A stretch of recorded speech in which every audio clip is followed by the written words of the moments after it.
enter the game. With a whole map under Omega's control, balak na nilang ubusin ang mga natitirang inhibitor turrets ng RSG. Meanwhile, nakatago sa purple buff pit si Light and Exort preparing to flank. Popping off conceal, tatargetin nila si Kenra, pero Miko will be there to save the day. Gamit ang Tyrant's Revenge, sabay flicker at ultimate, maliligtas niya si Kenra sa pagkakakagat at tatapusin na nila ang first game of the series laban sa Raiders. Make that one! Eman na lang ang tatayo pero wala siyang magagawa dahil ang game 1 ay mapupunta sa Barangay Omega! Deja vu! Back on the top spot is Benny Cutie with another backdoor play noong Day 2 laban sa ONIC Philippines. 40 minutes into the game, magaganap ang Lord Dance para sa Luminous Lord. Sinasayawan lang ni Sensui at Carl Tizzy ang Lord habang nag-aantayan ang dalawang kupunan sa kani-kanilang timing. Mapapagala si Kekedot sa bush sa taas ng Lord Pit at kakagatin siya dito ni Yawi ng Bloody Hunt. Bibitawan naman ni Carl ang Lord to follow up at magkakaroon ng teamfight sa pagitan ng dalawang kupunan. Pero hindi makikisali si Benny sa labanan. May makikita siyang lumpon ng minion sa bottom lane at agad siyang tatakbo to seize the opportunity. Patuloy na papalaga ng Orcas ang Hedgehogs para pigilan silang umuwi to give Benny all the time he needs to end the match in a classic Echo fashion. Napalo up at si Benny dito. And this time around, meron pang battle play pa rin Lord ay nakuha ng Echo at si Benny Cutie. Oh my G! Another backdoor play! Wow! Bawal pumikit kapag Echo ang kalaban nyo sa Lord! At yan ang ating top 5 plays for week number 6 ng MPL Philippines Season 11. Paalala lang may dalawang teams na tayo na secured na for the playoffs at palapit na ng palapit ang end ng regular season. Let us know in the comment section yung most awaited matches ninyo in the remaining 2 weeks at magkita-kita ulit tayo this Friday para sa week 7 ng ating regular season. Paalam!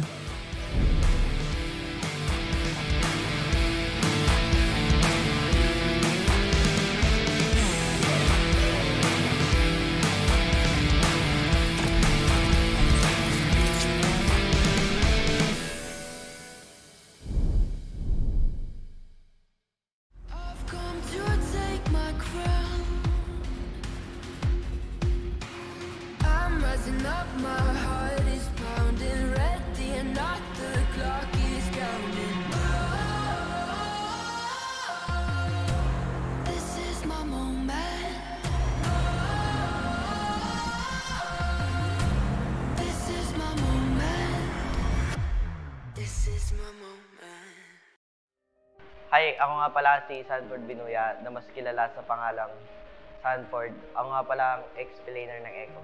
Nakapasok ako sa MPL noong Season 8 sa team na Next Play Boss bilang 6-man na explainer. Hindi naging maganda yung run ko sa org na to at nawala ako sa pro scene noong Season 9. Hanggang sa nabalitaan ko kay Yawi na aking former teammate na nasa Echo na ngayon na may open tryout sa team nila. At sa kabutihang palad, natanggap ako sa team na Echo. Dumaan yung Season 10 pero hindi namin ako yung kampyonato. Pero isa kami sa naging representative sa M4 World Championship. Hindi namin nasaan na sobrang dominating namin sa M4 hanggang sa upper bracket.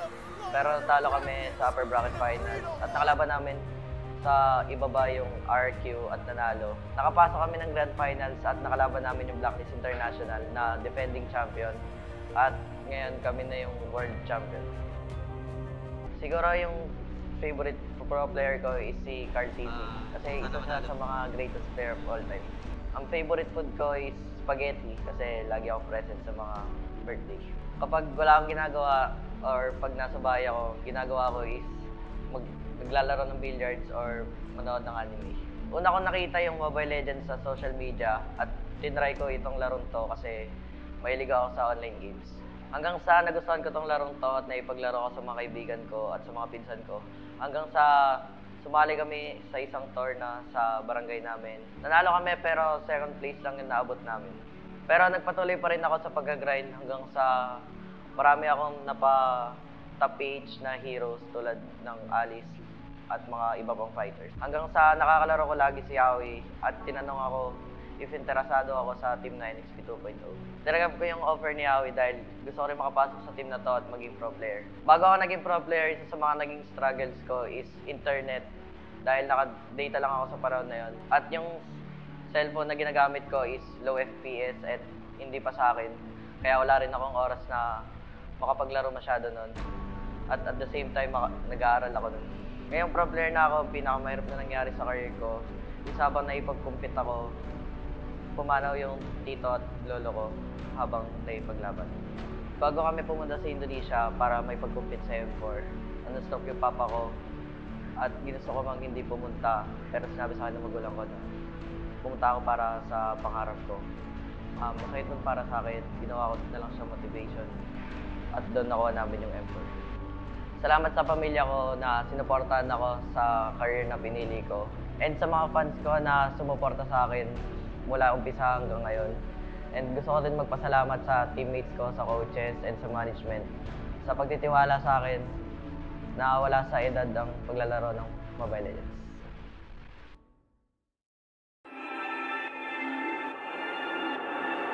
Lahat ng manlalaro, lahat ng teams ngayon ay gustong isemento ang kanilang mga sarili sa kasaysayan ng Mobile Legends sa Pilipinas at talagang uhaw na uhaw para matawag na pinakamalakas sa buong mundo. Sa baluarte ng pinakamalalakas, panigurado, walang ibang daan kundi pataas. Sa gitna ng dismaya, pagdududa, pagkatalo at pagkadapa, bumabangon ng tunay na malakas. Itinatakda ang may sikmurang magpatuloy, pero basang-basa ka na nila. Wala ka nang mailalabas na hindi pa alam ng lahat.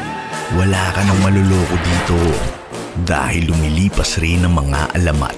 Kumakalat ang kawalang katiyakan. Ito na ang katapusan ng mga nagbabalat kayong Diyos. Gumuusbong ang bagong dugo para ibagsak ang nagmamataas. Kaya mo bang sumabay dahil walang naglalakad ng paatras at walang ibang daan kundi pataas?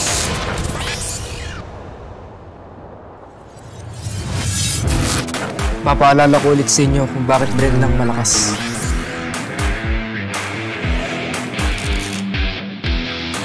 Hindi tatalab sa akin mga bala nyo.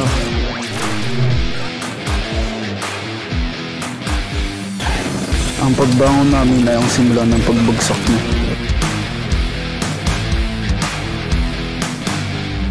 Takbo habang may lupa.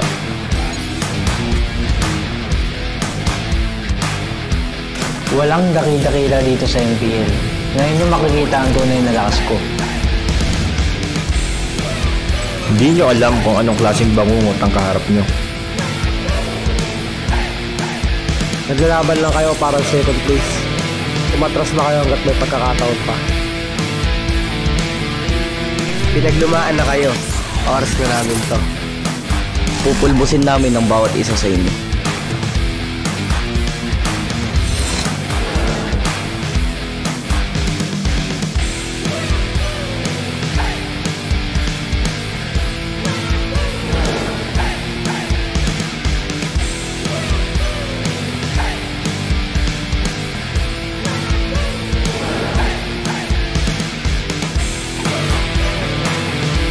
Handa ka na ba?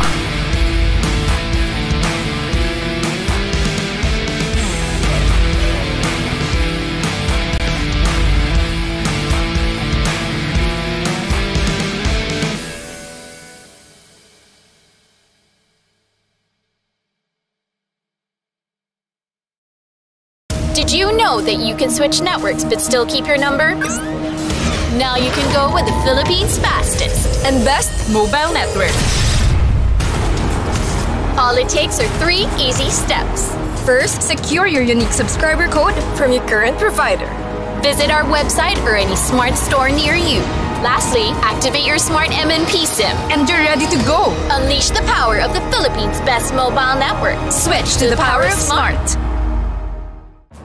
When you're in moments that matter most, at last, we time. Live them fully with Smart Power All 99. For 99 pesos, get 8 gigabytes of all-access power. To play. To laugh. To love. Plus, unleash TikTok. And only text. Live in the moments that matter most. Today, with Smart Power All 99. Sa 8GB, ang dami mong masashare. Daming kontenta. Ganyan pagsikat. TNT Double Giga Stories Plus. 8GB, 50 pesos lang. Load na!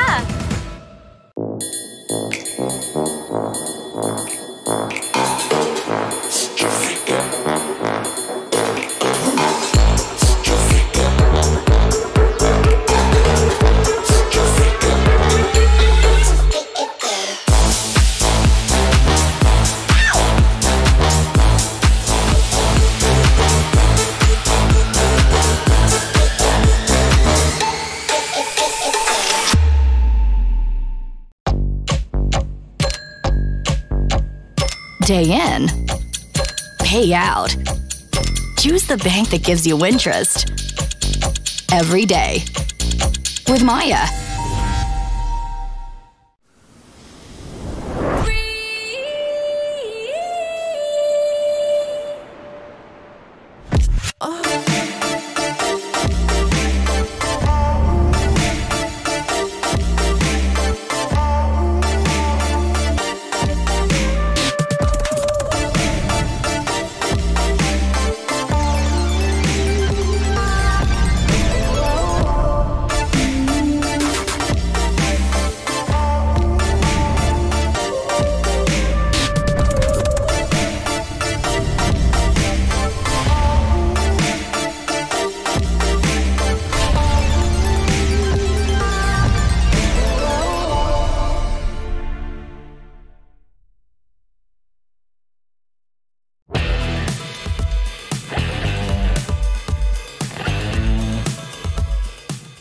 Congrats sa amin ng teammates ko, tapos sana makabawi kami sa Blacklist. Siguro po yung tatlo, si Omay Venus, si Yawi, tapos si Ogwen po. Hindi pa po ako nananalo sa kanila.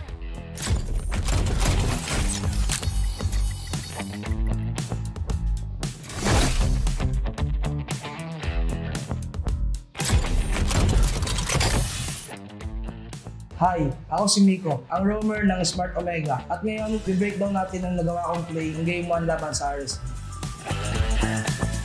Movement ng Smart Omega, so may top lane sila dadaan. May flicker si Miko. Importante makita kung saan nga ba magmumula ang setup. Pero si Natsay nasusunog na agad. Pero may umikot. Feather Desert Glycine doon sa likod. Si Kelra pala talaga yung target nila. Mukhang mapapatumba pero hindi. Kelra will stay alive. Umikot na yung RSG Slate pero hindi pa rin sila nagtagumpay at dalawa na lang dedepensa. Make that one. Eman na lang ang tatayo pero wala siyang magagawa dahil ang Game 1 ay mapupunta sa Barangay Omega. Yung sa play na yun, alam namin na nasa likod yung sila, gagawa sila ng play. Tapos, ang dapat gagawin namin doon ni Storm, gigit ako ng kalaban sa may inhibitor nila. Tapos, tatapusin namin. Sa play na yun, biglang nagsalita si Kelra na nandito yung Franco. Biglang nag-change yung first kill ko, tapos tinarget ko sa tinamaan ng first kill trigger. Yung tinamaan ko ng first kill yung Franco, tapos nasama yung Valentina. Tapos naultihan ko silang dalawa. Sabi ko kay Kelra, buhay ka dito, buhay ka, buhay ka. So, ayun, naipanalo pa namin yung flash kahit almost 1 HP na lang si Kelra. Pagkatapos ng play na yun, makikita nyo dun sa video na papunta pa lang kami sa may last na tower ng kalaban. Pinapa-relax ko sila, pinapakalma ko kasi ayaw namin maulit yung nangyari sa ONIC na sobrang hype namin, baka ma-one way kami, ma-dip pa ng kalaban. Siguro yung pinaka-challenge nun, what if sumablay yung first kill flicker ko, tapos mamatay si Kelra. Tapos baka dun sakaling makagawa ng comeback potential yung RS. Siguro yung game 1 po sobrang aggressive namin. Ayun po yung namin. Kasi lalo na naka-pranko lang po si Light. Aggressive po kami. Kaya mo siyang i-vision ng hindi ka mababawasan kasi hook and second skill lang naman yung Madali siyang paalisin sa bush. Lalo na sa early game, walang gaanong kakonect yung pranko. Walang burst gaano. Parang sa draft, lalo na yun sa game 3. Expect namin na tinalo kami ng game 2 ng Lance. So si Coach Eto Max, gumawa na siya ng play na pag inopen yung Lance, ipipick na kalaban. Tapos kukuha na agad kami ng lalamang sa kanila. Sa Arlot Lance kasi, di ba, yung sa bawat may sumisisi, may nagkakaparang second skill si Arlot. So sa turtle fight, malakas kami masyado. Kasi yung Fredrin, puro siya CC. Tapos yung Arlot, second skill lang siya ng second skill. Tapos may pang-lockdown kami sa Lance, which is yung Kadja. So hindi gaano makakontest si H2. Siguro po kasi sobrang laki nung lamang ng Cobra sa ano. Lalo na buff siya, parang may buff siya na yung first skill niya po hindi naririnig sa bush yon. Ayun po yung ano, kailangan po muna hanapin ng kalaban yung Cobra. Tapos kapag di nila nahanap, hindi mo na naririnig, malayo pa yung vision, malayo pa yung range ng first skill pati trigger. Congrats sa amin ng teammates ko. Tapos sana magtuloy-tuloy na. Tapos sana makabawi kami sa Blacklist. Siguro po yung tatlo, si Omay Venus, si Yawi, tapos si Ogwen po. Hindi pa po ako nananalo sa kanila. Ang masasabi ko lang sa mga teammates ko, salamat sa suporta, salamat sa pag-boost ng confidence ko nung down na down ako. Yung message ko po sa fans, salamat kasi lagi niyo pong pinapalakas yung loob ko. Tapos matalo manalo lagi po kayo nakasuporta sa amin. Tapos sa mga coaches po na walang sawang sumuporta sa amin, sa manager po namin, sa lahat po, sa mga boss po namin yan. Salamat po dahil nagtitiwala po kayo sa amin.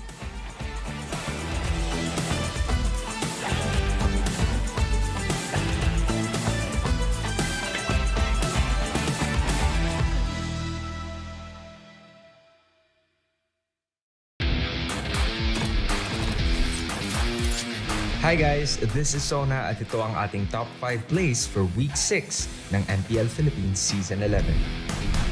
We are going back to Hawk City because on our 5th spot is Bentings Franco Pick na tumalo sa Bren Esports noong day number 3. 16 minutes into the game, 10,000 ang lamang ng Bren Esports in terms of gold at mukhang makukuha na naman nila ang series na ito. Maganda ang ginagawang depensa ng Phoenix Army at naghahanap na lang talaga sila ng opening to turn this game around. Meanwhile, makita ni Bentings si Pandora na umaaligid sa may purple buff. Agad siyang magpapakawala ng Iron Hook, sabay flicker pa atras, tapos Bloody Hunt para mapuwersa ang Bren Esports na makipaglaban. From that initiation alone, nakapag-snowball ang TNC hanggang sa mabaliktad nila ang laro to upset the Week 6 top seed Bren Esports and snap their 9-match winning streak.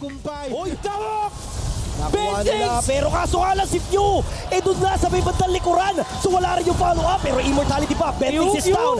Few ang mapapatumba at siya yung magiging trade, pero penalty zone, huli ng dalawa, Super Marco with a flicker, may minions sa bandang itaas, pero dalawa, ngayon ang mahuhuli nila, Super Marco, sobrang low, at mapuputukan pa, Escalera, nagwawala na, at si Caltizi na lang dito, ang magsasalba, pero mukhang hindi, dahil apat pa ang natitira.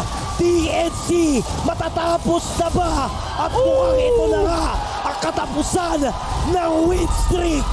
Phoenix Army naglalagablab na.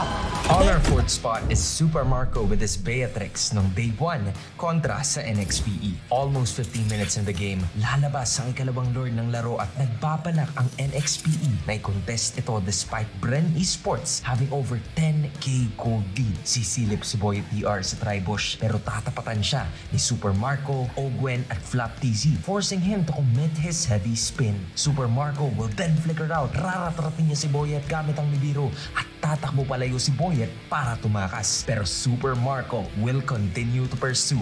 Ilalabas niya ang Renner and with the exact precision ay buburahin niya si Boyet DR sa mapa. Backing off. Super Marco! Sina Kyle TZ at Few naman ang bida for our top 3 play nung laban nila sa Day 3 versus TNC. 12 minutes in the game, makikita ng Phoenix Army si Few sa bottom lane na nagki-clear ng minion wave kaya nagbalak silang bigyan ito. Popping off conceal, pumwesto sina King Kong, Bentings at Innocent sa bush, waiting for the right timing. Pero ang di nila alam ay nagtatago rin sa kabilang bush si Kyle TZ. Kakagatin ng TNC ang pae ni Few pero pag sasapak-sapakin sila ni Kyle TZ para mabaliktad ang kanilang ambush. Mukhang naging bait lang si Few at siya pa makakuha ng kill. Innocent is down. Gawin na rin natin to kay Bentings. Tampok sa ating second spot si Kelra and Miko noong day 1 laban sa RSG Philippines. 14 minutes into the game with a whole map under Omega's control. Balak na nilang ubusin ang mga natitirang inhibitor turrets ng RSG. Meanwhile, nakatago sa purple buff pit si Light and Exort preparing to flank. Popping off conceal, tatargetin nila si Kelra pero pero Miko will be there to save the day. Gamit ang Tyrant's Revenge, sabay flicker at ultimate, maliligtas niya si Kelra sa pagkakakagat at tatapusin na nila ang first game of the series laban sa Raiders. Make that one! Eman na lang ang tatayo pero wala siyang magagawa dahil ang game 1 ay mapupunta sa Barangay Omega! Deja vu! Back on the top spot is Benny Cutie with another backdoor play noong Day 2 laban sa ONIC Philippines. 14 minutes into the game, magaganap ang Lord Dance para sa Luminous Lord. Sinasayawan lang ni Sensui at Cartesi ang Lord habang nag-aantayan ang dalawang kupunan sa kani-kanilang timing. Mapapagala si Kekedot sa bush sa taas ng Lord Pit at kakagatin siya dito ni Yawi ng Bloody Hunt. Bibitawan naman ni Carl ang Lord to follow up at magkakaroon ng teamfight sa pagitan ng dalawang kupunan. Pero hindi makikisali si Benny sa labanan. May makikita siyang lumpon ng minion sa bottom lane at agad siyang tatakbo to seize the opportunity. Patuloy na papalaga ng Orcas ang Hedgehogs para pigilan silang umuwi to give Benny all the time he needs to end the match in a classic Echo fashion. Napalo up at si Benny dito. And this time around, meron pang battle play pa rin Lord ay nakuha ng Echo at si Benny Cutie. Oh my G! Another backdoor play! Wow! Bawal pumikit kapag Echo ang kalaban nyo sa Lord! At yan ang ating top 5 plays for week number 6 ng MPL Philippines Season 11. Paalala lang may dalawang teams na tayo na secured na for the playoffs at palapit na ng palapit ang end ng regular season. Let us know in the comment section yung most awaited matches ninyo in the remaining 2 weeks at magkita-kita ulit tayo this Friday para sa week 7 ng ating regular season. Paalam!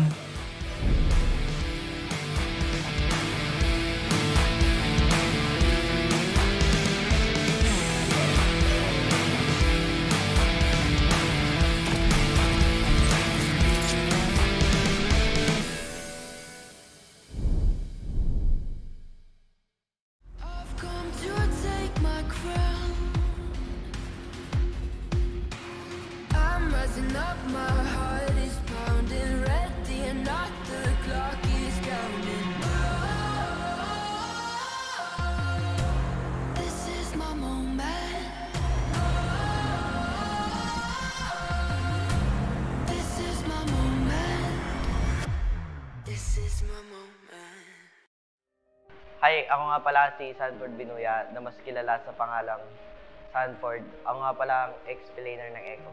Nakapasok ako sa MPL noong Season 8 sa team na Next Play Boss bilang 6-man na explainer. Di naging maganda yung run ko sa org na to at nawala ako sa Pro Scene noong Season 9. Hanggang sa nabalitaan ko kay Yawi na aking former teammate na nasa Echo na ngayon na may open tryout sa team nila. At sa kabutihang palad, natanggap ako sa team na Echo. Dumaan yung Season 10 pero hindi namin ako yung kampyonato. Pero isa kami sa naging representative sa M4 World Championship. Hindi namin nasaan na sobrang dominating namin sa M4 hanggang sa upper bracket. Pero talo kami sa upper bracket finals at nakalaban namin sa ibaba yung RQ at nanalo. Nakapasok kami ng grand finals at nakalaban namin yung Blacklist International na defending champion. At ngayon kami na yung world champion. Siguro yung favorite pro player ko is si Cartesi kasi isa siya sa mga greatest player of all time. Ang favorite food ko is spaghetti kasi lagi ako present sa mga birthday. Kapag wala akong ginagawa or pag nasa bahay ako, ginagawa ko is naglalaro ng billiards or manood ng anime. Una ko nakita yung Mobile Legends sa social media at tinry ko itong larong to kasi mahilig ako sa online games. Hanggang sa nagustuhan ko tong larong to at naipaglaro ko sa mga kaibigan ko at sa mga pinsan ko. Hanggang sa sumali kami sa isang tour na sa barangay namin. Nanalo kami pero second place lang yung naabot namin. Pero nagpatuloy pa rin ako sa pag-grind hanggang sa marami akong top PH na heroes tulad ng Alice at mga iba pang fighters. Hanggang sa nakakalaro ko lagi si Yawi at tinanong ako if interesado ako sa team na NXP 2.0. Tinanggap ko yung offer ni Yawi dahil gusto ko rin makapasok sa team na to at maging pro player. Bago ako naging pro player, isa sa mga naging struggles ko is internet dahil naka-data lang ako sa panahon na yun. At yung cellphone na ginagamit ko is low FPS at hindi pa sa akin. Kaya wala rin akong oras na makapaglaro masyado nun. At the same time, nag-aaral ako nun. Ngayong pro player na ako, pinakamahirap na nangyari sa career ko. Habang naipag-compete ako, pumanaw yung tito at lolo ko habang tayo paglaban. Bago kami pumunta sa Indonesia para may pag-compete sa M4, stop yung papa ko at ginusto ko mang hindi pumunta, pero sinabi sa akin ng magulang ko na pumunta ako para sa pangarap ko. Masakit nun para sa akin, ginawa ko na lang siya motivation at doon nakuha namin yung M4. Salamat sa pamilya ko na sinuportahan ako sa career na pinili ko and sa mga fans ko na sumuporta sa akin mula umpisa hanggang ngayon. And gusto ko din magpasalamat sa teammates ko, sa coaches and sa management sa pagtitiwala sa akin na wala sa edad ang paglalaro ng Mobile Legends.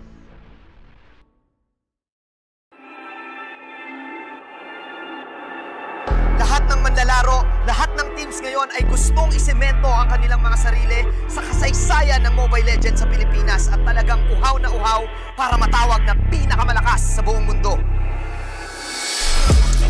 Sa baluarte ng pinakamalalakas, panigurado, walang ibang daan kundi pataas. Sa gitna ng dismaya, pagdududa, pagkatalo at pagkadapa, bumabangon ng tunay na malakas. Itinatakda ang may sikmurang magpatuloy, pero basang-basa ka na nila. Wala ka nang mailalabas na hindi pa alam ng lahat. Wala ka nang maluloko dito dahil lumilipas rin ang mga alamat. Kumakalat ang kawalang katiyakan. Ito na ang katapusan ng mga nagbabalat kayong Diyos. Gumuusbong ang bagong dugo para ibagsak ang nagmamataas. Kaya mo bang sumabay dahil walang naglalakad ng paatras at walang ibang daan kundi pataas?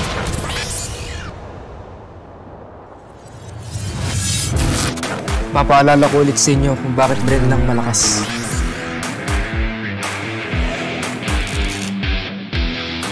Hindi tatalab sa akin mga bala nyo.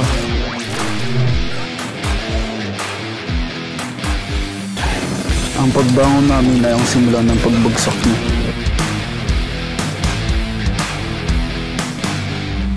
Takbo habang may lupa.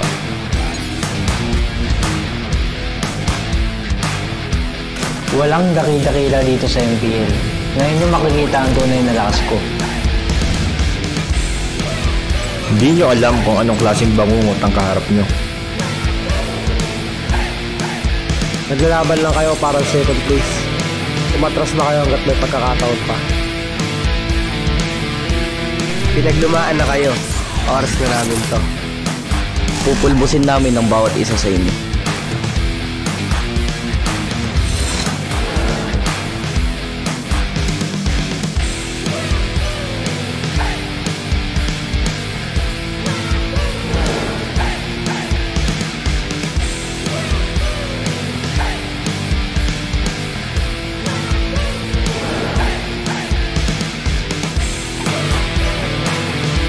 Handa ka na ba?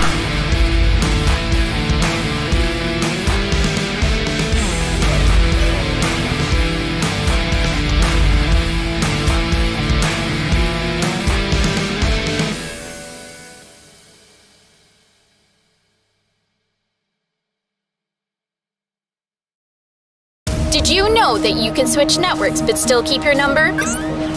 Now you can go with the Philippines' fastest and best mobile network. All it takes are 3 easy steps. First, secure your unique subscriber code from your current provider. Visit our website or any smart store near you.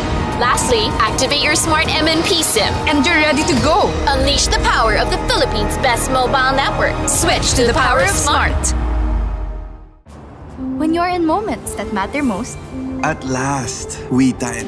Live them fully with Smart Power All 99. For 99 pesos, get 8 gigabytes of all-access power. To play. To laugh. To love. Plus, unleash TikTok. And unleash text. Live in the moments that matter most. Today, with Smart Power All 99. Sa 8 gigabytes, ang dami mong masashare. Daming kontenta. Ganyan pagsikat. TNT Double Giga Stories Plus. 8 gig, 50 pesos lang. Load na!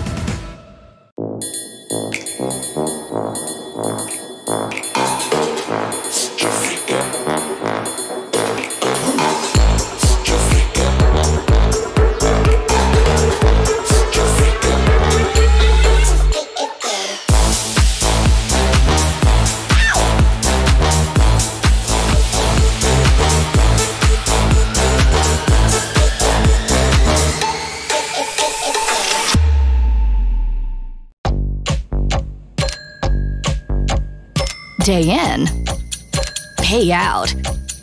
Choose the bank that gives you interest every day with Maya.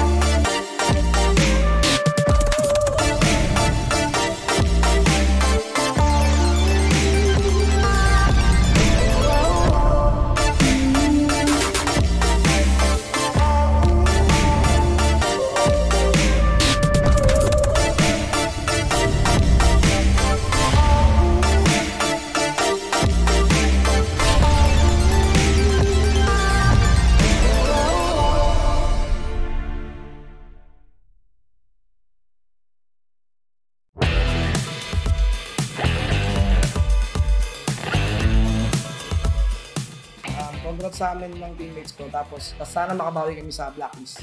Siguro po yung tatlo, si Omay Venus, si Yawi, tapos si Ogwen po. Hindi pa po ako nananalo sa kanila.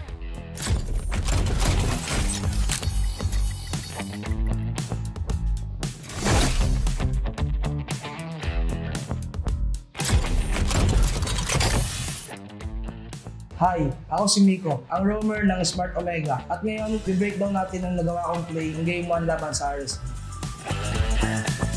Movement ng Smart Omega, so may top lane sila dadaan.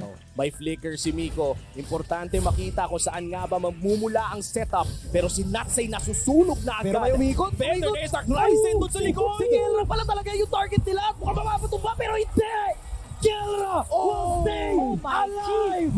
Umikot na yung RSC Slate pero hindi pa rin sila nagtagumpay at dalawa na lang dedepensa. Make that one. Eman na lang ang tatayo pero wala siyang magagawa dahil ang Game 1 ay mapupunta sa Barangay Omega. Yung sa play na yun, alam namin na nasa likod yung sila, gagawa sila ng play. Tapos, ang dapat gagawin namin doon ni Storm, gigit ako ng kalaban sa may inhibitor nila. Tapos, tatapusin namin. Sa play na yun, biglang nagsalita si Kelra na nandito yung Franco. Biglang nag-change yung first kill ko, tapos tinarget ko sa tinamaan ng first kill trigger. Yung tinamaan ko ng first kill yung Franco, tapos nasama yung Valentina. Tapos naultihan ko silang dalawa. Sabi ko kay Kelra, buhay ka dito, buhay ka, buhay ka. So, ayun, naipanalo pa namin yung clash kahit almost 1 HP na lang si Kelra. Pagkatapos ng play na yun, makikita nyo dun sa video na papunta pa lang kami sa may last na tower ng kalaban. Pinapa-relax ko sila, pinapakalma ko kasi ayaw namin maulit yung nangyari sa ONIC na sobrang hype namin, baka ma-one way kami, ma-dip pa lang kalaban. Siguro yung pinaka-challenge nun, what if sumablay yung first kill flicker ko, tapos mamatay si Kelra. Tapos baka dun sakaling makagawa ng comeback potential yung RS. Siguro yung game 1 po sobrang aggressive namin. Ayun po yung namin. Kasi lalo na naka-pranko lang po si Light. Aggressive po kami. Kaya mo siyang i-vision ng hindi ka mababawasan kasi hook and second skill lang naman yung Madali siyang paalisin sa bush. Lalo na sa early game, walang gaanong kakonect yung pranko. Walang burst gaano. Parang sa draft, lalo na yun sa game 3. Expect namin na tinalo kami ng game 2 ng Lance. So si Coach Eto Max, gumawa na siya ng play na pag inopen yung Lance, ipipick na kalaban. Tapos kukuha na agad kami ng lalamang sa kanila. Sa Arlot Lance kasi, di ba, yung sa bawat may sumisisi, may nagkakaparang second skill si Arlot. So sa turtle fight, malakas kami masyado. Kasi yung Fredwin, puro siya CC. Tapos yung Arlot, second skill lang siya ng second skill. Tapos may pang-lockdown kami sa Lance, which is yung Kadja. So hindi gaano makakontest si H2. Siguro po kasi sobrang laki nung lamang ng Copra sa lalo na buff siya. Parang may buff siya na yung first skill niya po, hindi naririnig sa bush yon. Ayun po yung kailangan po muna hanapin ng kalaban yung Cobra. Tapos kapag di nila nahanap, hindi mo na naririnig, malayo pa yung vision, malayo pa yung range ng first kill pati trigger. Congrats sa amin ng teammates ko. Tapos sana magtuloy-tuloy na. Tapos sana makabawi kami sa Blacklist. Siguro po yung tatlo, si Omay Venus, si Yawi, tapos si Ogwen po. Hindi pa po ako nananalo sa kanila. Ang masasabi ko lang sa mga teammates ko, salamat sa suporta, salamat sa pag-boost ng confidence ko nung down na down ako. Yung message ko po sa fans, salamat kasi lagi niyo po pinapalakas yung loob ko. Tapos matalo manalo, lagi po kayo nakasuporta sa amin. Tapos sa mga coaches po na walang sawang sumuporta sa amin, sa manager po namin, sa lahat po, sa mga boss po namin, yan. Salamat po dahil nagtitiwala po kayo sa amin.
The 11th season of MPL Philippines is brought to you by the following sponsors. Smart, the official tournament telco partner of MPL Philippines Season 11. Our official sponsor, Infinix. Infinix Note, ultra-fast gameplay. Our partners in esports, Maya, it's everything, and a bank. And Secret Lab, the official gaming chair of MPL Philippines. Experience the MPL Philippines Season 11 action live at Shooting Gallery Studios. Tickets are now available via tickettome.net. Get yours now. If you missed the matches and want to quickly recap what happened, visit our official website for post-match reports at ph-mpl.com/news. Don't forget to catch all of our official league content on TikTok, Facebook, Instagram, and Twitter. To ensure the quality and fairness of our games, MPL Philippines is also monitored and supervised by the Games and Amusement Board.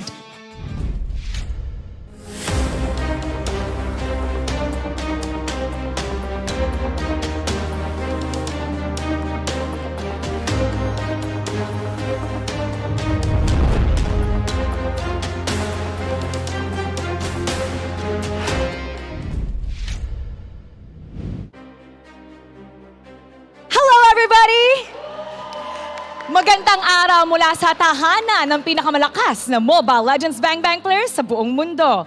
Ako po si Mara Aquino and this is MPL Philippines Season 11. Good news everyone! Tuloy na ang venue at ang petsa ng ating MPL Season 11 playoffs. So we're inviting everyone to come and catch and witness 6 of the strongest teams in the world duke it out from May 4th to 7th live at SMX Convention Center in Pasay City. Not only to witness the coveted championship title, but also for the opportunity to represent our country for the upcoming MSC 2023. Pero ang tanong, who else will step up at sumali sa ating hashtag playoffs bound kasama ang Brand Esports at Echo? Can the recoded code breakers diminish the Sonic's chances for making it to the playoffs? Or will Net step up to catch Owl mid-flight? Yan ang ating aalamin, ladies and gentlemen. This is ONIC Philippines versus Blacklist International. Casters, pasok! With ice in his veins and gold on his neck, can El Quago fly free from the nets looking to take him down? We're about to find out here in this week's opener. Welcome to Mabuhay at your service. My name is Leo. Joined at the desk by Naisu and Renmar Santa Cruz. It's we us. It's us. We Bear Bros. We us. It's we us. There's a whole. I thought you were gonna give a word to Bears also. Yeah. Because you know. No. I only had one mistake. Yeah. Hey. So if you want to translate that, it's El Oso Trio. There it is. Yeah, that's what I was waiting for. El Oso Trio. Sí, muy bien. This is the English desk. Yeah, you aren't in the Spanish broadcast, don't worry. But no, we've got a great matchup ahead of us. And there's going to be a lot of, I feel like questions answered in this week. It's week 7, so we're down to, 2 weeks left of the regular season. Yeah, and it's pretty cool we're starting off week 7 with this matchup because in my eyes, these are two teams that are more similar than they would care to admit. So we might actually see not really a styles clash, but a styles mirroring for this matchup. And if anything, these are two teams that have great legacies. More on that in just a bit. First up, we'd like to call on all of the Smart and TNT users who are watching us right now. Continue to enjoy the power of Smart by registering your SIM. Visit smart.com.ph/simreg now and get free 3 gigs of data. Make sure to register your Smart SIMs before April 26th, 2023. Now, back into the matchup at hand. It's Blacklist International facing off against ONIC Philippines. Again, if this rings a bell, this rivalry was the highlight of 2021. Towards the end of the year at the M3 World Championships, it's these two teams. Obviously, very different members. But again, it's the legacy of this rivalry that we bring in here today. Yeah, I think it's such a good thing to point that out because both these two teams have kind of had to find their footing, struggled a little bit throughout Season 11, and I feel like now they're in a good spot. So this is a way to see them capitalize on what they found out for Week 7. Yep, and again, headlining one of them is a player that was once from the Development League. Speaking of which, here's the transfers that happened earlier this week. It's RSG's Irad from the MPL and Cozen now part of the MDL. So there's a switch up within RSG Slate Philippines and RSG Ignite from the MDL. And with that, I'm wondering what the playoff scene is going to look like for both of these teams in both of their respective leagues. Yeah, as we look at the schedules now, ONIC and Blacklist, first match of the day, Echo and TNC for the second one. For the first matchup, you have a team still clawing and crawling to get that playoff spot, while Blacklist International sitting a little bit more comfortably. It's still not playoff secured, but they're on 2 or 3 matches there. Very, very close. ONIC, they're still duking it out with NXPE, even Smart Omega, and actually even TNC Pro Team still has a chance of making it to the playoffs. Yeah, so save for our M4 World Champions Echo, all 3 teams in competition tonight will be looking to give their best. Again, every single point counts. Now, back into our headline, it's Nets from ONIC Philippines, who's looking to take down Owl, who is just white hot right now. Yeah. Can I just say, Owl, he's so hot right now. Yeah. He is.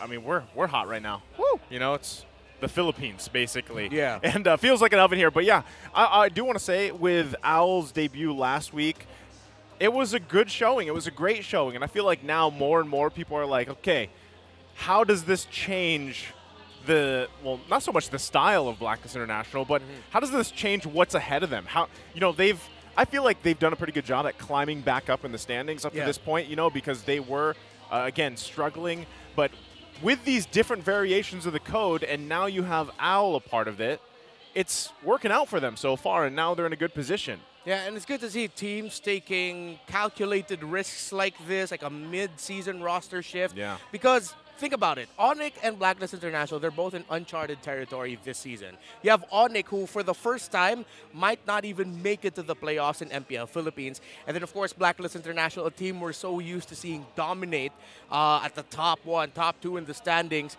They're close there. They're not too far from the top spot, but we can admit, we're not used to seeing Blacklist International as a middle-of-the-table team right now in terms of their performance, in terms of what they've shown so far. So again, it's great to see teams, especially Blacklist, especially with the injection of Owl from the MDL here into the MPL, and it worked out for them for their first matchup. I mean, Owl had probably one of the best debuts from an MPL, as an MPL rookie in his first matchup against Smart Omega. As you look at the highlights here, Owl really capped off an overall great team performance by Blacklist International that day. Yep, if you're going to perform and debut in the MPL and you do it against the gold standard, against the MSC 2021 champions, and against, the grand finalist of Season 9, then, this is how you do it. You watch Owl.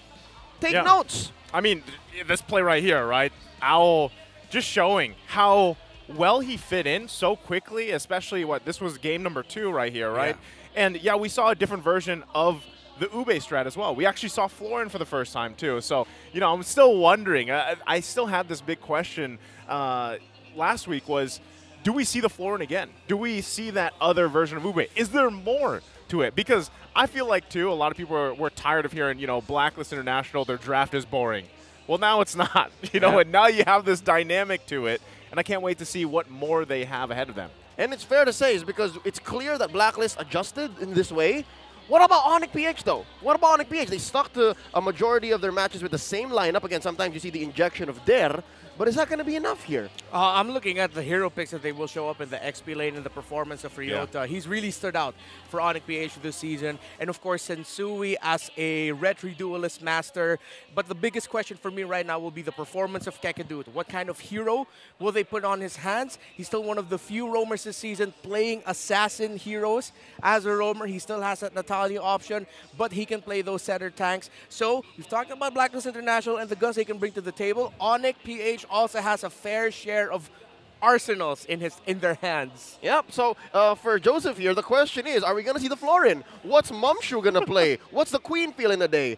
As for ONIC PH, it's Kekadot. It's like, what's he going to field as well? Exactly. On different spectrums, on different wavelengths. It's because their success, both of these teams, will rely on how the roamers direct the flow of battle. Again, that's just the way the meta is. And that opens up another can of worms we'll be talking about later on. For now, let's go ahead and get our backstage pass. We're going to go talk at Manjin Paldas. He's going to talk with Blacklist or ONIC.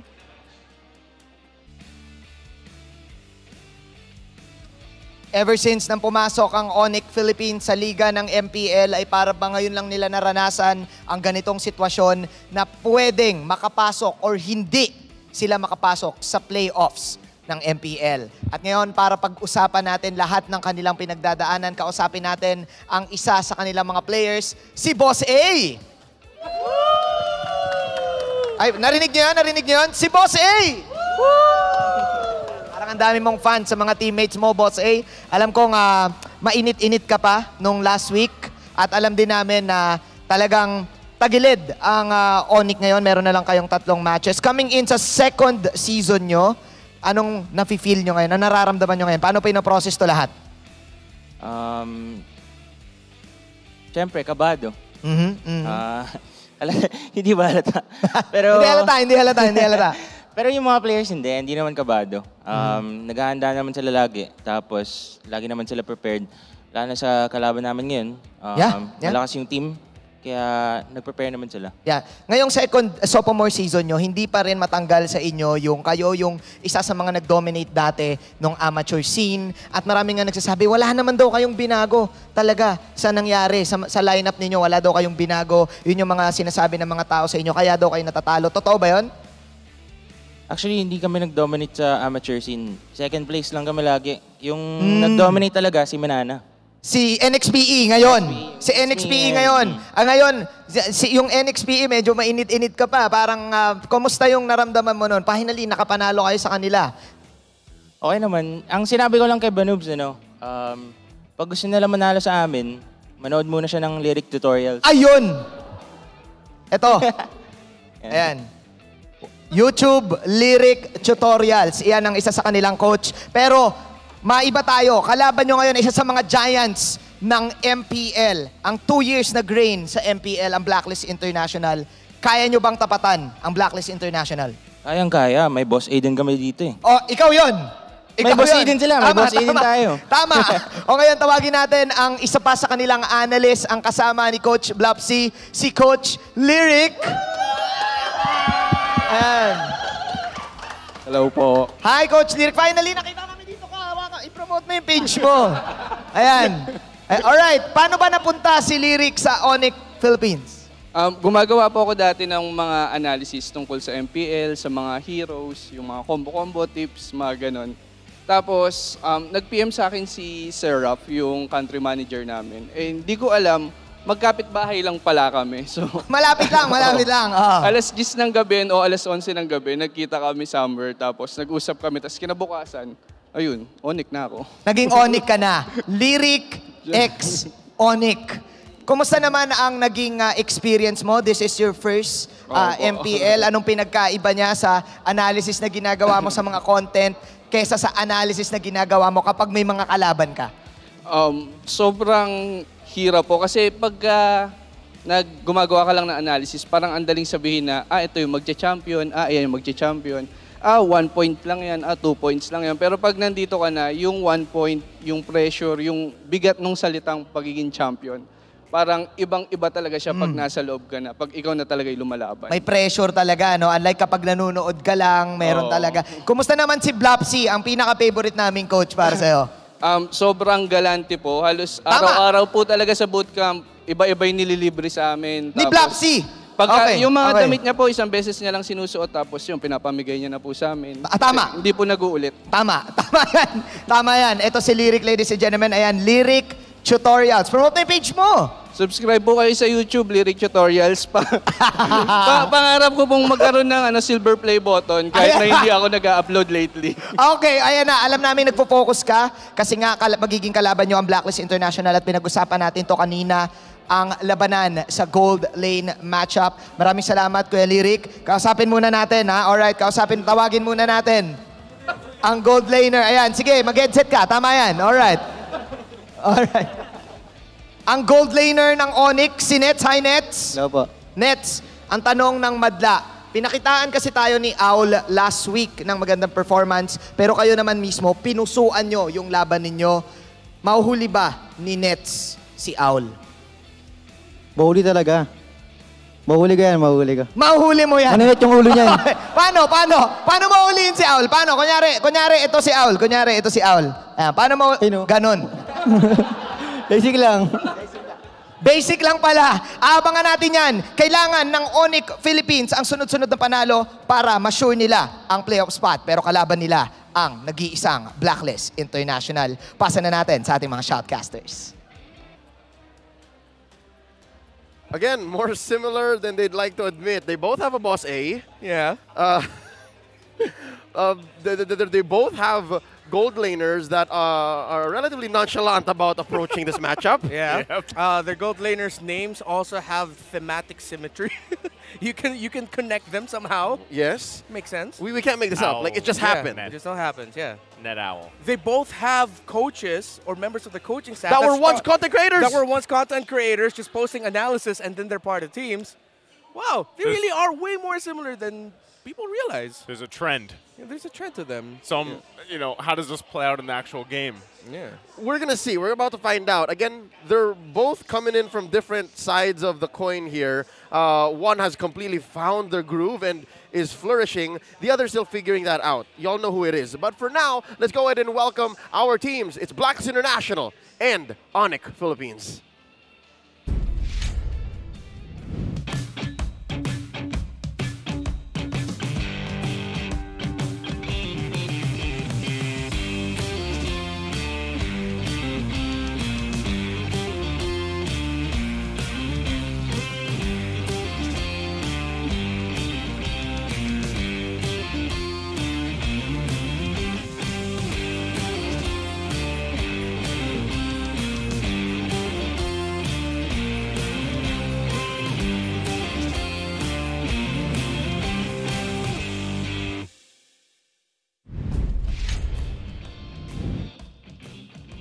What time is it? It's ONIC time! The Hedgehogs are in uncharted territory. Every point counts in the race for the playoffs. Sonics, make noise for ONIC Philippines!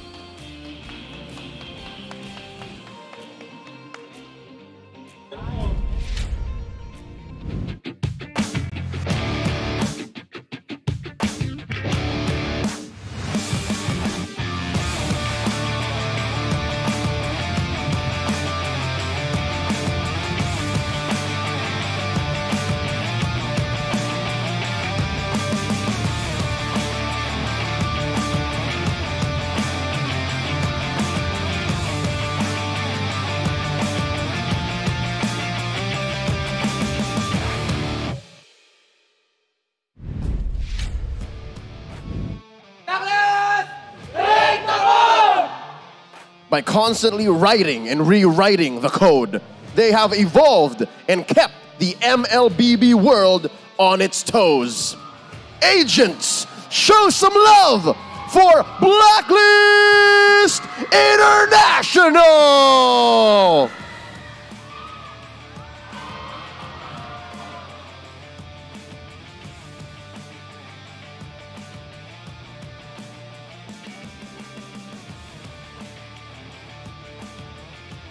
And their coaches, Coach Bluffsy and Coach Master the Basics. The pressure's on in the twilight of Season 11.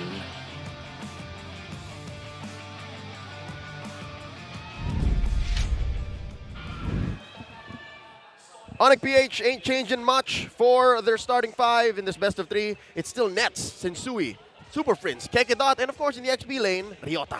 Yeah, I like this. Again, you know, 24 games this lineup has played together. They've done a couple switches here and there, but still, what I have to say about this lineup is they have all the tools necessary to win games, whoever they're playing, right? But it does come down, like you mentioned, Leo, Kakadut here. He has to be able to set this game pace on the roam pick, and more often than not, that's where it lies on, right? And then when he has an excellent game, the rest of these guys really get to shine. And same thing, Sensui. He can hold toe-to-toe in the jungle with the best of them. He should be able to do really well, especially against Wise here. ONIC Philippines, with the team with the highest team fight participation stat line, is going up against the Ube Masters.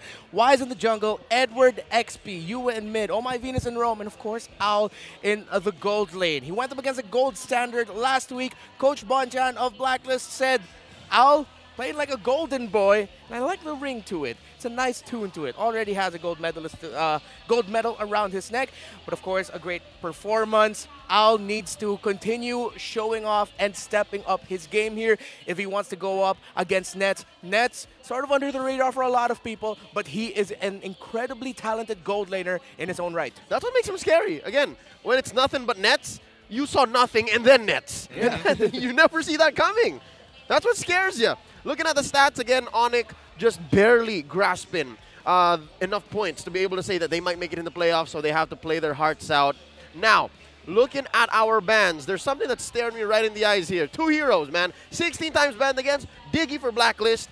That Natalia, 19 times banned against ONIC PH. Yeah, and when you think about these two teams, minus the Natalia, you can really put in a lot of heroes and think, whoa, that sounds like an ONIC hero. Although they don't have the stat line or history for the Oh My Venus heroes, such as the Estes. We've only seen Florence once, but everything else very similar. But what I'm looking for here is what will be the X factor in the XP lane picks. Ryota has shown Terizla a lot this season. It's become one of their pocket picks. Before Blacklist International, Edward has actually played a Terizla game way back a few months ago, so that's an option there. What are their picks going to be? This draft is going to be fun to watch. Well, that's why I like you pointed it out, because if it's not banned out, Terizla is actually a great hero pick against Blacklist International, whether they, play this new version of Ube or not. It could work well. Imagine gathering everybody up, put them in the penalty zone, and then following up with that, right? So there's a lot here that they can play around with, and you also saw the kill participation from ONIC Philippines is massively high there. So we'll see how that plays out in the matchup between these two. Talking about kill participation, Blacklist International, again, the Ube Masters, are close to it. What was that? A difference of 5%, give or take? So the fact that that remains so close means a lot of these team fights might break out in the mid-game, well into the late. That's where I'm foreseeing the action to come out through. So with that being said, what exactly do these two teams have to do to be able to get that W? Let's go and throw it over to Keys to Victory, brought to y'all by Infinix. Panibagong code ng ating makita at panibagong orasan para sa ONIC time, kaya naman napaka-importante na ating Infinix Keys to Victory para sa side ng ONIC, gear up for Oh My Venus' XP lane pressure. Again, binanggit natin kanina that there's a possibility na magkaroon na ng XP lane rotation para magbigay ng space sa mga gold laners at mas magkaroon ng chance for the gold conversion. Ina-adapt to recently ng Blacklist International. It's very deadly na iisipin mo magkasama doon is gonna be Oh My Venus and Agent Zero. Para naman dito sa side ng Blacklist International, due to ONIC's slow burn. Again, nagkaroon ng sitwasyon kung saan hinimay kung paano nga ba maglaro ang ONIC Philippines. There's a tendency for them for good minion wave management, lalong-lala na dun sa mga Lord pits, kaya naman, or Lord fights, kaya naman nakita natin dun sa statistics kanina na in terms of Lord kill participation ay mataas para sa ONIC. So kailangan tong bantayan kung saan nagkakaroon ng trade or meron na iiwan para mag-clear na minion wave dahil lagi nakaangat yung minion wave ng ONIC Philippines. Ito ang kailangan bantayan ng Blacklist. Para naman sa ating dalawang teams, prepare for the expected gold lane showdown. Again, we've expected na magkakaroon ng matinding matchup between Owl and Nets para dito sa ating laban. At dahil nagkakaroon na tayo ng ibang rotation with the current meta, talagang mas magiging angat ang kanilang damage or kung paano nila i-convert yung kanilang na farm on the early part of the game at kailangan itong suportahan ng kanilang mga teammates pagdating sa team fights. Yan ang ating Infinix Keys to Victory. Sino nga bang mananalo para dito sa ating serye? And as foreseen, again, we mentioned Noe Makasa, we mentioned Ryota. In this matchup, Blacklist versus ONIC, Oh My Venus has to keep an eye out. Yeah. And usually when we see the rotations of Oh My Venus, a lot of it is going to the gold lane actually. And Blacklist fully trusts Edward in handling the XP lane. Mostly. Mostly. But Ryota does so much for ONIC PH within his lane, how he rotates to invades, how he joins the objective team fights. That if I'm Blacklist, and I really agree with that key to victory, they have to pressure Ryota here to douse the slow burn. Yeah, that's what I've been saying throughout the season is XP lane in general is such a high impactful lane, and you can actually really see the way these different XP laners from different teams play that lane, right? And now that you're going to have these two, I know we're talking about Owl and Nets here, but again, the XP lane matchup is going to be crucial for both teams, and I think that will allow these two guys here on the screen to really shine, right? Nets and Owl both. Obviously, you know, Owl, this is his second week now playing. He has had time to settle in. He's got the skill to go up against Nets, but one thing they also have to watch out for, and another team is well known for doing this, is Nets going for that backdoor play, putting pressure in another lane and being able to control that as well. Yep, we've seen them attempt to do it several times throughout Season 10 and Season 11, so that's definitely something that we cannot discount. Something else to note, the fact that Owl's stats that's flashing right now in the player head-to-head have a relatively small sample size. Again, it's across 2 games. Those 2 games that they won against Smart Omega. Nets, though, something to note is despite the struggle, despite the 24 games that he's played with his team in Season 10, Season 11 rather, he still has a relatively high KDA, like much higher than Owl's. 3.71 for a gold laner, especially since he's more of a late game activation type of gold laner. And not to mention the fact that in the first meeting that they've had in this season, they went 3 games, so who knows? Who knows how far both the teams can take it this time around? Yeah, and honestly, looking back at their previous matchup here, of course, it was a reverse sweep for Blacklist International. ONIC was the one that took game number 1. This is already a very good picture to back up what we've been saying, that these two teams are a lot more similar than they would care to admit. Because you can just cover up the names, cover up the sides. It'll be hard to determine, like, wait, is that the Blacklist draft? Is that the ONIC draft? And so this is really going to be another chess battle in terms of their hero prioritization in the drafts. Because if they do not show something new here, but which I'm thinking, what else can teams at this point show? What else do they have in the bag here? Then we're just going to be seeing a trading of key heroes. The Fredrins of the world, even, well, the Ruby for sure, that'll be more of a Kekadut hero. Even the gold lane picks are very similar between the two teams. Lolita also, between hotly contested. You can cover up the names. Sensui and Wise have a shared hero pool. So now as we go into the draft, we see ONIC respecting the Oh My Venus heroes. Again, I am in the camp that this shouldn't be a hack a Venus strat, but 2 picks taken away from Oh My Venus is good enough, and then remove a 3rd. Brother, was it not last week when we saw Hackadut as well? Yeah, we saw Hackadut, yeah. Now that we're talking about it, again, for all those who did not join us last Sunday, Hokadut was a thing too. Oh, yeah. So the Franco is now an X factor wherein Oh My Venus doesn't have that hero as much. So it's possible. Now, going into the draft, there goes the Diggy, there goes the Estes, and that's interesting. This is Wise's Alice. What's going on? Well, I actually really like that they're taking this out because Blacklist's play with the Alice, very safe, great for the objective takes, and Wise looks very comfortable as an Alice jungle, being able to secure retributions. ONIC is considering the idea that they don't want to go up against an Alice because based on the history of pickings of these two, there is a good chance that the options left on the table for ONIC might not be enough to answer an Alice. So just to be safe and respect it, they take it out. Now, ONIC pick up the Valentina here. Again, we know the utility of that. There are so many heroes now when you think that they're going up against a Valentina, you can't pick. Blacklist loves picking an Akai jungle. They're going to think twice about picking an Akai jungle because you don't want a heavy spin going on the side of ONIC PH. That's going to make the life of Wise and the rest of Blacklist harder. So just great flexible picks here for ONIC, or pick to start it off. Yeah, I think that's one of the best picks that you can take for ONIC, especially knowing that our lot's open. They know that Blacklist International likes to take that, but so again, that is another high-value ultimate if it's taken that we've seen actually being taken from Valentina from other teams as well, and it works out really well. So, you know, but who's open that we haven't seen too much of is that Joy pick. Right, so Joy locked in along with the Klon. Did we not just talk about this last night? We were on a podcast last night and we were talking about how 1-1 and Joy, again, just started with that TNC Bren matchup is going to start showing up more. More teams are going to be more, what's the word I'm looking for? More bold to say, yeah, we can deal with the joy, let it through. Is that what's going on in Coach Bluffsy and Coach Lyric's mind right now? Exactly, considering the fact that you mentioned a hero earlier that's available for ONIC PH, they still have the Franco available for them. As long as they have a hero in their option, in their hero pool, that can still suppress, I'd open up the joy. So I will be surprised if they don't pick the Franco here, which they don't. They can still pick that up in the second phase, but I won't be surprised if Blacklist ban it for the second phase bans.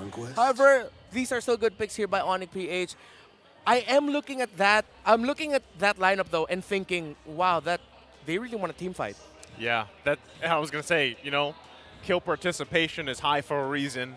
And that's one of the strengths here for ONIC Philippines. And yeah, with these 3 picks alone, it's going to be a big advantage, I feel like, around those fights. Again, it comes down to how they round this out, right, with those last 2 picks. But I like that you mentioned, too, you know, Franco would have been a great option. Hopefully for ONIC Philippines, it's not banned out, but we'll have to see. And there's the Eve lock-in for Blacklist International. We know that's one of UA's favorite heroes right here. Something is afoot here. There is a change in the status quo. Was it not just last week or the weeks prior that Farsa was a more priority hero? Yeah. Now, are we going towards the ways of, let's say, MPL ID or MPL MY, wherein it's the Eve that's more prioritized? Oh, God, there it is. The Hookadoot.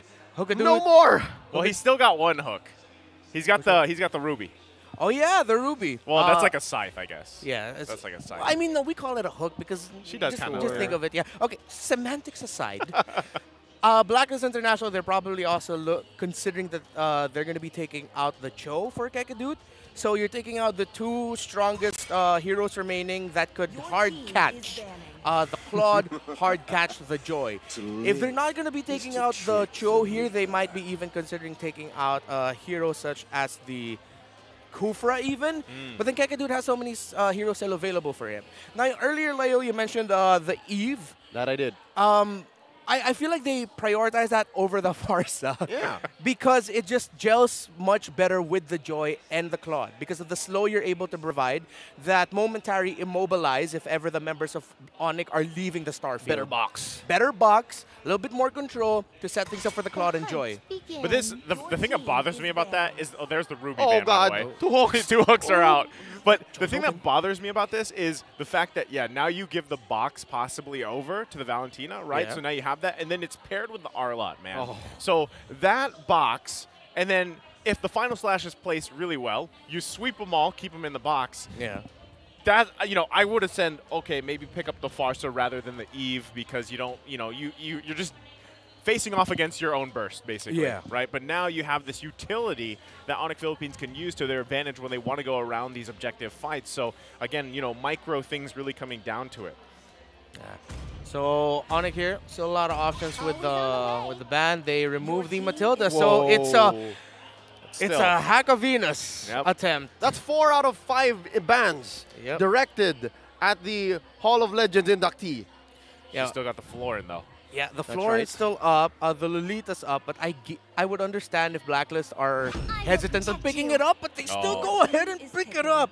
Despite the R-Lot, the Martis, and, well, even the Valentina, all of them being able to have a good chance of being able to interrupt the charge of the Numenon Blast. Or skirt it entirely. And then at the same time, the Valentina can take it. It's a very brave choice, but Oh My Venus is very comfortable with that Lolita. So now ONIC played safe. We mentioned the Grok earlier. That was a preferred pickup here for Kekadude. And Nets also still very safe. They pick up the Beatrix. So there's a very textbook ONIC PH draft right now.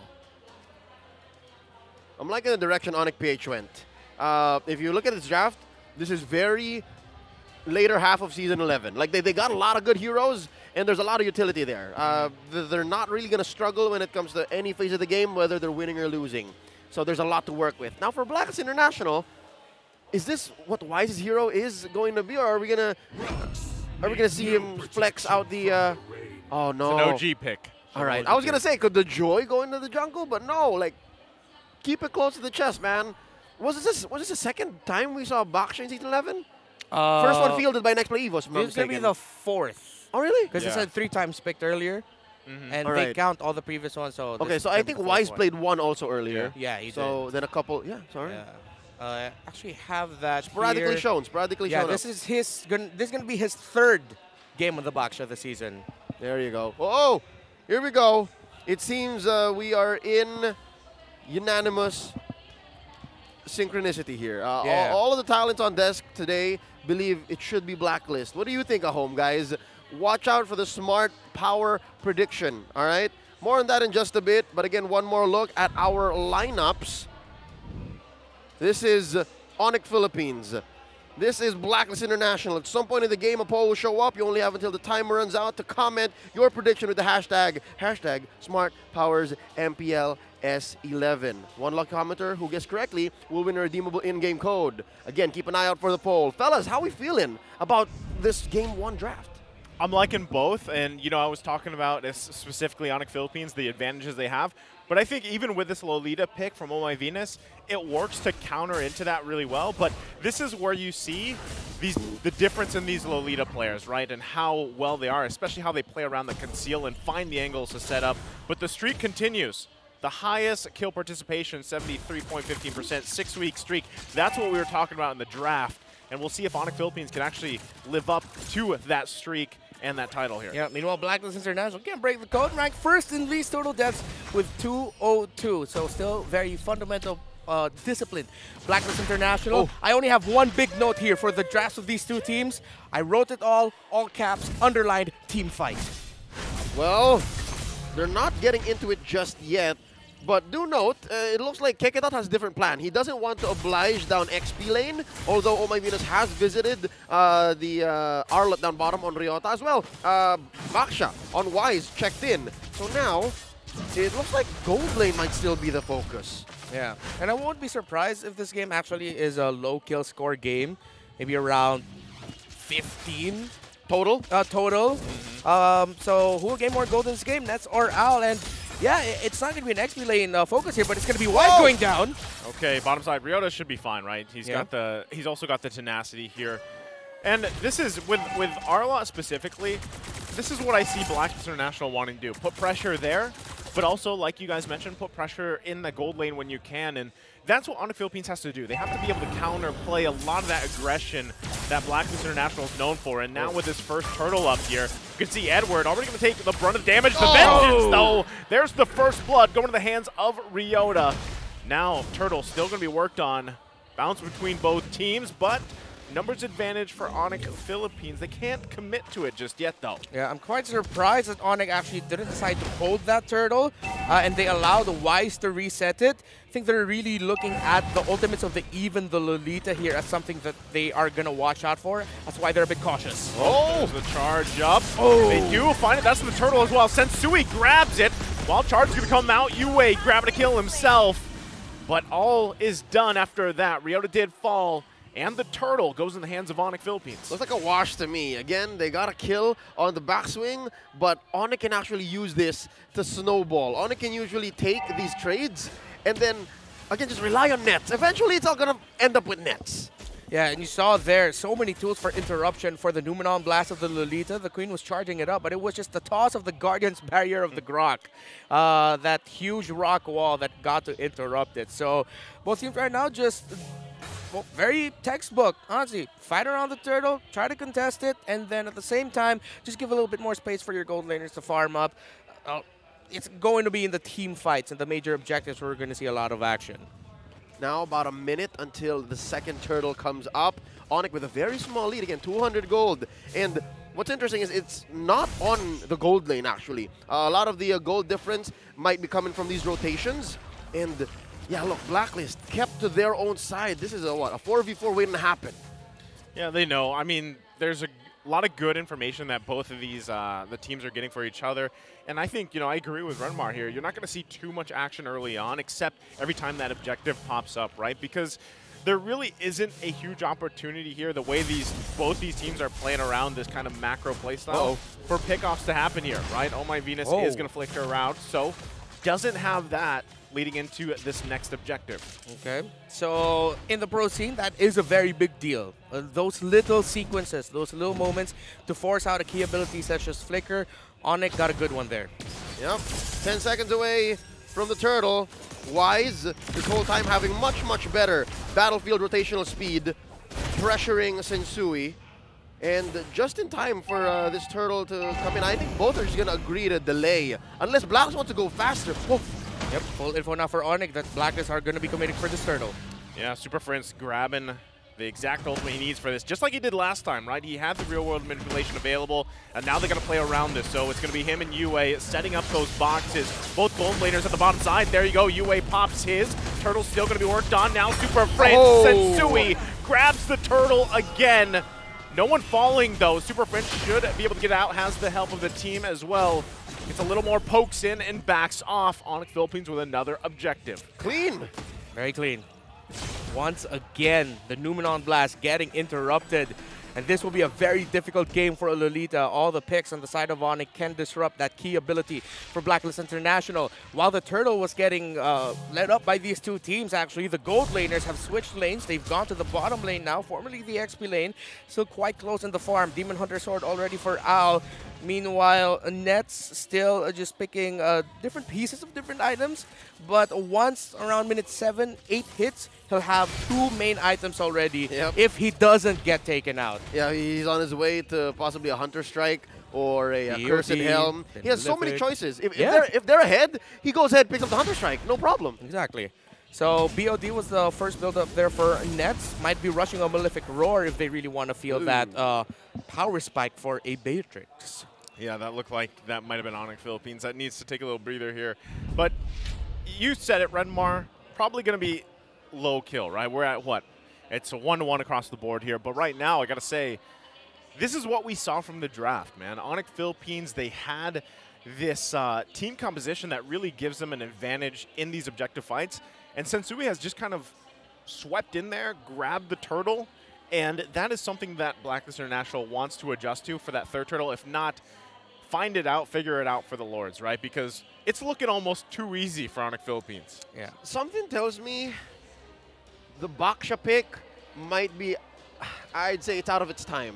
Yeah. Looking at the whole lineup from ONIC and looking at Blacklist, what's wise to do in these Lord fights, right? Unless they come in winning, unless they come in a 4v5 or they come in with like a perfect Numenon Blast, what's the Baksha to do besides make this a softer spot for the sustainable heroes of ONIC PH? Yeah, it's just for safety. They just really wanted to get a very tanky jungler that wouldn't have to worry about his own life, to be able to contest with that Marthus. Of course, again, heroes we mentioned earlier, in that situation, Blacklist would not have picked up the Akai. They're up against a Valentina.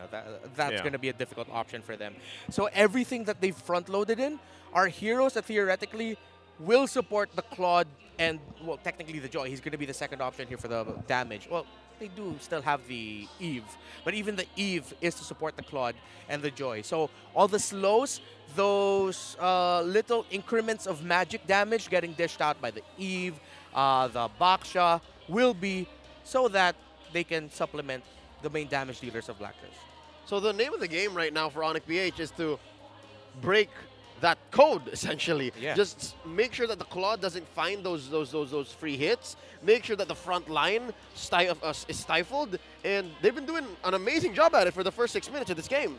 Just stop the Numenon Blast. This is great practice for those higher pressure situations later on. Yeah, well, Renmar called this, right?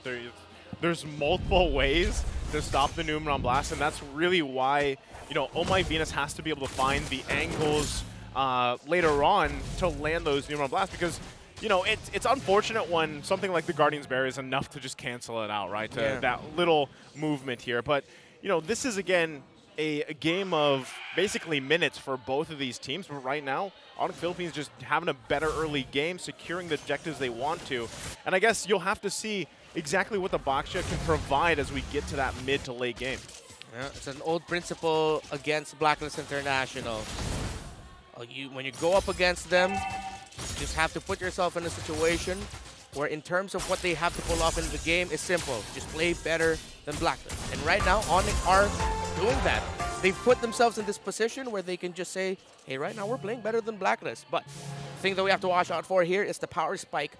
The Beatrix and the Claude will hit. No deaths yet for the respective marksmen of both teams. And this could just explode into one big team fight, giving one team full control. Sensui here with a pull, and Wise jumps in. Oh, everybody actually getting a fight for this one. Turtle still worked on. There's the charge up. Kakadu does fall, and Edward gonna force two members back here. Sensui, perfect on the Turtles, does grab it again here under the noses of Blacklist International. So they lose a member, but they grab another Turtle. Sensui still on point. He just walked up to that Turtle. That's what he's been doing, man. It's just coming in, taking it. Yoink fight. It's less about Sensui just coming in. It's because Blacklist kind of left that Turtle pit. They went and tried to punish ONIC head on, but the rest of ONIC backed out. They decided, like, you know what? Okay, we're happy with Kekidot for now. Yeah. It's just 7 minutes in, but I don't think they saw that Sensui was going to stay. Yeah, the abilities they used to get that early lead in that fight and then to counter punish while ONIC were run away meant that Sensui could just do that, walk up to it, even though he didn't have an ability that will, at that time he was on cooldown to avoid control effects. He's like, all right, I've seen what Blacklist already used in this fight. I can just go up and use my Retribution right away. So now all three Turtles go on the side of ONIC, but again, it's still very close because of the discipline of Blacklist International. They're not giving up so many opportunities to get picked off by ONIC. If they don't get the Turtle, that's it. They're going to back off. Now, though, once the Lord fights start coming up, that's going to be the big question. How much are teams going to be able to, or how much are they willing to commit in the Lord fights? Oh, they left Owl to his own devices. That's dangerous. I wonder if they can get one back from up top. It's 3 on Edward. Make that 4. Here comes Wise. Oh, they intercept Sensui. Yeah, a lot of focus there. You know, this is about what Wise can do in the box show. He can get around the map very quickly, but still, how does this turn out for the team fight for them? Owl's going to start to shine here. Yeah. You can already see, right? So, again, this is what we were talking about in the draft where both these teams, the pacing is set by the roamers, which they've done. Pacing is kind of steady, right? But now we're at the point in the game, especially with this Lord coming up here, where both gold laners, this is their time to shine. They've had the past 9 minutes to pretty much have a good time farming up. And now it comes down to how do they turn this team fight around in their favor with everything they've farmed up to this point. You can even see the XP laners making their way for this Lord Dance. This is Lord Dance started early. Again, as soon as the Lord spawned, both Sensui and Wise were at the scene, and there's a Numinum Blast coming in from my Venus. Super Prince still has the RWM. Oh, look at Edward. Okay, he pushed Nets back. They're down a couple of the ultimates, though. Now Wise in the real-world manipulation. They get the wild card. Kakadu still survives, though. Edward does chase him down. Finds the kill here. Now with the numbers advantage, Blacklist International going to go ahead and start this Lord. It was quite messy. Sensui getting some warning shots from Owl. Edward on the hunt to push him back further. Wow. Nets quite low, has to get out, and just like that, Blacklist International turning things around in that fight. They give up the 3 Turtles, but they get the Lord. Masterfully done. This is exactly what Blacklist was planning to do all along. They've actually conditioned ONIC PH to try and stop the Numinum Blast, but at the end of the day, that's not what mattered. Yep, the Starfield, the real-world manipulation coming out of UA on point. Kakadu got caught with his pants down, and for a moment, it seems like ONIC forgot that Blacklist International's XP laner is a joy. One of the most punishing to go up against, the kill chaser for the lineup, and instantly we saw it. Once Kakadu was low, even though he committed that flicker, Edward came in for the chase, and then Edward single-handedly stopped the other members of ONIC from being able to contest. A small window of opportunity was what Blacklist found. They've kicked the window down and have made themselves a door. Essentially what that does is it isolated Nets, and you saw the Beatrix was pushed back all the way into their orange buff, and that was just off timing completely. And now it's Blacklist's time. Wow. They're the ones who are dictating the pace, they're the ones pushing lanes, and up top, Owl takes down a tier 2. Bottom might be up next. Like, if you think about it, with the lineup from Blacklist International, the fact that they can push ONIC Philippines back with just Edward on Joy, but also Owl now that he's online with his quad. Charge up, though. Defiant 2 with the Numinum Blast. Both RDM coming out. Nets does fall, though. And now they're trying to fire back. Owl quite low. Falls himself 3 down for Blacklist International. What looked like a fight that was theirs. They lose the members here. Still going, Edward. 2 versus 1, make it 3 versus 1. He has to get out of here. He already had used the ultimate. Sensui Super Friend's gonna flicker in. Edward, can he escape it? He bombs, he weaves. Edward lives to fight another day. Abunjing gets away with it. And this joy is exactly why you should ban the hero. He got away with so much. That was 3 versus 1. 3v1. I really thought he was down for the count. But somehow he made that Joy look like it had a flicker on, but no, that is still a vengeance on that Joy. And now ONIC, though, they made a terrible situation into something good. They walked away with 3 kills. They couldn't get Edward down, but no, Ryota in a dire situation. Okay, Ryota. I don't think he's going to be like Joy, not going to be able to escape this 3 versus 1. Finally falls to Owl. Sensui was trying to get there, but look at the top side. Yeah. They're putting some pressure here. Going to look to get this tier 2, Kekadut and Nets. Looks like they're going to be happy with that and back off. Very disciplined, these 2 teams. We saw what Blacklist International did to the map of ONIC after they took the turtle. Now, after finding a breath of fresh air, countering Blacklist International's attempt in the mid lane, they got towers up top. Okay, there's the Newman Blast, but there's going to be no follow-up. Super Friends just going to take that one, and now Lord is up once again. Both teams looking to get in possession here. So far, so good. That last engagement where ONIC punished Blacklist over Zealous engage in mid puts him at about a 50-50 chance. Like, this Lord is at least a Lord that they can contest. Now, it's Luminous, folks. It will charge into main objectives.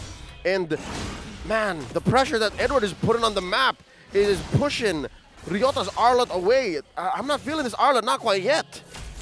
Yeah, because of both teams drafting really well for team fights, ONIC leaned in on that idea really hard, which meant that Blacklist got to pick a hero that can team fight incredibly well, but at the same time also create space for the rest of the map that this Joy is a problem. The split pushing, the side towers for ONIC, that they might end up having to face 4v4, which will turn into a 4v5 because Edward will be able to get back to the fight in time. Gentlemen, Owl just stole the purple.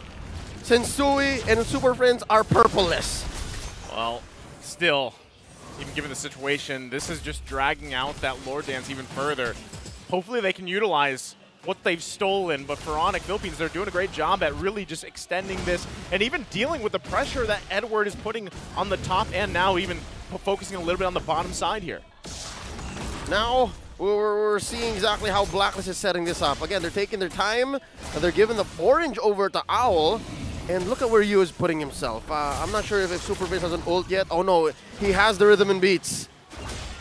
Has the ultimate key abilities up for both teams. On the Valentina though. Okay, he decided to go ahead and use it, but again, still, Super Friends also has that Joy ultimate. Look at that, the pressure on the backside! Super Friends does survive, but Nets left all alone. The pressure was too much. Now caught in their RWM. Ryota trying to get out of here on this Arlot. Will he be able to escape? Edward goes in. There's the final slash. He gets back, though. They try to counterpunch. Ryota still amidst it all. 3 versus 3 in the jungle. Kekadut with the wild charge. No follow-ups just yet. They get the flicker out. Edward pushing them back. Whole lot of action. Nobody falls here. And now Lord again for Blacklist International. They're short on firepower. ONIC-PH may have found the perfect counter engage, but Nets wasn't around. Nets was down, and a Valentina at this point not yet enough in terms of damage. There's a lot of control for ONIC, but you said it, Leo, not enough firepower without that Beatrix. ONIC were WTD, way too deep. They forgot they didn't have their second tower in mid. That was an easy conceal, rush, ultimate catch ball by Blacklist International. Hell of a play there by Oh My Venus and the rest of Blacklist. And now with just spending 1 flicker, right? Blacklist are at the cusp of penetrating ONIC-PH's base. Check mid here. Lord's gonna crash in, and just like that, permanent damage. ONIC-PH have to consider. They're gonna get wise. They should be able to get him down here. Still has the Immortality team following up there. The cancel comes through. Wise still alive. Bobbing and weaving for a little bit longer, but Super Prince finally getting the kill. They still got the Lord. They finally get that down as well. The damage is done, though. They lost the mid turret. But ONIC Philippines still staying in the game here. Again, this is good news, bad news for ONIC. They can clear waves. They're online again for most of the game, whether they're playing early, mid, late, ultra late. But Blacklist's execution, Blacklist's approach to these team fights have been, I'd say, almost spot on in the later half. Starting at 8-9 minutes, they've been catching on and sleeping. Yeah, Athena Shield's already in the hands of the Joy, and the Claw Kekadu down low! This is bad. Okay, the Numenor Blast gonna land. Kekadu flickers out. There's the follow-up. Owl comes in. UA grabs the kill, though. Still, the pressure is there. Edward doesn't have the ultimate available just yet, but looking for an angle here that he can find one. Super Prince goes in. There's the final slash, too. The shutdown comes through. Sensui as well, still on the hunt for Owl. Owl can't get away, pops the win chance, but it's not enough. Sensui grabbing another one, 3 down for Blacklist International. ONIC Philippines with a huge play as they march down the mid lane. Deja vu, but this time around, ONIC might actually capitalize. They're converting into mid. ONIC's Prince, that was promised with a massive Numenon blast. As of Valentina, it's just Venus and Wise. The Royal Duo, can they hold on here? They can hold on. They got 1 minion to work on. Another wave coming through. They've got a couple seconds for Edward and UA. They've got to buy time. Numenor Blast can charge up. Final slash and Nets goes in. Takes the crystal out. Taking game 1 for ONIC Philippines. Massive. The Prince that was promised started it all. And ONIC PH capitalized. The smoothest sidestep as a Beatrix I've seen in a while. If he got caught in that Numenon Blast, Nets couldn't have ended it. But Nets said, hey man, it's a normal day. Nothing but Nets. It seems like it was conditioning level on level. Early game, ONIC was just taking turtles. Not a single one given to Blacklist International. And then towards the mid to late, Blacklist were just calling shots like, no, take the fight now or else you lose.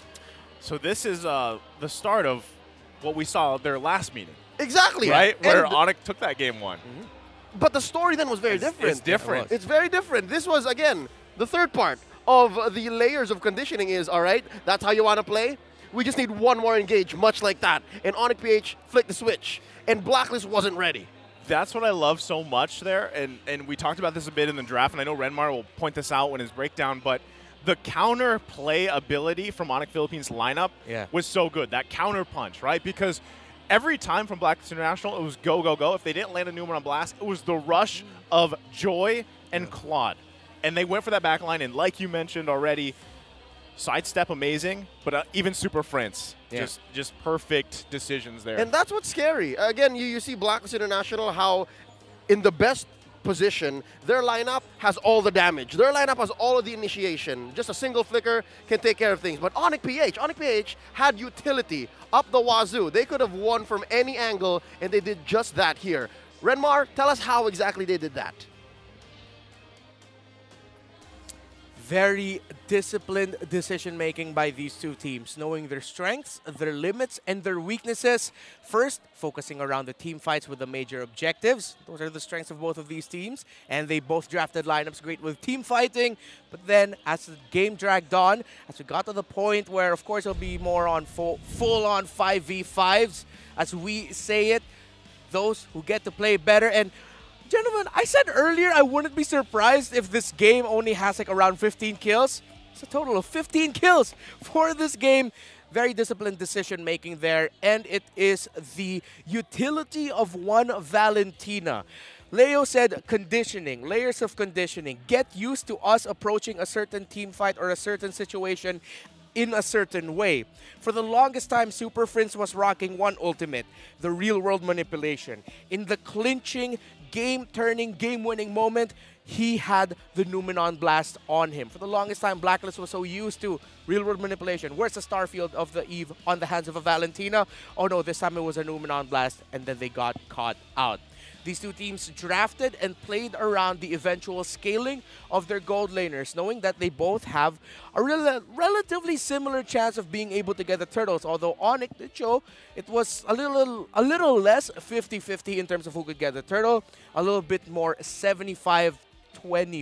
Hopefully my math is correct there, because of just how ONIC positioned in the team fight and how well early on the key ability of Blacklist International, their team fighting, the Numenon Blast, is easily cancelable by a lot of the hero ability kits that ONIC PH has. Now, another key factor here, though, as to first why Blacklist International got the lead suddenly after getting that Lord was their decision-making in the team fighting, and the fact that they knew that the lineup of ONIC PH, just like them, is strong as 5 as long as they can take down 1, which earlier then was Kekadude, then we have good control. So the punish mentality of Blacklist, one little bit of extension from ONIC was punished immediately.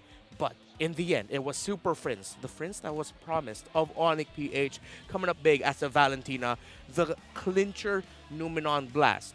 Again, the theme of conditioning, getting used to the game, going a certain way, suddenly surprising your opponent by changing one thing. And for the Super Friends of ONIC PH, it was which ultimate that he got.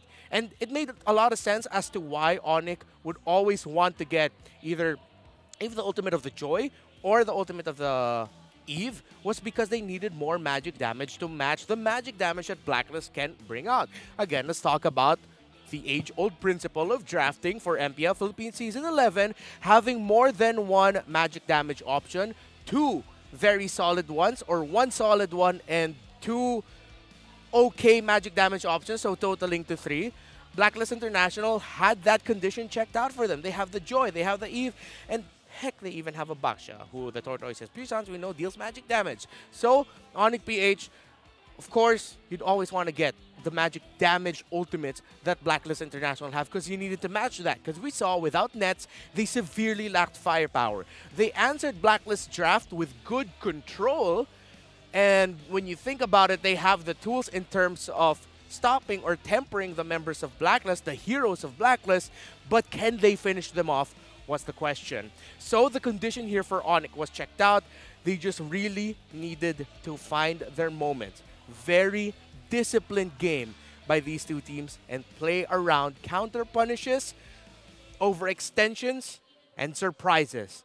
ONIC was able to tick that there right at the end, and with a beautiful sidestep by Nets, secured the victory. The game number 1 for ONIC PH. And I'm excited to see what game number 2 and maybe even potentially game 3 has in store for us, because so far we understand the series very well. Everything we've discussed has been shown by these two teams. It's this game here and that performance in the last 5 minutes that really helps just hammer in the fact that ONIC PH Season 11 might be the new Poison.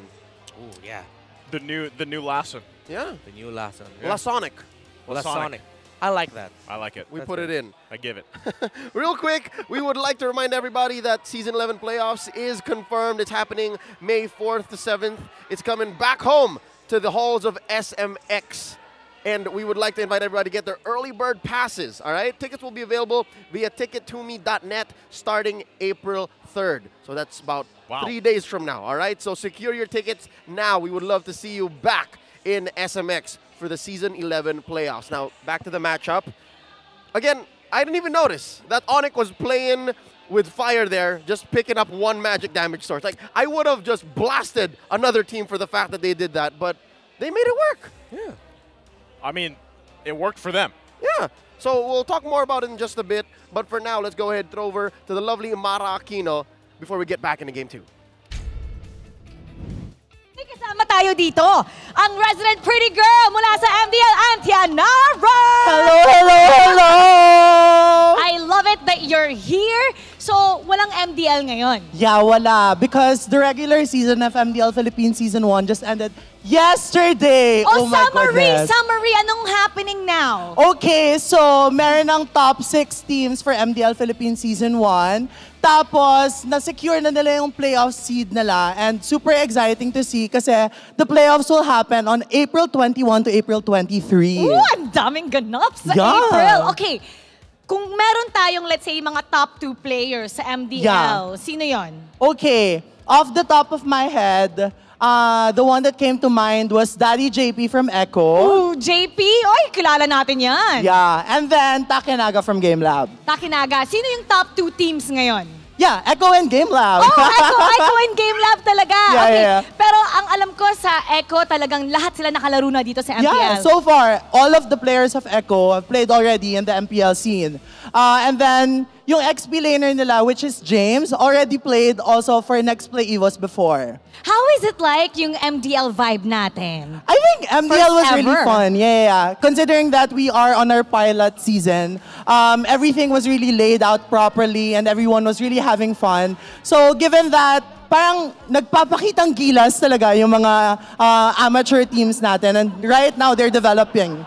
Okay, let's invite everybody. Let's invite everyone to watch MDL right now. Okay, everyone, watch the MDL Philippines Season 1 playoffs from April 21 to April 23. Pero ito, meron tayong isa dito from MDL. Ay, opo. Meron po talaga. Okay, how about kamustahin natin siya? Let's go! Bridget! Where are you? Bridget! Si Brigida! Brigida, hi! Hello. So, kamusta ka naman? Parang ready ka, sinabihan ka ba na pupunta kami dito? Medyo. Medyo. Oh, okay. Si Bridget, si Brigida, ay mula sa MDL. Ngayon, may MPL debut. Kamusta? Sa trio. Sobrang saya. First game pa lang yun eh. Parang hype na nga ako eh. Pero despite it just being one day, gusto ko talaga siyang maging memorable. Hindi lang para sa akin, pero sana pati rin sa mga nanonood ngayon. Kinakabahan ka ba? Kinakabahan ka ba? How are you feeling? Sabi sa akin kasi kabahan daw ako kapag hindi na ako kinakabahan. Sino nagsabi niyan? Lahat sila. Lahat sila. Okay. Sino ang mentor mo dito sa MPL? Kayo! Ay, ako ba? Kayo! Pero sa casting. Marami. Yun yung masasabi ko talaga dito sa talent pool and sa industry in general na parang sobrang willing magtulungan yung lahat. Kaya parang pag nagsimula ka na dito, pag pumasok ka na, literal na mahahanap mo talaga yung reason para magstay. Kasi may in love ka na, ganun. Okay lang yan, huwag ka umiyak. Sa industry. Kanino ka na in Sa industry. As your mentor, wag na muna. Okay, ikaw kailan? Kailan ka kaya? Hindi ka na inwaya eh. Okay, pero madalas kayo nagpa-partner, di ba? Sa MDL. And how is MDL like for you? For me, ano din siya, like super fun and at the same time, medyo free ka kasi talaga. Like aside from yung ang saya mag-denim coat, Ito po denim coat namin. Ayan, patingin. Ayan. Sa MPL ganito. Ay, ang ganda. Natatanggal ba to? Hindi. Kailangan model. As the lucky charm. Sige. Hawakan ko to. I-model mo the way you would put it on for MDL. Dali. Let's give it up for Bridget Ramos! Brigida! Ayan! Okay. Hindi ko kaya. Hindi mo kaya. Okay, kamusta when you first started? Ano ka daw eh? Nadinig ko dun sa cast mo kahit kahapon pa lang, nervous ka na. Parang naiisip ko na agad kahapon yung pressure of making an MPL appearance. Kaya parang hindi ko maiwasan na parang mapaisip, kabahan, tas madala siya. And na-compromise yung pag-enjoy ko dun sa kinas ko kahapon, which I eventually realized, dapat hindi. Dapat hindi ko hindi ma-enjoy yung ginagawa ko. Kasi hindi na siya, parang mawawala na yung essence. Kaya ngayon, parang minimake sure ko na, oo, may kaba ako onte, pero i-enjoy ko talaga siya. Okay, you're doing such a good job. Pinapakinggan kita kanina, nag-iingay na sila lahat. Okay, alam ko ikaw yung nandun sa desk na yon. Okay, gawin mo yung ginagawa ko, i-throw na natin sa inyo. Okay, dahil ako ay kinakailangan ko ring bumalik. Casters, wait lang muna. Balik na sa inyo after a few moments.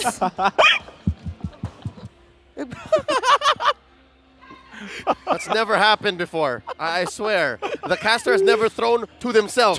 Yeah. At least for the Tagalog broadcast. But for us here, we're all just proud dads. Yeah, proud dad moments for all of us here. Of course, Brigida going through the caster search. Not even the most recent one, the first one. My batch. 2 years, 2 years back. She was a batchmate of yours in the caster search, and really she's put in all the work. And I am not tearing up. Why am I tearing up? It's just so cool seeing her here. It's all right. I'm proud of her. I'm very proud of her. We're proud. Yeah. Nice it was everybody's dad. Yes. Yeah, he's my daddy. All right. Now, back into the matchup. Again, real quick for all those who just joined us after that heartwarming talk with our MDL talents. ONIC is leading after just from out of nowhere, underneath, Blacklist knows, pulled the rug and went straight for a blitz down mid, broke down their base. We're sitting at match point. This is scary. If you're Blacks International, how do you address this sudden change of the winds? I think they go Ube.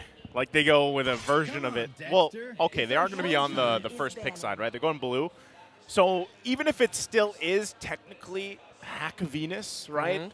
you can actually play around with this, so the order of the drafting, and play with it in your favor. Because, yeah, I think given how the previous game went, again, it was kind of, for the most part, really even. You know, up until what? The first Lord, like 9-minute mark, I would say. Yeah. The turtles were all secured by ONIC Philippines, which they did a great job with that. So if you're Blacklist International, you really want to contest those, which maybe the wink link there was that Baksha pick, not really able to fight in those kind of that situation around these objectives, and start from there. If the Baksha was good for anything, it was, again, the rotational speed. Going across the battlefield, pressuring different parts of the map, but it does still feel like a Band-Aid solution. And now, Blacklist International, all I can say is this. They shouldn't overthink this game number 2. Game number 1 was very close. They contested. They got the Lord. They were in the lead. It just boiled down to one moment not going their way and ONIC having a brilliant counterplay. But they shouldn't overthink it. It shouldn't be a massive shift. It shouldn't be away from who they are as a team. Don't go away from your identity. It did well in game 1. And I think that's exactly what went down behind the scenes. As Blacklist International went past us here in the crowd as they walked up to the podiums, I saw the Hitman. I saw Renegade with his arm over Edward, if I'm not mistaken, saying, man, just chill out. Just relax. We got this. We can still win the series. On the clapback, here's ONIC PH with last game. The aforementioned Farsa was totally snubbed. Now here she comes alongside Arlet. And the Joy once again picked up by Blacklist, but now Joy up against the Farsa. It's going to be a shaky situation here for ONIC, and they pick up the Eve.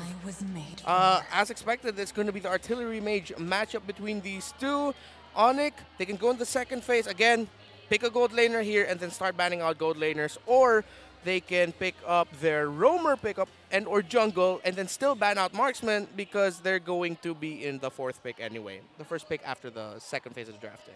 Again, I like this though, right? Yeah, the Joy is here. It's going to be in Edward's hands. And, you know, even if you look at the previous game, he was doing exactly what he had to do, right? And the question even previous game was, early game, you weren't feeling the R-Lot too much, but then it popped off later on, and then you now rounded out with this first phase with a carry pick.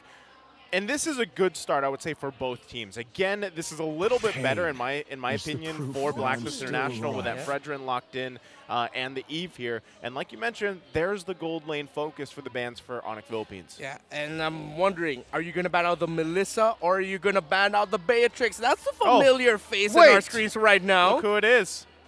Is that NXP and ONIC PH alumnus? Is that Hito's rival?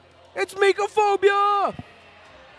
And the burger up by Miko. It's good to see him. It's been a while since we've seen a burger. It's the signature burger. Yeah. He has a fry business. It's not burgers. Yeah. All right, back into the draft here.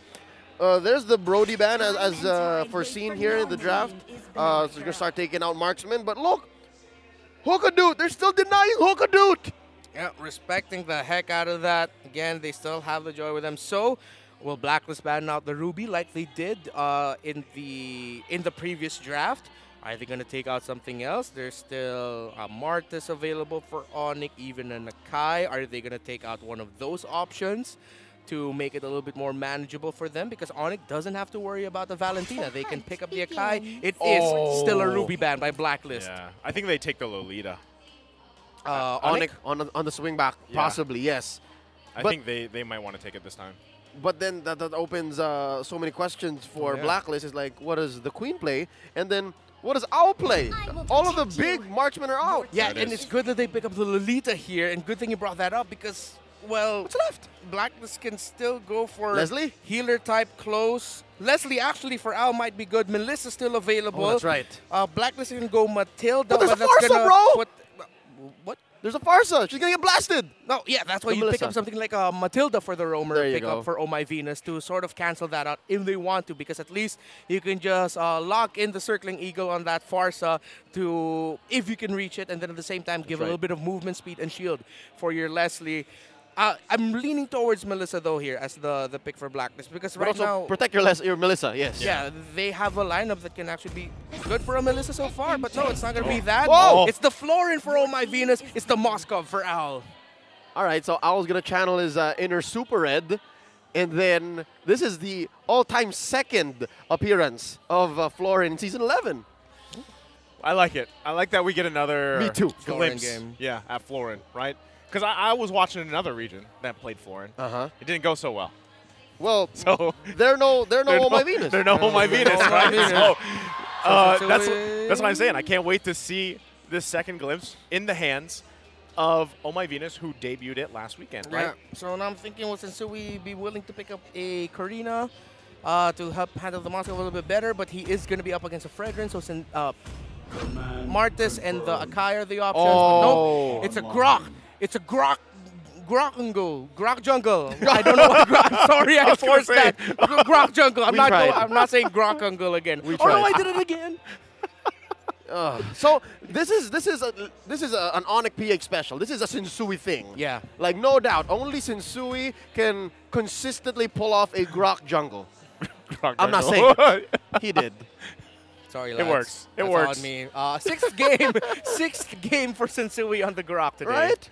And then to some modicum of success. Yeah. Right? So, you know, why not?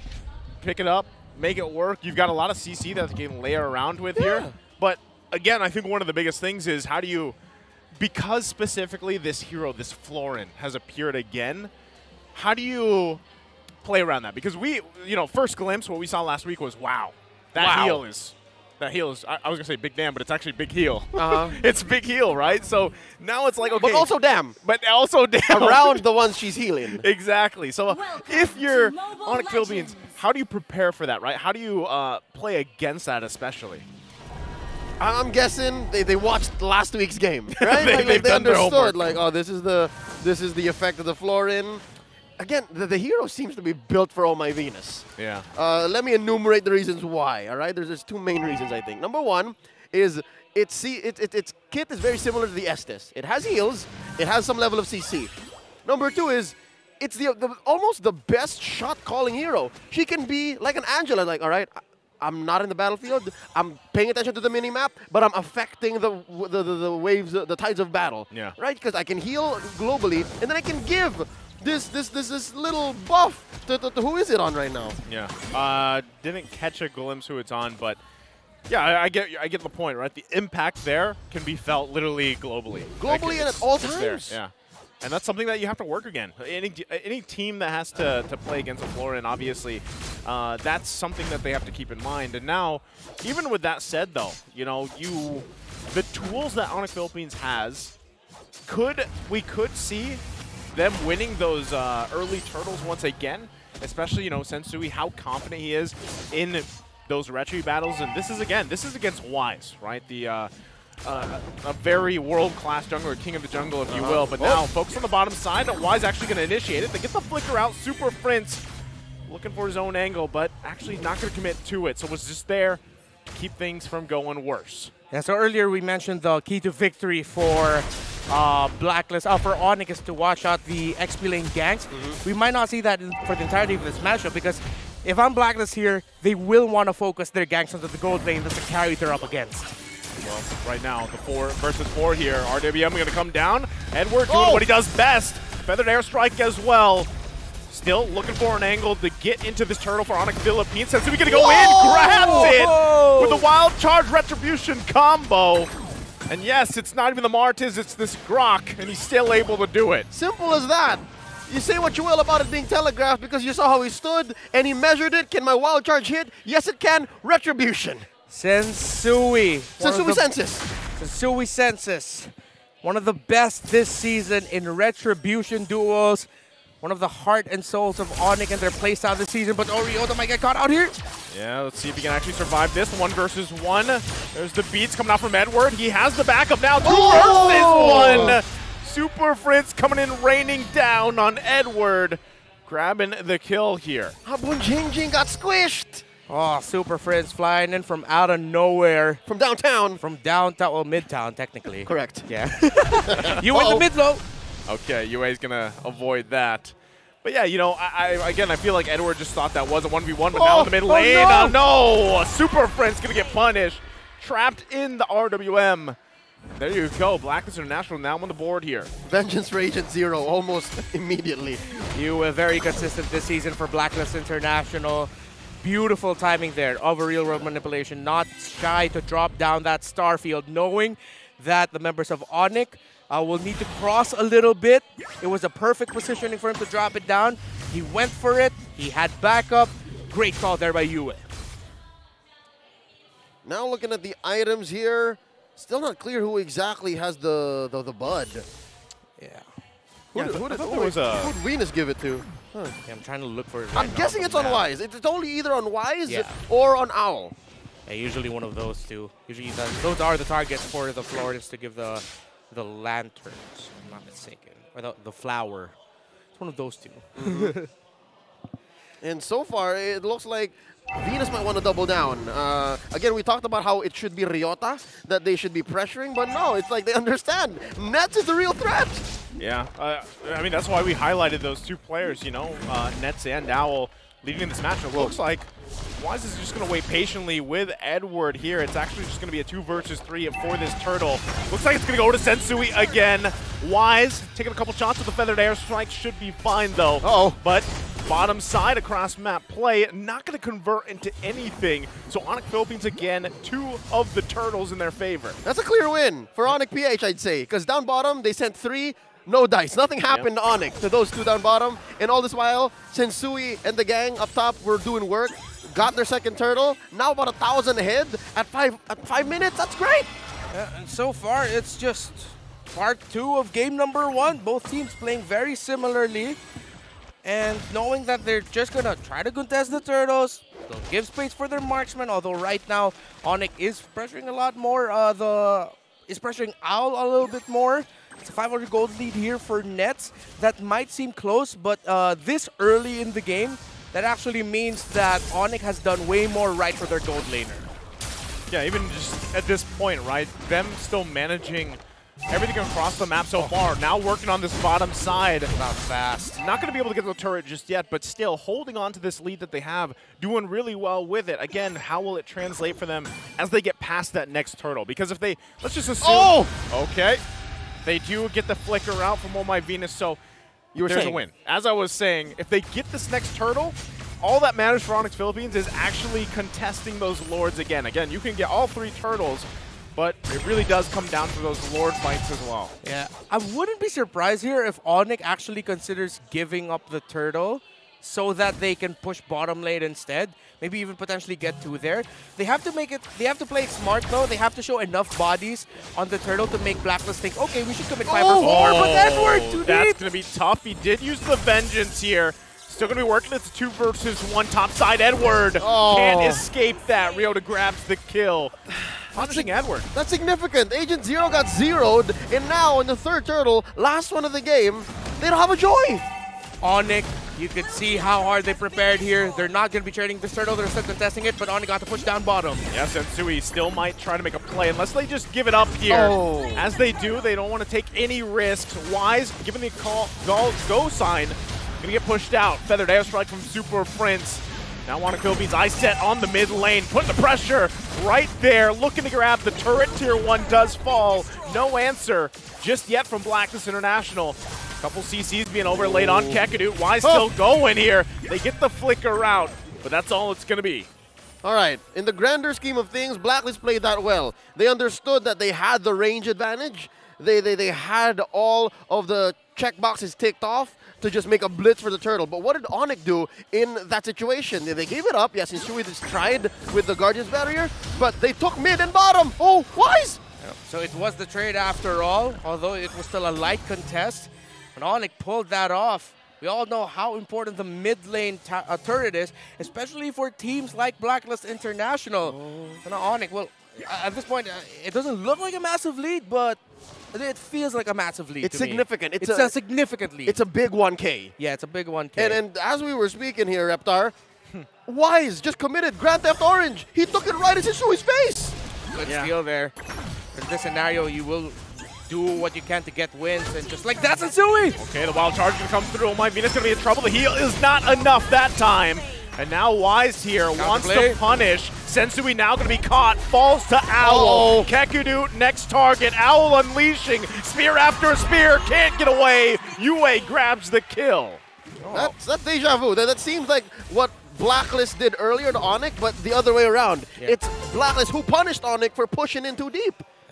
Too deep indeed. I really thought the moment they got that kill onto Oh My Venus, they would back off quickly. Yes. But it looked like there was a hesitation of, oh, do we fight? Oh, do we back off? Oh, do we help? It's looking we can. We should be. We should be. Yeah, so that hesitation was costly for ONIC. And this feels like the first time this series that we saw them hesitate that way. And history has proven, and even in game number 1, it shows, if you hesitate against Blacklist, Blacklist will punish. And with that, it looks like Blacklist is back on the map. Again, this lead by ONIC, what we considered a huge 1K, now shrank to 300 gold. It's at this point that maybe, yes, we can say this is close. Yeah, still close here. They're going to be caught in the real manipulation. Kekadute not going to be able to find anything. Flickers out as well. Super Prince has to flicker too. Numeral Blast going to find Wise here. Not enough damage just yet. Nets waiting patiently. Trying to feel this one out. Still a lot here being committed by both teams. Owl lining up the spears for Sensui. They're going to be forced back here. ONIC Philippines, they got to reset. They got to gain this health back. It looks like Blacklist International might have their eyes set on actually committing to this. Lord Riona, though, comes in with a final slash, followed up with a feathered airstrike. One falls for Blacklist International. Owl on the run, too low. And now it's ONIC Philippines taking the Lord here. Wise going to go in, and he gets it with the red tree, winning the battle that matters. And now he does fall. Immortality going to be popped. Yue and Edward have to back off here, but the Lord is secured for Blacklist International. All hail the king of the jungle! Right in front of the face of the, what? Arguably greatest Retribution duelist in Season 11? Wise just did that. Wise. How many seasons has he been doing it now? Clutch for the king of the jungle.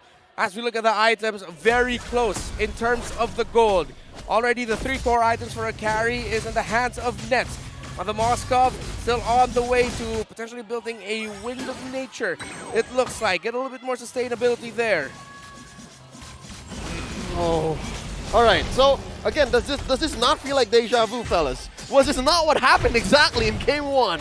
It's deja vu, you know? It's exactly kind of what happened previous game, and, you know, given that whole situation, the next one, yeah, you know, that's only the first Lord. So ONIC Philippines going to make quick work of it, kind of reestablish themselves. But still, they lose some of this map space, too, that they had the advantage of.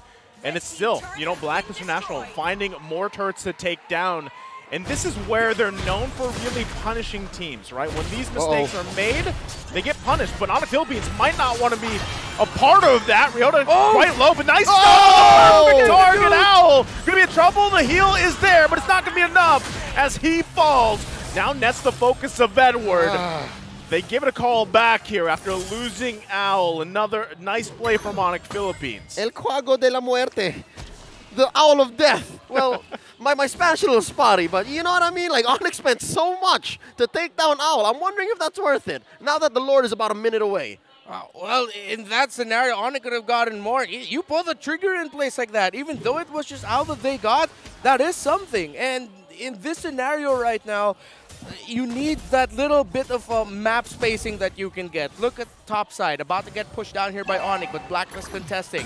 But this allows ONIC to place themselves prematurely in this Lord area around the mid to get a little bit more control in that place. So yeah, that was a great call there by ONIC, but just unfortunate for Owl. Right at the tip of the Numenon blast, it was a beautiful follow-up by Sensui and by the rest of ONIC. Is it possible that ONIC still showing signs of hesitation? Again, the way I understood the situation is they could have gotten more. The fact that the Moskov got killed there means a huge chunk of Blacklist firepower was already absent. Maybe, just maybe, ONIC could have gotten more. Yeah, Nets was relatively okay. Although, I think the condition there was since Nets ran into Edward as ONIC were trying to reposition, Edward got to bring him down to around 65% health, which for ONIC was just a little bit too much for their gold laner. They decided to play it safe instead.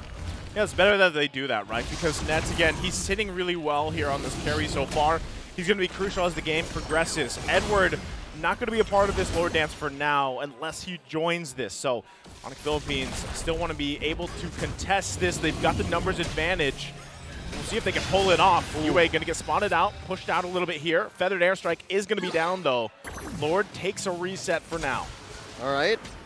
Interesting use of the Guardian's barrier there. I'm pretty sure Sensui was maybe hoping for it to go on the other side because the call to use the feathered airstrike was a clear go. Like, we have to space him out. This should be a speedy take. But again, que sera, ONIC needs to find another approach.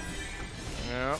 In terms of positioning, no one at an advantage right now, although Ryota might be able to surprise Blacklist. Oh, yeah. This middle minion wave, though, okay. Oh, Blacklist has the information of where the members of ONIC are. Blacklist very compact right now. They have to watch out their positioning. Yeah. Ryota gonna get caught out a little bit here. Does flicker around, so we can't use that to get the final slash off. The heal does come through as well. Again, a lot of ultimates committed here and battle spells. Lord Signet about half health. Still being pushed off here. Wise waiting patiently. Does have the immortality as well. Yeah, this is up to Sensui. Still going to be fighting for it. Owl waiting on the backside. Ryota has final slash. He has the final slash. No. He does not have the initiation tool with the flicker, but can still make a play. Does find Wise here. They're going to give it a go. Edward going down. Strike is secured by Sensui, but Nets has fallen. Blacklist International going to focus on Sensui now. The rest of the team back off. They've got the Lord, but they lost their gold laner. 2 for none for the big prize. What's ONIC to do here? Again, they can't convert this. Look, Blacklist already stopped the Lord. The Lord said, hey, I'm marching down mid. Oh, you guys don't want me to? Look how fast the Lord goes down at the hands of Blacklist. No conversion. Something tells me we might see a clapback just as quickly from game 1. Blacklist goes straight for it. And they're going to use the feathered airstrike. They do find Ryota. Wise trying to cancel him the best he can. Has the CC potential, but for now, ONIC Philippines holding off with a successful defense here, despite even having that Lord marching in their favor. All right, not so fast, ONIC says. Sensui has respawned Nets as well. They're going to try to regain parts of the map. They're going to lose all of their outer turrets, and they're going to be left to their base. ONIC has come back from worse, but Blacklist is known to just take games, especially after they lost game 1. They know better now. Blacklist know better now. Yeah, and surprisingly, despite the action-heavy last 3 to 5 minutes of this game, it is still very close in terms of the gold, in terms of the resources that both teams have. Although Blacklist has a lot more breathing room in the map now, and their Uber is in full effect. ONIC, if Blacklist aren't careful, can turn this around. Okay, still, a lot of poking back and forth. Wise kind of just checking in on ONIC Philippines. Sensui, it's kind of like, do you want to fight me or not? And they're just keeping each other in check. But still, unless some amazing concealed play has popped off between either of these teams, it's going to come down to, again, that Lord dance. A concealed play for ONIC with an amazing final slash. Or Blacklist, again, just catching them in the right spot with the right box from the right angle from Yue. So far in the 16-minute game, again, there's 2 keys I'd like to point out. The fact that Wise has Fredrin now. It's so much better at checking bushes and, again, initiating compared to the Baksha, which only had one way in. As well, I'd like to think the Moskov on Owl is a little better. It's got the range advantage on the carry. Yeah, it has the tools to give him... Close. A lot of tools used there. Sensui, you wouldn't want to walk in there. And at the same time, I like how Blacklist International are in sync with Wise. In the moments where Wise would go in even under tower or around 3 to 4 members of ONIC, just try to chain together the control abilities that Owl and Yue are always there to follow up. So they have to keep that up there. Blacklist, no hesitation right now. ONIC, hesitating a little bit more, but they also need to be very conservative with their use of the feathered airstrike now. It'd be a good thing that they have the Divine Glaive, though, in their hands, so Blacklist need to watch out for that. Yeah, and as we expected, right? A lot of these just checking going on between both sides, but ultimately comes down to this Lord dance. We see both junglers getting in position. And, one thing that I will say is Blacklist International, this is one of their advantages, right? Most people that have been watching them for a while know how well they handle these Lord dances. And that's where ONIC Philippines has to step up here. Sensui's been doing a great job at getting the retribution battles in his favor, but it also comes down to the team decisions and their placements as well. Yeah, speaking of ONIC, need to be careful how they place themselves, because if they're too close to a stack of Blacklist members receiving a heal from the ultimate of the Florin, that deals out slows and damage. So the healing of Florin isn't all just healing. It has a fair amount of damage and control as well being dished out to enemies. It's also big damn, Joseph. Yeah, it's damn also big damn. heal. But that's the thing, too. You know, you have to deal with that. There's the conceal. Looks like they're going to focus on Owl. They find him. Oh, we missed it a little bit there, but exactly where they wanted to go. Owl falls here, losing a huge amount of firepower for Blacklist International. ONIC Philippines, they got to give this one a go. They can't hesitate. Yeah, they got to push somewhere. They got to convert that into something. I mean, the minion waves don't look good for them, but there's no Owl on the side of Blacklist. They're looking to get the Lord, but Wise. Wise is a retry. Yeah. Wise is setting up Oriota found him. Moment. They're going to spot him out here. Still going to whittle it down. They're going to push him back. There's not really any space for Wise to work around with. Wow. They give a call. Great play there from ONIC Philippines. They secure the Lord. I just want to say how brilliant ONIC pulled that off, because when they did the conceal, they did that right in the face of Oh My Venus. All they saw then was Oh My Venus. So you'd think, wait, why aren't they rushing Oh My Venus? They knew that the positioning of Oh My V probably meant that there's someone else in the shrub with the queen, and they hit the jackpot. It was Owl in that bush. And the way that Blacklist adjusted their draft, yeah, say what you will about Wise having a Fredrin, but I still think that's not enough peel. And that's why ONIC is getting all of these free goes, finding the angles on their softies. Oh, this is crucial. So they get the tier 2s down. Now eyes set on these inhibitor turrets. Real world manipulation going to come down from Yue. Trying to clear as much as he can, still keeping this Lord here. That top wave, though, still in favor of Blacklist International for now. Final Slash can come out. It throws Wise here with the immortality with a wild charge.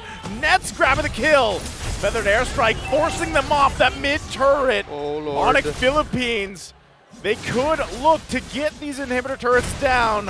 That top wave still pushing down to tier 2. Now this bottom inhibitor gonna fall. Wow. ONIC Philippines again, taking another one. Edward gonna get a final slash. Still, they back off for now, focusing on the top side. Blacklist are quarantined within their own base. ONIC are keeping them in there. They're 4K ahead, 20 minutes in. A single life is all the more important. Now the death timers are so significantly bigger. They're much longer. Yeah. Blacklist International. Can they hold on here? Oh, Starfield already used. Keep an eye on Ryota. There's the final slash. He canceled it as well. The follow-up, though. Look at the backside. Edward. He's going to be chasing down Nets. They're caught in a split of a team fight. Another falls. It's 3 down for ONIC Philippines. Edward doing work. And now Ryota's in trouble. 3 versus 1. Whoa, he's dashing. He's bobbing. He's weaving. He dodged that one, but ultimately falls. Immortality comes up. Wise grabs the kill. Edward buying so much time in that team fight, splitting up ONIC Philippines. The banana itself got split. Edward, a key item pickup right before that happened was a divine glaive on that joy. Hence why the space Edward was providing also provided a lot of damage. 13 to 15 seconds before the other members of ONIC can come back. What can Blacklist do here? Nets in 10. Oh, Hekatot needs to hold out. They've got Can time. he hold it? Couple seconds away. They back off. Should be fine, but still, Blacklist International has now at least gotten that inhibitor turret down in mid, but they're down the bottom one. So ONIC Philippines still in this. They gotta get the space again, all in time for again another Lord Dance battle here. ONIC Philippines been doing great so far. Can they pull it off? It isn't just a Lord Dance, it's a Lord Dance battle. All right, for those who don't know, Blacklist International and ONIC-PH from Season 8 were the progenitors of the Lord Dance. In the wake of the Banana Split and the Ube Strat, it was the Lord Dance that the whole world was watching and saying, how does the Philippines do that? Well, it's these two teams, folks. That is their legacy here in our beautiful esport. Much how it is Michael Jackson, you attribute the moonwalk to, it's Blackson and ONIC who did the Lord Dance. Simona. Well, that's what Wise and Sensui are saying to each other. That's them. They're dancing That's right what the junglers do, and right now, still looking for the space on Philippines. Are they gonna get spotted out here? Edward already using the ultimate up here. Still, Lord now with 1/3 of the health. Keep an eye also on Ryota. He is gonna be the man possibly to initiate once that final slash is available. They're trying to buy time. There it is now. Waiting in the bush. Oh, my Venus gonna get spotted out. Real world manipulation does come down. Nets unleashing. They're gonna get stunned though. Now Lord's still being worked on. ONIC Philippines quite low. Kakadut is in trouble. Ryota goes in. Lord's gonna reset. They bought time. Now Edward still chasing. Oh! It's Edward versus ONIC Philippines, and he forces them back. Shamona E to the D to the ward, warding off the members of ONIC. And just like that, in a beautiful Lord dance, Blacklist says this is it. And it's looking like it's their time. Agent Zero. Mission accomplished there. But can Blacklist get the victory with 30 plus on the comeback of Sensui and Ryota? How much time, how much space does ONIC have to stop a game number 3 from being forced? They're still 20 seconds away from 2 more members coming up. They're going to buy as much time as possible. Feathered Airstrike already used as well. Waves going down here. Top inhibitor going to fall. Lord making his way down mid. They might not even need it though. Kakadu going to fall out, unleashing. And in that moment, Blacklist International takes us to game number 3. Almost single-handedly, all of the back of Edward's joy. It's black and white, it's clear as day. That is what bought Blacklist's ticket into game 3 here. To be able to contest for that Lord and be able to break down ONIC Philippines' base. We're going all the way. Divine Glaive.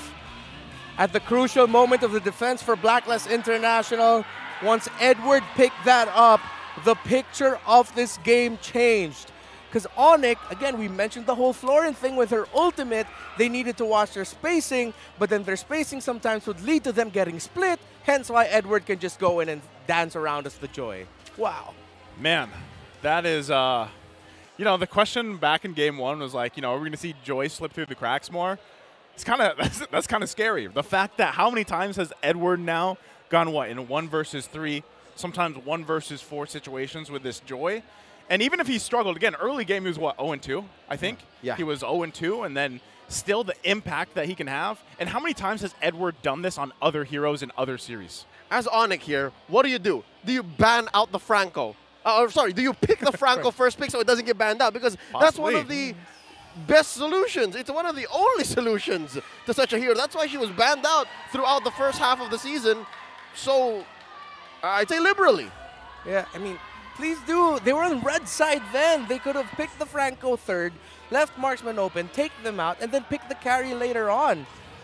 There was no marksman yet for the side of Blacklist International then. Blacklist are respect banning the Franco. Yeah. That's them saying, we really don't want to go up against this hero for Kakadu. So why aren't ONIC picking it up earlier? And they're also protecting the Joy. Yeah. They pick up the Joy right after the Fredrin, which in my head, or at least the way we understand the meta, is the right thing to do. Again, you need to give your jungler an amazing tool, and then you build around that. And boy, oh boy, did Blacklist build around it. Although, yes, there were shining moments for ONIC here. We could have sworn it was going to be a sweep, but not against Blacklist. Again, fool me once, shame on you. Fool me twice, not tonight, not today, not here. Not here. Not this rivalry. Again, there's so much more history than what's in Season 11. You know what's crazy, though, and how we were talking about the Lord dances, is Sensui's doing a great job. Hopefully he can get it together for Game 3. Yep, get those moves in. Renmar's going to break down exactly what happened in Game 2. I hope you're ready because there's a lot. Let me talk to you. I just realized something about leaving the Joy on the hands of Edward and then pairing it up with the Florin. So we discussed the ultimate of the Florin, right? Wherein, yes, it dish out heals, but once the heal gets dropped, around the allies healed by the Florin, it also deals a bit of damage and dishes out slows.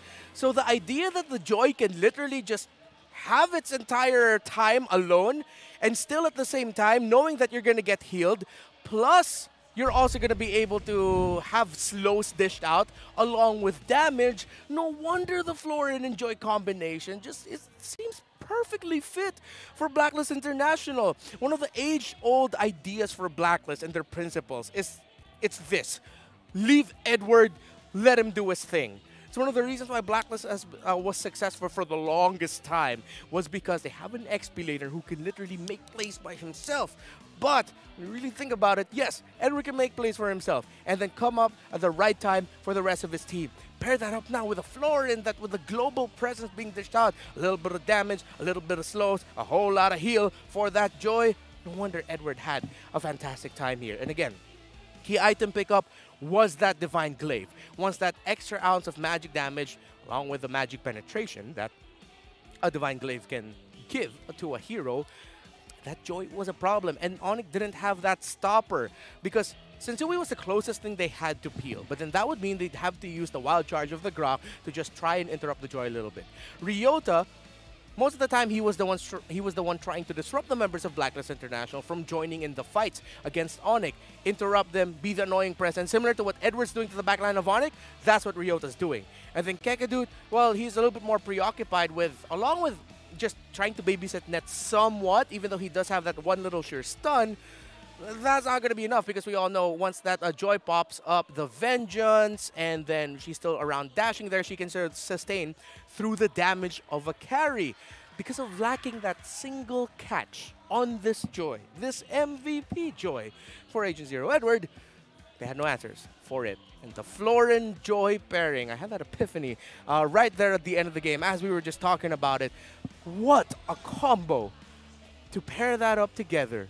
Try that out in your ranked games, and maybe you'll get an MVP performance like Agent Zero himself. Now, for the 5th to 15th minute of this game, you saw, of course, initially he'd start out a lot of the XP lane, just saw roam around there, but he really made his presence felt in all over the map for Blacklist International, similar to game number 1. At some point, there was a lane switch pulled off, but he was just always there at the right time for Blacklist, and then disrupting the backline for ONIC. Now, that's a lot about Blacklist. We said everything already, how the Moskov also pairs in that, getting the flower and the shared lantern power from the Florin. So even with just 2 items, the Moskov is quite effective already, even though at that time Nets had more items there onto 3. ONIC, on the other hand, it was a little bit more difficult for them because, again, the difference between a Farts and an Eve is the Eve's Starfield cannot be cancelled. You can stop its casting for a bit, but it will never go down up until the charges are gone or Yue gets rid of it. The Farts, on the other hand, you have a smaller window of opportunity. You really just have to make the most out of your 3 feathered airstrikes, but then really watch out your positioning so that it wouldn't get cancelled. Blacklist International readjusted their approaches to the team fight around the presence of a feathered airstrike, around the presence of Super Friends. Because you could see their Blacklist International were looking at the key abilities of their peelers, their frontliners, on the Arlot, the Grok, and then the Lolita. With those down, and if they know Super Friends has his feathered airstrike, Blacklist International would not hesitate to push forward, knowing that most likely, they'll be able to withstand at least a 1 hit from the feathered airstrike, and which meant Super Friends will be able to back off. We also have to talk about the other members of ONIC PH, and Sui still on point with the Retribution. But it was the lack of hard single target peeling at key moments by ONIC, and Blacklist understanding that and deciding to push in those times. ONIC's key control abilities were on cooldown. That's when Blacklist counter punishes were rolling off of. The timings and the acknowledgement that ONIC don't have some key abilities. They're split up, they're low, they push, they go. Game number 3. Man, what a show so far by Blacklist and ONIC. And yeah, everything we set up at the start still happening again. But game 2 felt a little bit spicier that time around, didn't it? Joseph, you were looking for the Florin. I was looking for the Florin, but I was also just mesmerized by Renmar. What? The open shirt. It seems to be opening up. I'm sorry. It's opening up even more. I got really excited. Sorry, it's hot. It's hot. The matchup, too. Yeah, the matchup, too, is hot in this The analyst segment was spicy, man. Yeah. It is. It was. That wasn't on purpose. And all this time I was studying off camera what exactly the Florin was doing, because this is a relatively low-key performance by Oh My Venus. Yeah. Right? And it's called Dew. The little friend is Dew, and then he lends the lantern. So okay, so the little guy is Dew. Yes. Yeah, the little thing floating near Florin, that's Dew. And then that lends the lantern to heroes. And I hope there's a better way for us to see who exactly has it so we can analyze what's going on. But for now, let's throw over to Mara Aquino right before we go into Game 3. May mga nakita tayong special guest for today, Mycophobia and Ghost Wrecker. O, kamusta na kayong dalawa? Okay lang, okay lang. Okay lang. Oh, sinong team ang binibisit natin ngayon? Siyempre, ONIC. ONIC, oh, okay. How about you? Blacklist. Oy, paano yun? Tayo na tayo ngayon. Oh, anong nagustuhan mo sa ONIC? Siyempre, andyan na si Ryota, yung pinakamalas na XP sa buong mundo ngayon. Wow, okay. Oh, anong meron sa Blacklist? May tiga-yo-yo. May taga-yo-yo. Oo. Ano ibig sabihin nun? Tiga yo-yo. Okay. So, 1-1 tayo ngayon. Paano yan? How are we gonna settle this? How about, okay, gusto ko malaman why you think ONIC is gonna win, and you're gonna tell me why you think Blacklist is gonna win. Alright. Alright! May lower thirds ba tayo? This is called Settle This. Okay. Alright. Who's gonna go first? Bato ba topic? Bato ba topic tayo? Isang bitawan lang. Okay. Ikaw yung panalo. Sino gusto mo mauna? Siya. Oh, ikaw daw. Okay. Let's see this. Oh, let's go back first. Ano ba yung tanong? Kung bakit? I get in trouble with the tanong, ha? Okay. Bakit ba ONIC ang mananalo? Kasi, anong meron ng ONIC wala Blacklist? Malasang comeback potential ng ONIC. Oh, okay. Tsaka doon ako galing syempre. Okay. Okay.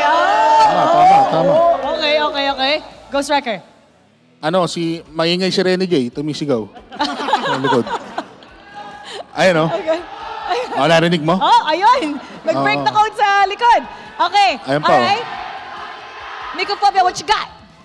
Ayan, sure win na yung ONIC kasi ando si Ryota siya yung magre-represent ng Pilipinas sa SEA Games. Okay. Wow, Ryota lover dito, ha? Okay, Ghost Wrecker. Andiyan na si Rene J, siya sisigaw sa SEA Games.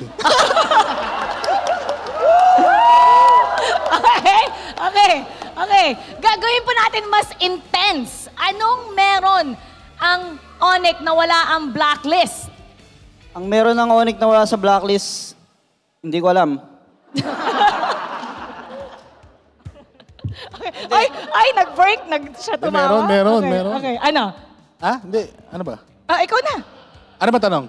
Ano ang meron ng Blacklist na wala yung ONIC? May sumisigaw. May sumisigaw. Anong ginagawa ng ONIC na hindi magawa ng Blacklist? Hindi ko rin alam. Ikaw naman, ano meron yung Blacklist na wala ONIC? May sumisigaw nga. Okay, now. Okay, for the final round, okay, bibigyan kita ng 30 seconds, bardagulan. Okay, kailangan i-destroy mo yung kalaban. Mamaya, tanungin kita. Ikaw din, kailangan may 30 seconds ka mamaya. Alright, we're gonna go first with Mycophobia. Yun, Blacklist. Ay, hindi. ONIC ka! May ano ka? ONIC ka. Yan, ONIC na ang mananalo kasi dyan ako galing. Nag-scream kami kagabi, ako mag-isa, sila kalaban 5. Okay, keep going. Ikaw na. 30 seconds ka nga 15 pa, go. Sure win na to, time. Okay, Ghost Wrecker, payag ka ba doon? Go! Kung ano yung nilabo ng mata ni Venus, ganun kalabo yung manalo kayo. Anong grado kaya yan? Alam mo yung pangalan ni Wise? Ano? Wise move, surrender na lang kayo. Tapos alam mo kung ano yung Rene J? Ano? Baka Blacklist to. Okay, I think kailangan na, wait, mag-round na pa sana ako pero kailangan na nilang mag-umpisa. Okay. Good luck sa both team. Good luck? Oo, lahat naman sinusuportahan namin. No? Si Mara po, pinag-aaway po kami. Tama. Yan ata yung role ko ngayon. Pinag-aaway-aaway ko ata yung mga players pati guest Alright. At least may bago ka ng segment. Settle this. Settle this. Alright. Baka next time gawin natin yan with the fans. Settle this. But for now, balikan na natin ang ating casters. Pasok. Okay. Most of what Wrecker was saying was true, though. They have Renegade. They do. That is about 90% of my argument. Most times. Yeah, you could hear the crowd cheering after Ghost Wrecker would say a line about Renegade. 90% of that cheer was Leo going, yeah! The mics were off, though, so you couldn't tell. I was screaming for... Regardless, all right?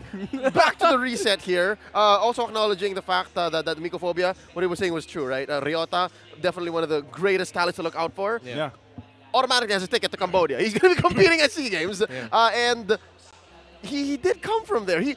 Miko... for all of those who don't know, was also part of Next Play. Was also part of Next Play. Was and ONIC PH. Season 9. So now back into the action. Is it just me, or is his game 1 and 2 like seems to be deja vu back-to-back performances, but backwards? Yeah, and when that happens, usually game 3 is completely out of the world. Yeah, it's like that weird last movie in the trilogy that just wraps up the story. Yeah, it's like all the loose ends just here. Like it's either gonna be a one-sided stomp or an even longer game with way more kills, not as clean as the first 2. It's one of those. It's gonna be one of those. It's rare that we've seen a series in MPL Philippines Season 11 where all 3 games had the same story with just a few minor tweaks. Yeah. And that was game 1 and number 2. And we were talking about it earlier. The question was, what did going into game number 2, the question was, what did Blacklist need to do? They didn't need to overthink it. Because game number 1, it was that close. It just boiled down to some key moments. And game number 2 was the exact same thing. So I'm going to say the same thing to ONIC. Don't overthink it. I love that you said that, because I think one of the biggest things that we saw in both games was when ONIC Philippines would hesitate. Yep. It's like even when they had this amazing play. So, for example, they took out Owl. There's a hesitation there that, okay, should we actually commit to this or not? Like, that's what it seems like, right? So, I feel like when you have someone, especially like Sensui, who's so commanding in his role and he's able to hold his own toe-to-toe, and then you, like you guys mentioned too, even the rest of the members of ONIC Philippines, Ryota, for example, if he plays the R-Lot again, he has been making great plays on there. So, why the hesitation from ONIC Philippines? That's what you don't want to see them do for this game 3, because, you know, when we're talking about points here, where every point matters, it would be great for ONIC Philippines to take this game 3 from Blacklist International. And look, we've already begun making changes, all right? Whoever's directing the 3rd movie in the sequel or in this trilogy is doing great. I like this direction. This is the joy taken out, finally. And then Blacklist is just taking continued cautions here. Just taking out the Claude. What's an opener for ONIC? Do they steal the Fredrin? Oh, they can steal the Fredrin, they can take the Valentina, but with how Blacklist played confidently around Fredrin, I'd take Fredrin at this point instead. Take Fredrin, you're most likely going to give up, what, Valentina? Yeah. Valentina, R-Lot. The Eve or the Farsa? Yeah. Farsa, yeah. I think that's why, you know, we see them really trying to think, like, do we want to take this? Is that something we want to prioritize? Because honestly, if they don't take the Fredrin, again, Sensui has been doing a great job on, you know, either of the heroes that he's played up to this point in the series. But still, yeah, there it is. It's not going to be the Fredrin. They actually just go ahead and opt for that Valentina. It covers their bases to answer even these first 2 picks from Blacklist International. Yeah. And honestly, I feel like my first picking the Valentina is a bit of an overthink on the side of ONIC. It makes a lot of sense to me. There are still a good amount of ultimates available in the rest of the hero pickings tendencies of Blacklist International that would be great for Super Friends taking away. For Super Friends to take away. But I felt like Fredrin really would have been the much safer choice, because now you're giving Blacklist a very comfortable start already to their drafting. The Fredrin for Wise and an R-Lot for Edward. And those are 2 solid steals. Like, Sensui is great on the Fredrin, too. Again, you can win a lot of Retribution duels with that. Yes. And again, you're giving Agent Zero, you're giving Abunjing here a solid XP laner. He can do joy things with this. But again, it is Arlot things this time around. Now the answer, the Yu Zhong. So is this an early solution to a possible problem in the hands of Owl? And then you give... Well, I like this. This one's a solid pickup, the Grok. It's a flex. It could go into the hands of Kekidot or into the hands of Sensui. Yeah, but right now with how it's looking, ONIC might end up becoming short on magic damage again unless they pick a magic damage gold laner. If they have a Nathan if they want to, Blacklist might end up picking up something like an Eve, so I wouldn't pick up a Harith if I'm Nets. A gold lane Lunox here has fallen out of favor, so no. You're up against a carry, so you're not going to pick up a gold lane Lunox. ONIC needs more magic damage if they want to make this work, or at least be safer with their approach here. They got away with it game one, but how close was that? Yeah, just barely. Yeah. You know, and if they want to get more magic damage, they could, but at the same time, we've seen Valentina's top the damage meters if they're played, you know, to the full potential here. But still, even with that said, there isn't that great of an option to steal just from these first 3 picks. Yeah, maybe the final slash, you take that. So still, it leaves to question, what is that pick for UA? You know, and that's why you see those bans coming out towards him. Yeah. Because most likely, if it's not banned out, he could just opt for the Farsa. And they might be happy with that, right? ONIC Philippines might be happy with just playing against that Farsa pick. By banning the Eve, ONIC PH are clearly guiding what Blacklist is capable of doing. If they say, yes, you can have the Farsa, they're going to have an answer for that. Now, my question, is that worth it? It seems like they've alleviated the pressure off of Owl. They understand that whatever Owl picks, we can just play in game to solve that. By limiting UA's choices, is that a better direction for ONIC? Taking away the Eve actually opens up the Harith available now for ONIC if they want to go down that route, because they're up against a carry here who we know has, alongside the Beatrix, has a very fast scaling time. Beatrix is still the fastest, but because carry deals true damage, it's like up there alongside the Melissa. And so since Blacklist took away the Franco, which, again, I still wish ONIC picked sooner. Maybe they could have gone Franco Yuzhang, but that's done. ONIC, they take away the Florin, which is a good call here. Interesting. So in terms of the roamers for Oh My Venus, again, if it's going to be the Lolita, there's a lot to cancel it, and you're giving away a Numenon Blast. Just as I said it, they're still going to pick it up.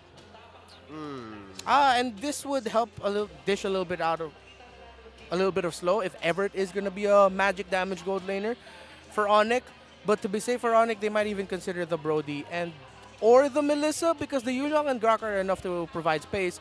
That just means Kekadut needs to rock up a roamer that has a lot of peel and control. Unless it's the Grok there. Unless it's the Grok there. Surprisingly enough, we haven't seen Atlas this game, and he's been wide open. That's right, given that Diggy's banned out too. Yeah. Quick note, talking about heroes that are lacking, lineups that are lacking magic damage, Blacklist has yet to pick up their magic damage. Yeah. And they only have 1 now. I think it's... Whoa, whoa. Okay, there's the Cho. So who's in the jungle this time?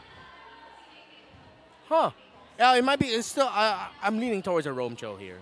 Yeah, Sensui jungle. Yeah, Sensui jungle Grok. Grok jungle, Because it's up against a Fredrin. That's right. My Cho might be a little bit tougher there. Magic damage for Yue. I wonder, do they have Lilia as available for them? Because we've seen, Savior is still an option here. That's right. There's still a big question mark on the availability of the Faramis, actually. He's been wide open in the series, but hasn't been picked yet. I think they banned him game they 2. banned him early. So Faramis is an option. So no, it's still the Farsa. I kind of expected it, right? It's Even like, up against a Yuzhang, though? Yeah. Uh-oh. I mean, considering the fact that there's the Valentina, and then, you know, they're like, well, the safest, I feel like, because of the mobility factor, like, let's just go the Farsa. Because a lot of times you've seen Farsa survive just wings by wings alone. So that's probably a safe pick, and also the burst is there. So, again, probably a kind of, you know, let's just go the safe route. For UA's sake, I'm hoping he's rocking a Purify. Yeah. If he goes for the Flicker, then all the more ONIC is going to say, you know what, in the draft, we already focused on UA. Let's just go all in. This is the equivalent of, for those of y'all who watch Karate Kid, I'm talking about the original, is go for the leg. Go for the leg. That's a classic. Yep, that's right. Oh, the original. That's the one with Cobra Jaden Kai. Smith, right? Yeah. Sorry? No. It's the one with... the original. I know I'm messing your with original.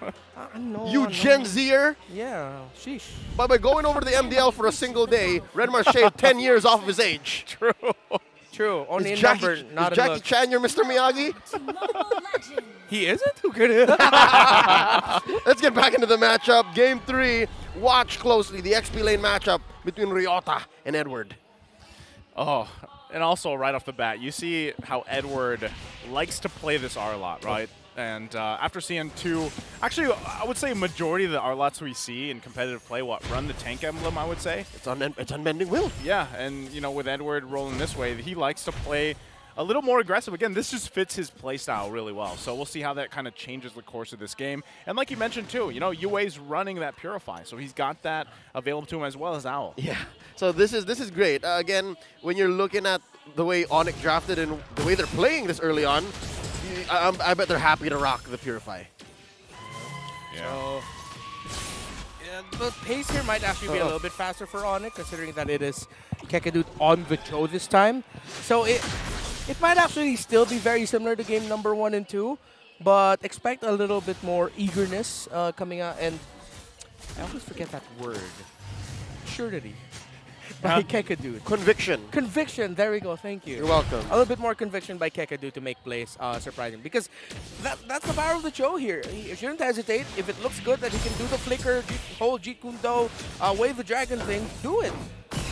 Yep, and I think that's what was missing from ONIC throughout game 1 and 2. This whole series, essentially, that when they set their eyes on something, we haven't really seen them say, you know what, this is it, let's go. Wow. Doing them dirty. That's a crucial stop there by Wise. That's going to be an advantage for Blacklist in this turtle here. Yeah, so, you delay that by a couple seconds here.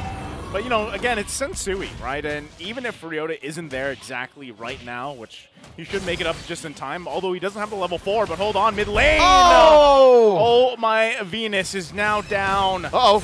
There's the charge up. The last gonna come in. Who grabs the turtle? It's Sensui. And he wild charges out of there. Edward gonna be in trouble. One pokes, one hit away. Can he get it? Kekadut and Super Prince. Edward's still alive. For now. Ryota with the double kill. You delayed him from going back, but he still comes out on top. 2K for Makasa in this whole time. Remar, can you believe this whole time? Get out and spend his flicker.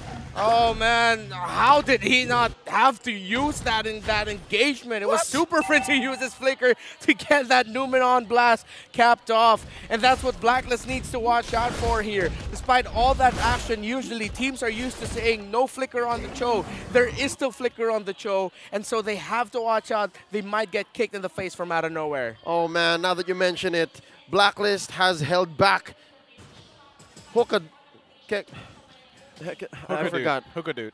Hookadut, right? Now it's Kekadut. Kekadut. See, I didn't see it 2 games in a row. Now that it's happening, I'm blanking out. This is Kekadut. You're flabbergasted at this point, right? I'm perplexed. Yeah. Flummoxed. Flummoxed. I'm gonna put away this dictionary. I was gonna say you're getting to the word bank here. There you go. All right, it's away. We're good. But yeah, you're right. And there he goes. The fact that also we haven't seen this early of a lead in the past 2 games, right? So this is already a different story, right? A different story from the previous 2. They're about a 1K. They had about 1.2 earlier, 3 minutes in. So still, ONIC Philippines, they got to make sure they don't drop this lead that they have here. Feathered Airstrike going to come down, forcing UA back a little bit. Still, Super Friends able to help out Sensui. Nothing bad going to happen out of that one. Yeah, it's actually a good call by Super Friends to force that Feathered Airstrike so that Sensui could get away. Although that seemed like that really was the call for Blacklist. Put a bit of pressure on Sensui, see what we can force out. That was a win for Blacklist, but at the same time, ONIC needed to do that because they couldn't risk Sensui being way too low heading into the second turtle of the game. And if there's anything that ONIC can hold on to is just how accurate they are, how well they're good at taking turtles, even those that they have no business going for. Yeah, so you can even see Ryota coming down here, going to join this fight. They don't have the carry for Blacklist International. The initiation goes through. They're going to force him back here. Ryota going to find Wise, trying to stop him from getting this retribution off if he can. And he does exactly that. So without the gold laners, they all duke it out. ONIC Philippines grabbing another turtle. Much like Dumbledore from Harry Potter, you shall not pass! That something doesn't seem right there, but this is a good call by ONIC. That's, I got you. I love Star Wars. Touche. Indiana Jones, #1. Just name all the franchises we know at this point. From the early 80s and 90s, right? Yeah. Yeah. Okay. Scott Pilgrim. Now let's go back to the future here. No! All right, back into the action. It was actually a Malefic Roar rush by Nets on that Brody. So even though Blacklist International are building items for defense, they still have to respect the damage output of that Brody later on. Whoa. But so far, Blacklist are doing a good job of being able to control the mid somewhat. Now they have the info that Super Prince has that Feathered Airstrike yet again. Seems like ONIC's next sequence might be up top, force a skirmish or a fight right before that turtle. If not, they're just going to wait for the turtle and again try to best Blacklist in a retry battle. Oh! It's in mid! Yue. Quite low. Sensui, though, going to get that return poke. There's the kick, the way the dragon can come out. Newman Blast going to find the target right into the mid lane. Kekadu's going to fall. Ryota! Oh, perfect landing! Finds Yue. So it's a 1-for-1, and still things in favor of ONIC Philippines. Yeah, just slightly though. It's the roamer gone. For Blacklist, it's their mid laner. A little bit of a stalemate, but yeah, leaning a little bit more towards ONIC's favor here with this next sequence. Oh My Venus hugging Owl right now. Good call here. Try to find space near the turtle with the gold laner. That's a concealed play by Oh My Venus, but look at the clapback. Doesn't commit the flick. But Kakadu goes in. He can't find the way of the dragon, though. Now the counter punch from Black International. Terrify going to come through. They get the flicker out as well. All this leading into the third turtle. Not just, Joseph, not just. They canceled the Numenon Blast, and now there's the kick and the Purify. Oh, no. Owl! He goes down. But they're still going to be fighting for it. They call off the turtle. That's going to be in trouble now. Whoa, and he doesn't go down. Oh My Venus is going to fall. Edward able to grab the kill. Now Wise joining the fight. Still going. Ryota gets a kill in the mid lane. It's a bloodbath for game 3. Yeah, killing spree. There's a killing spree there. The little regen coming in from the assassin emblem there of Nets was what helped him secure that double kill. And as we mentioned, the possibilities for this game number 3, we got the bloodbath version of game number 3. It's still clean, a little bit messy though, as our good friend Rockhard would say. Owl pulled off a boo-boo there. But let's see what ONIC can do here up against Blacklist. Sensui gets it. Sensui does it. Grabs the third turtle like that. So still, look at Oh My V. Lead. The queen. Charge up here. Whoa! With a little G. He gets out. A little G. A little G. Oh, GKD. Yeah. All right, so interestingly enough, throughout that whole sequence up top and then a quick pan down bottom, this whole time, Ryota was running his own little side story in mid. Oh! The punishment. There's the way of the dragon. Kick-a-doot. The Kick-a-doot strikes back. I don't want trouble. It's Kick-a-doot from a town called Kick-a-doot. Oh. And they're not stopping. Look, there's still a fight down bottom. And this is what we were talking about earlier, the fact that ONIC has a Cho with them. It's going to be this pace, a little bit faster, a little bit more, with a little bit more conviction and confidence to try and get plays. That's what you get when you have a Cho roam that doesn't have a lot to worry about in terms of what can stop it. The Kaja's off the board. Usually Kaja actually fares pretty well against a roam Cho, although that's a 50-50 matchup. Now looking at the item, still very close, although it's a 700 gold lead here for the gold laner of ONIC Nets over Owl. Owl still has only built the corrosion side and the golden staff. No full built defense items except a few Athena shields and dominance ices across the board. No anti-caress yet, just dreadnought armors for both teams. All right, we still haven't addressed the fact that for the past, 2 or 3 minutes, Ryota has been going on a one-man mission. He himself pushed mid lane alone, and I think Blacklist is addressing that. Yeah, you can see, you know, they were trying to basically use Aloe there as like bait, right? Bring ONIC Philippines down, but then they got spotted out from the conceal, and now the plans for Blacklist International not going to work out, right? So they're still playing around.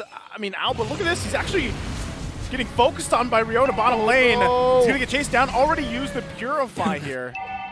All right, that's tough. So again, you're hoping that Owl doesn't get caught off here. That's right. Yeah. If you're Blacklist International, because if he does, ONIC Philippines will just punish, and now the Lord is up. The dance has started. Yeah, inversely, Nets has to watch himself as well, because Edward's giving them a lot of pressure. Look at that angle that the Arl is in.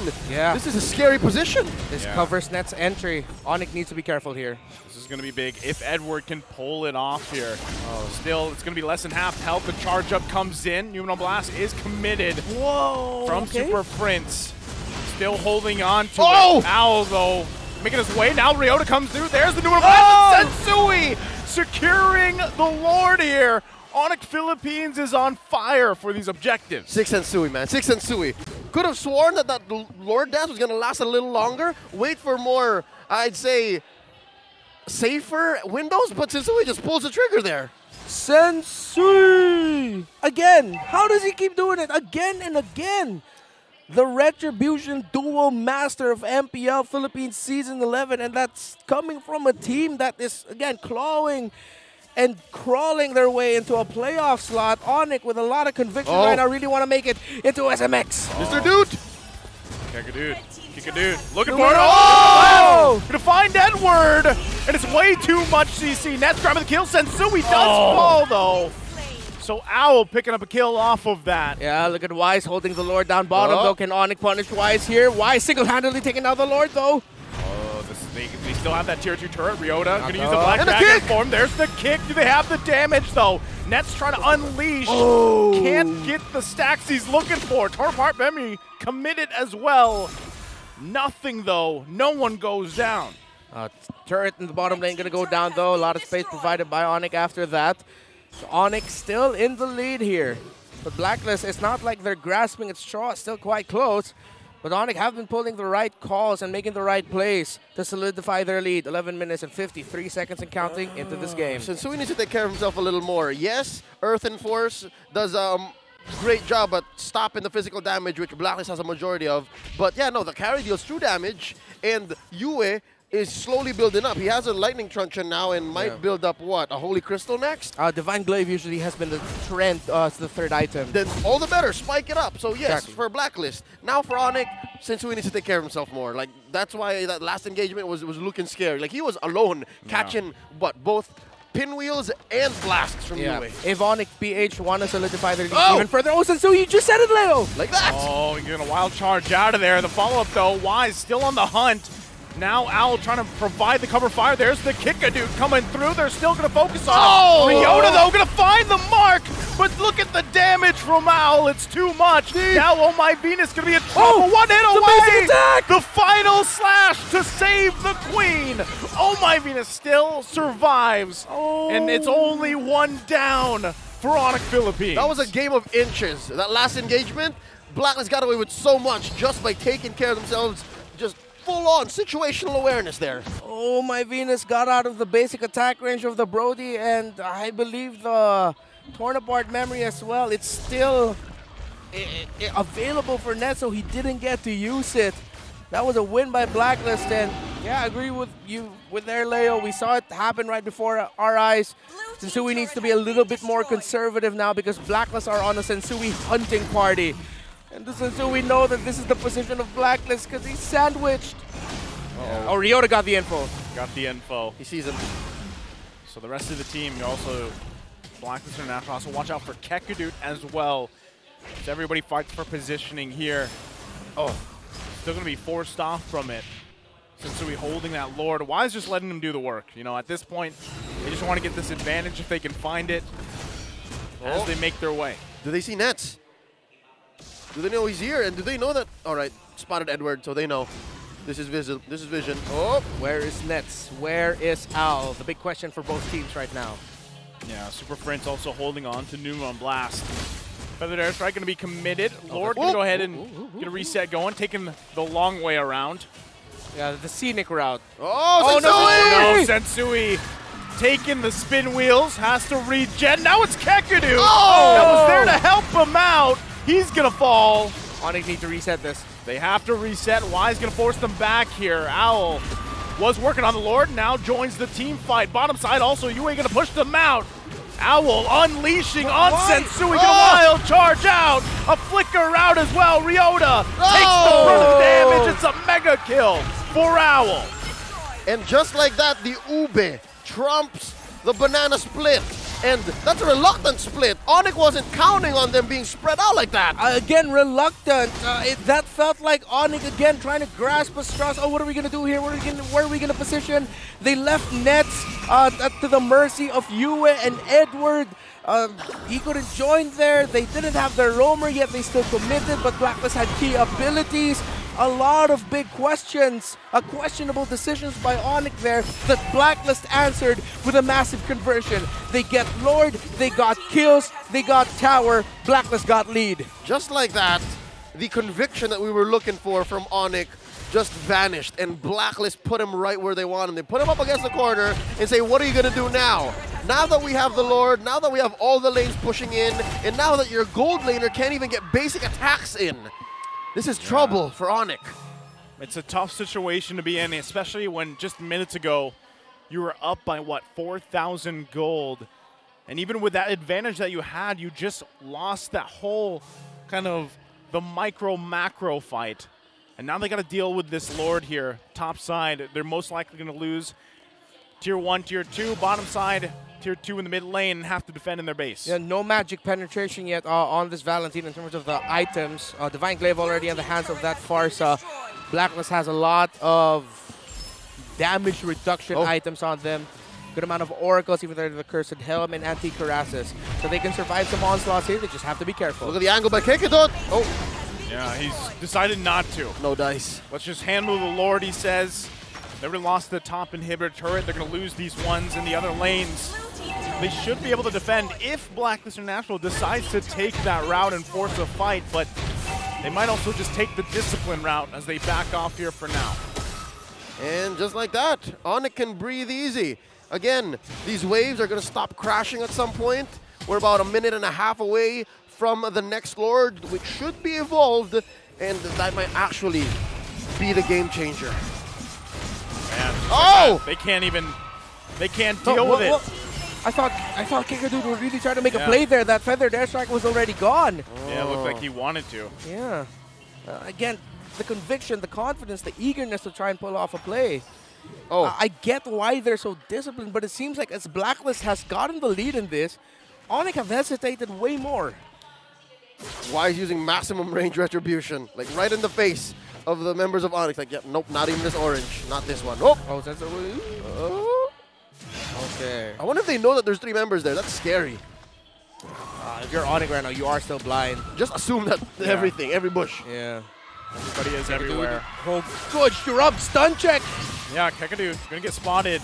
Looks like the conceal play came out as well. Oh, my Venus looking for the stun. Oh, going to miss that flicker, though. Numina Blast is charged up. It's canceled with that Guardian's Barrier. Ryota there to help him out, but Kekadu's in trouble. ONIC Philippines doesn't know if they should fight as they scramble back to the base. The final slash comes out. Net's in trouble. Trying to provide the damage here. Ryota! They're still holding on. He's trapped. Edward. Immortality going to be popped here, but he goes back to fight. Can't withstand it. Fall to Sensui. Another Immortality going to be popped now. Oh my, V's in trouble. Another barrier from Sensui. Says you shall not pass. By Gandalf. By Gandalf. Lord of the Rings. Tolkien. Yes. Director's cut. Purple buff. Sensui. All right. So now that things have gotten right, this is the correct timeline. If you're a Sonic, if you're a fan of ONIC, this is where you want to be. They traded Kekidot for Edward and Venus, and it looks like a more even fight. This Lord might actually, could possibly go over to ONIC. We know how sharp Sensui is when it comes to these duels. Man. Good control there by ONIC. That could have been devastating. Oh, look at Ryota. Super Fritz going in from the backside. They're going to focus on Al, but he has so much damage. And Immortality still online. Owl somehow stays alive, but ONIC Philippines going to go ahead and give this go for the Lord. They should be able to take it. Wise going to jump in, gets kicked. Sensui secures the Lord. Now ONIC Philippines has to survive. They're on the run was going to get the knock up here. The follow-up still coming through. The dude, is he in trouble? Oh, Edward's still there. He survives. The dude gets away. The dude gets away. Alexa, play The Great Escape by Boys. It's the G-Kun dude. The G-Kun dude. That's the one. That's the one. That's the one. That's a 10 out of 10. Oh. All right. And now we find ourselves at the potential apex of this matchup. Super Friends still coming back onto the map here for ONIC.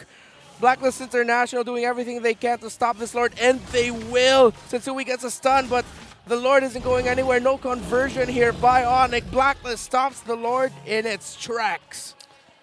You know, that was a great stun. Found multiple members, but unfortunately, can't really convert anything out of that. But ONIC Philippines, again, they're still going to have these waves to help push in a little bit, right? The thing is, can they actually get into these inhibitors? They do grab that purple, though. All right, so we're back on the map here. Again, despite the map looking completely blue, ONIC still has a lot of work to do to be able to get back into this. Oh, they can actually push a situation up here if they want to. But already the clear speed is going to be quite big. Kekadu, though, going to be in trouble. Gets final slash. Feathered air finds him. He got stunned. The dude is down. Oh my Venus with the stun. And this is looking bad. Ryota goes in with Black Dragon form. We got to back off. He knows it's nothing can be done as they head back. Punished. Counter punished by Blacklist. Kekadu got stunned mid-combo, not once. Well, mid-combo once. Trying to escape another time. He got caught there by Blacklist. At some point, you got to think, Kekadon was playing with borrowed time. Yeah. Like, he's been escaping ults and engages left and right for the past, 5 minutes? And that's why ONIC was able to catch back up. Blacklist wants to end this. Edward built rapid boots just so he could get here. Yep, Edward. Gonna go ahead and flicker in. Was looking for the final slash. To handle. Blacklist International, just like they did last time, will reverse sweep the series 2-1. History repeats itself. Not just in Season 11, but for the longest time that these two have had the rivalry. Blacklist comes out on top. Give Blacklist a window and they will tear your house down.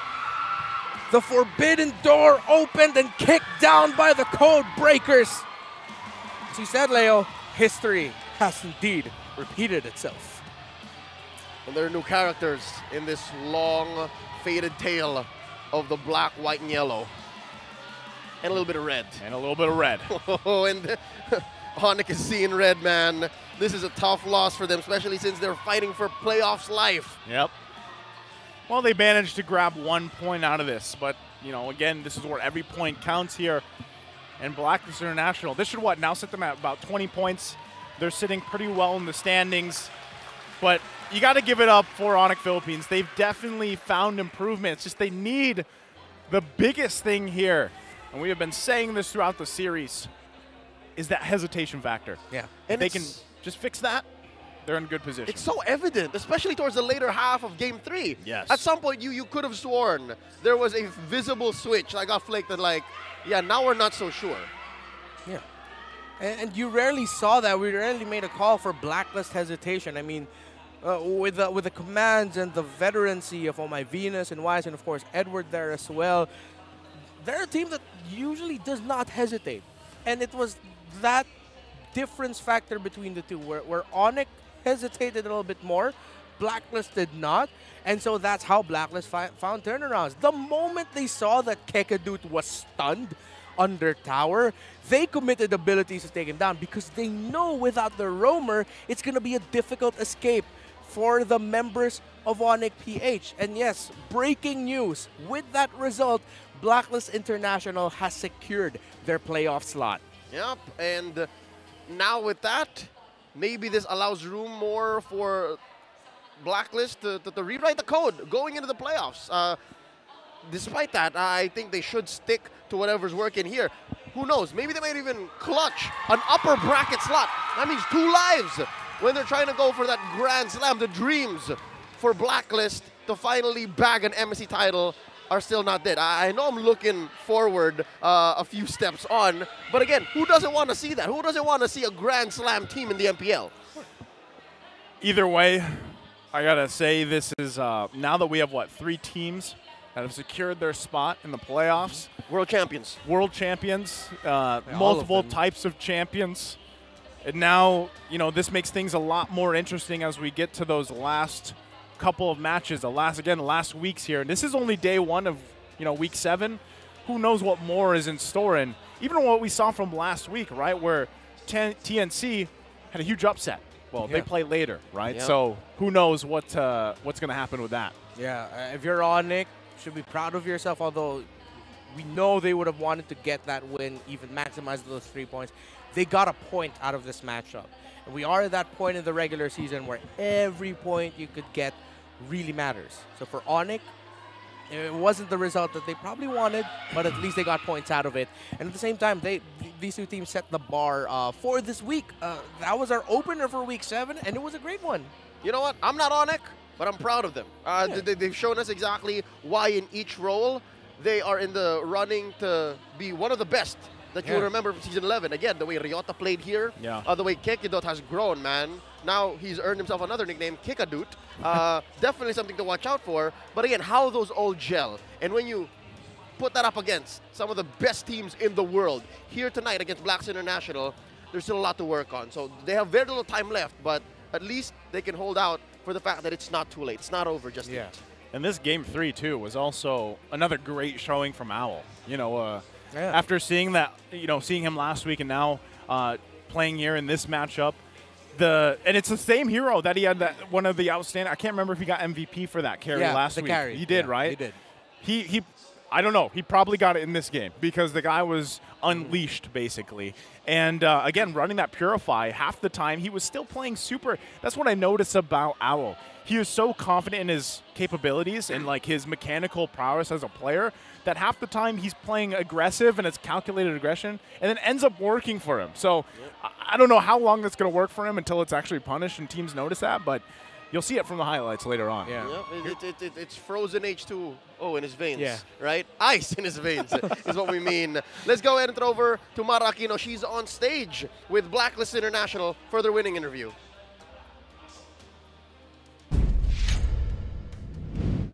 Agents, your Blacklist International is secured to the playoffs.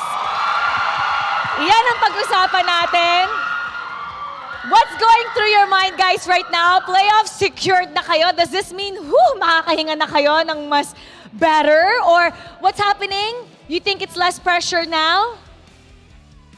Sakto lang. Sakto lang.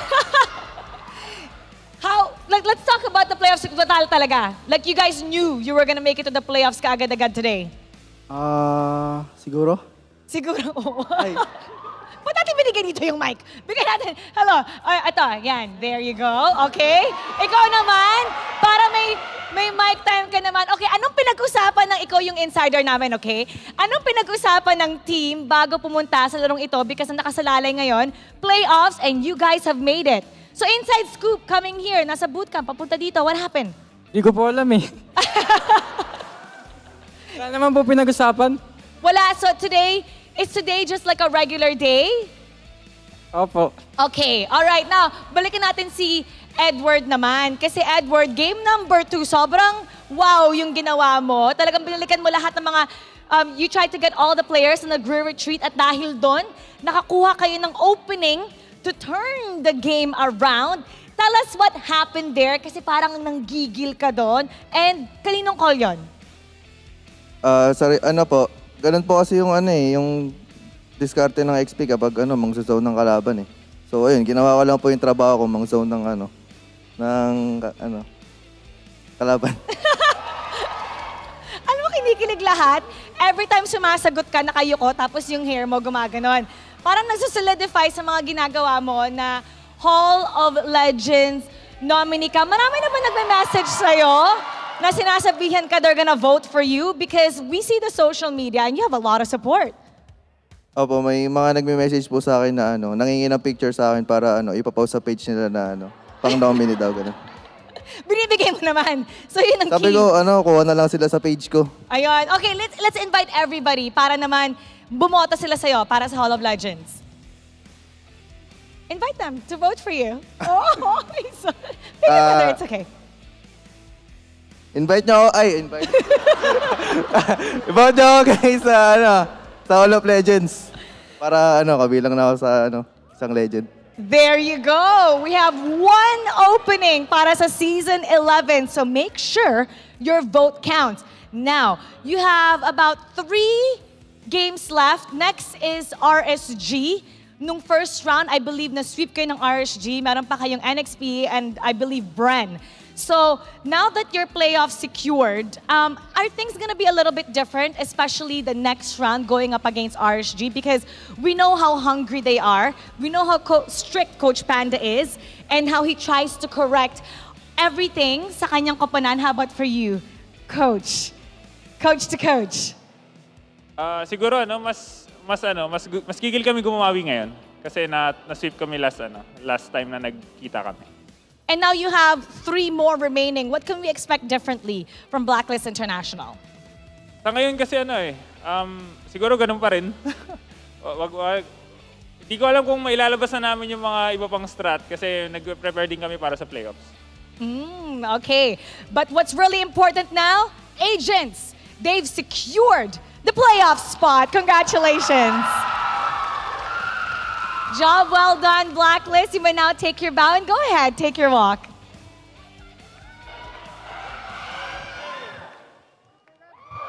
You heard it, guys.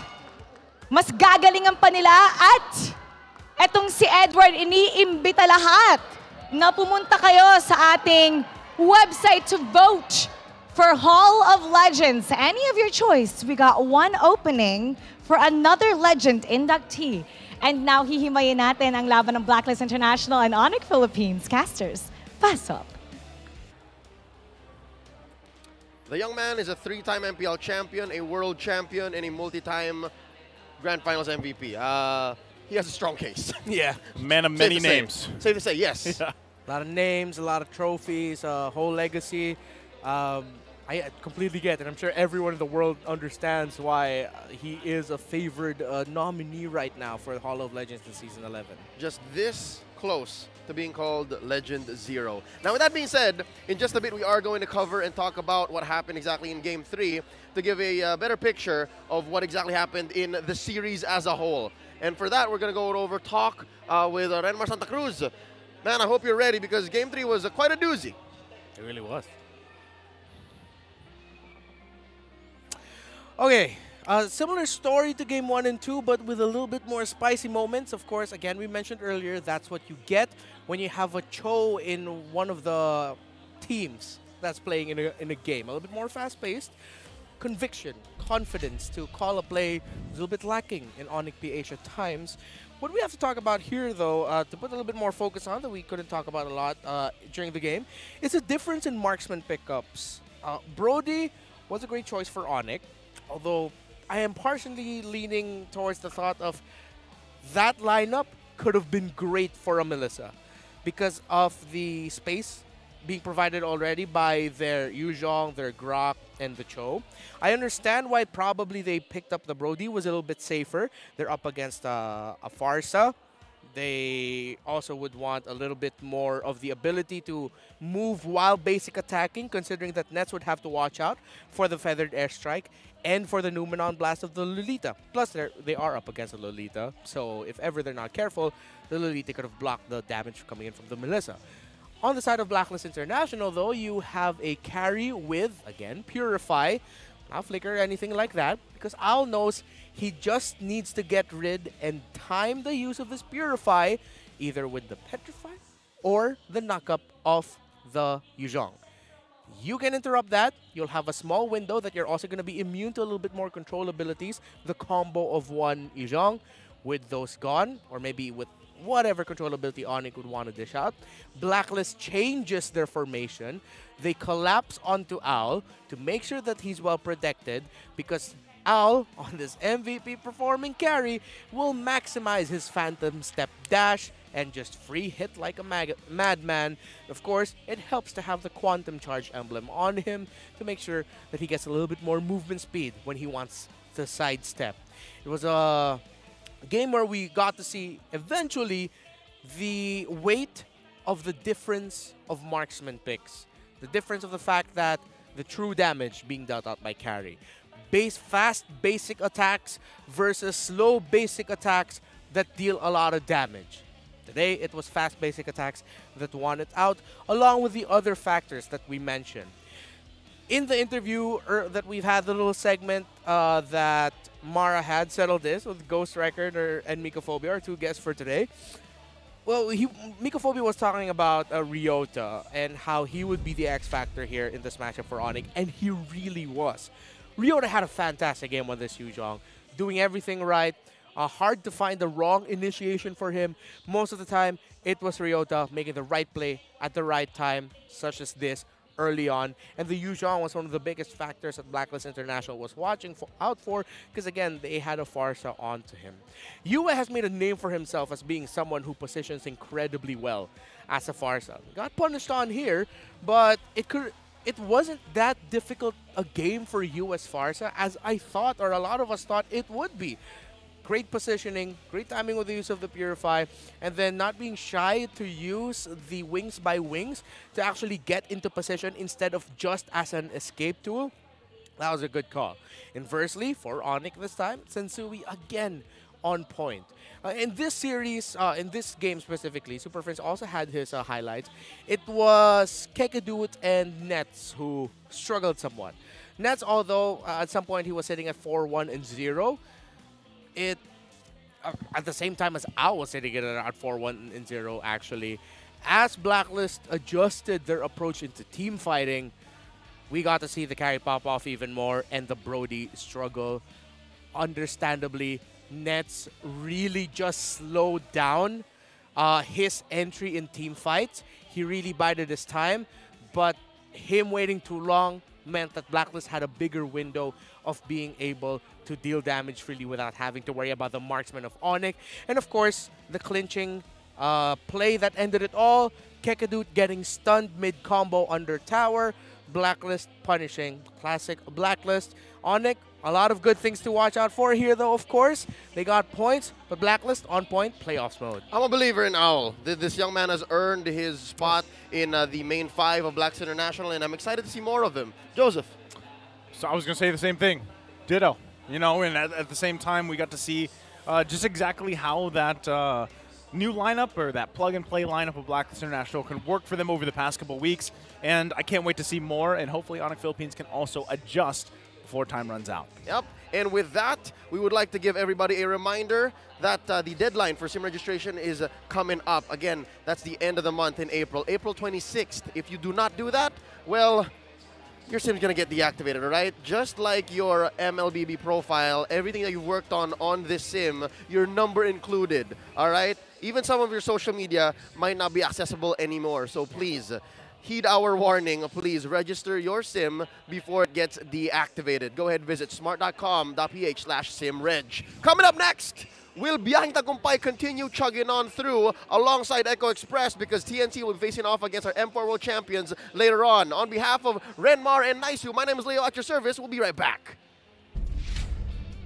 The 11th season of MPL Philippines is brought to you by the following sponsors.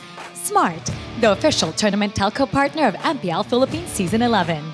Our official sponsor, Infinix. Infinix Note, ultra-fast gameplay. Our partners in esports, Maya, it's everything, and a bank. And Secret Lab, the official gaming chair of MPL Philippines. Experience the MPL Philippines Season 11 action live at Shooting Gallery Studios. Tickets are now available via tickettome.net. Get yours now. If you missed the matches and want to quickly recap what happened, visit our official website for post-match reports at ph-mpl.com/news. Don't forget to catch all of our official league content on TikTok, Facebook, Instagram, and Twitter. To ensure the quality and fairness of our games, MPL Philippines is also monitored and supervised by the Games and Amusement Board.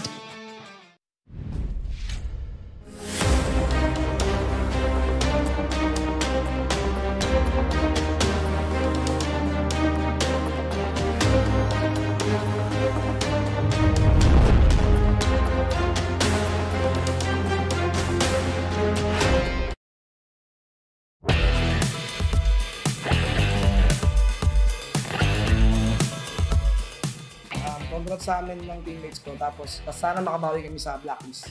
Siguro po yung tatlo, si Omay Venus, si Yawi, tapos si Ogwen po. Hindi pa po ako nananalo sa kanila.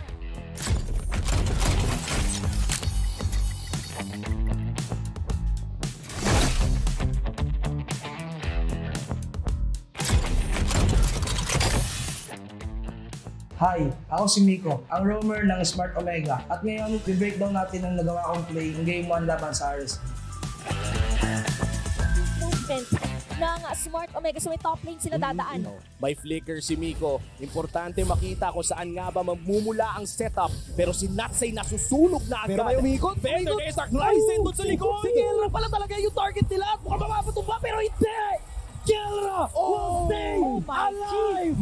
Umikot na yung RSC Slate pero hindi pa rin sila nagtagumpay at dalawa na lang dedepensa. Make that one. Eman na lang ang tatayo pero wala siyang magagawa dahil ang Game 1 ay mapupunta sa Barangay Omega. Yung sa play na yun, alam namin na nasa likod yung sila, gagawa sila ng play. Tapos, ang dapat gagawin namin doon ni Storm, gigit ako ng kalaban sa may inhibitor nila. Tapos, tatapusin namin. Sa play na yan, biglang nagsalita si Kelra na nandito yung Franco. Biglang nag-change yung first kill ko, tapos tinarget ko sa tinamaan ng first kill trigger ko. Yung tinamaan ko ng first kill yung Franco, tapos nasama yung Valentina. Tapos naultihan ko silang dalawa. Sabi ko kay Kelra, buhay ka dito, buhay ka, buhay ka. So, ayun, naipanalo pa namin yung flash kahit almost 1 HP na lang si Kelra. Pagkatapos ng play na yun, makikita nyo dun sa video na papunta pa lang kami sa may last na tower ng kalaban. Pinapa-relax ko sila, pinapakalma ko kasi ayaw namin maulit yung nangyari sa ONIC na sobrang hype namin, baka ma-one way kami, ma-dip pa lang kalaban. Siguro yung pinaka-challenge nun, what if sumablay yung first kill flicker ko, tapos pamatay si Kelra. Tapos baka dun sakaling makagawa ng comeback potential yung RS. Siguro yung game 1 po sobrang aggressive namin. Ayun po yung namin. Kasi lalo na naka-pranko lang po si Light. Aggressive po kami.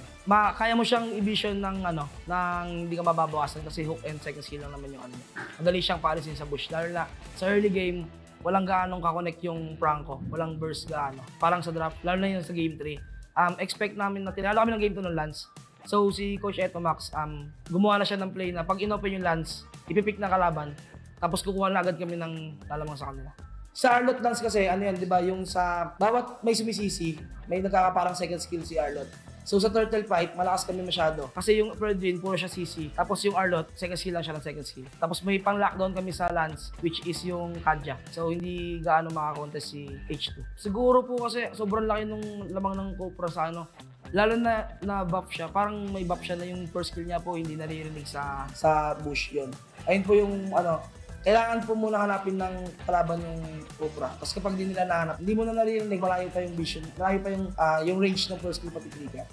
Congrats sa amin ng teammates ko. Tapos sana magtuloy-tuloy na. Tapos sana makabawi kami sa Blacklist. Siguro po yung tatlo, si Omay Venus, si Yawi, tapos si Ogwen po. Hindi pa po ako nananalo sa kanila. Ang masasabi ko lang sa mga teammates ko, salamat sa suporta, salamat sa pag-boost ng confidence ko nung down na down ako. Yung message ko po sa fans, salamat kasi lagi niyo pong pinapalakas yung loob ko. Tapos matalo manalo, lagi po kayo nakasuporta sa amin. Tapos sa mga coaches po na walang sawang sumuporta sa amin, sa manager po namin, sa lahat po, sa mga boss po namin, yan. Salamat po dahil nagtitiwala po kayo sa amin.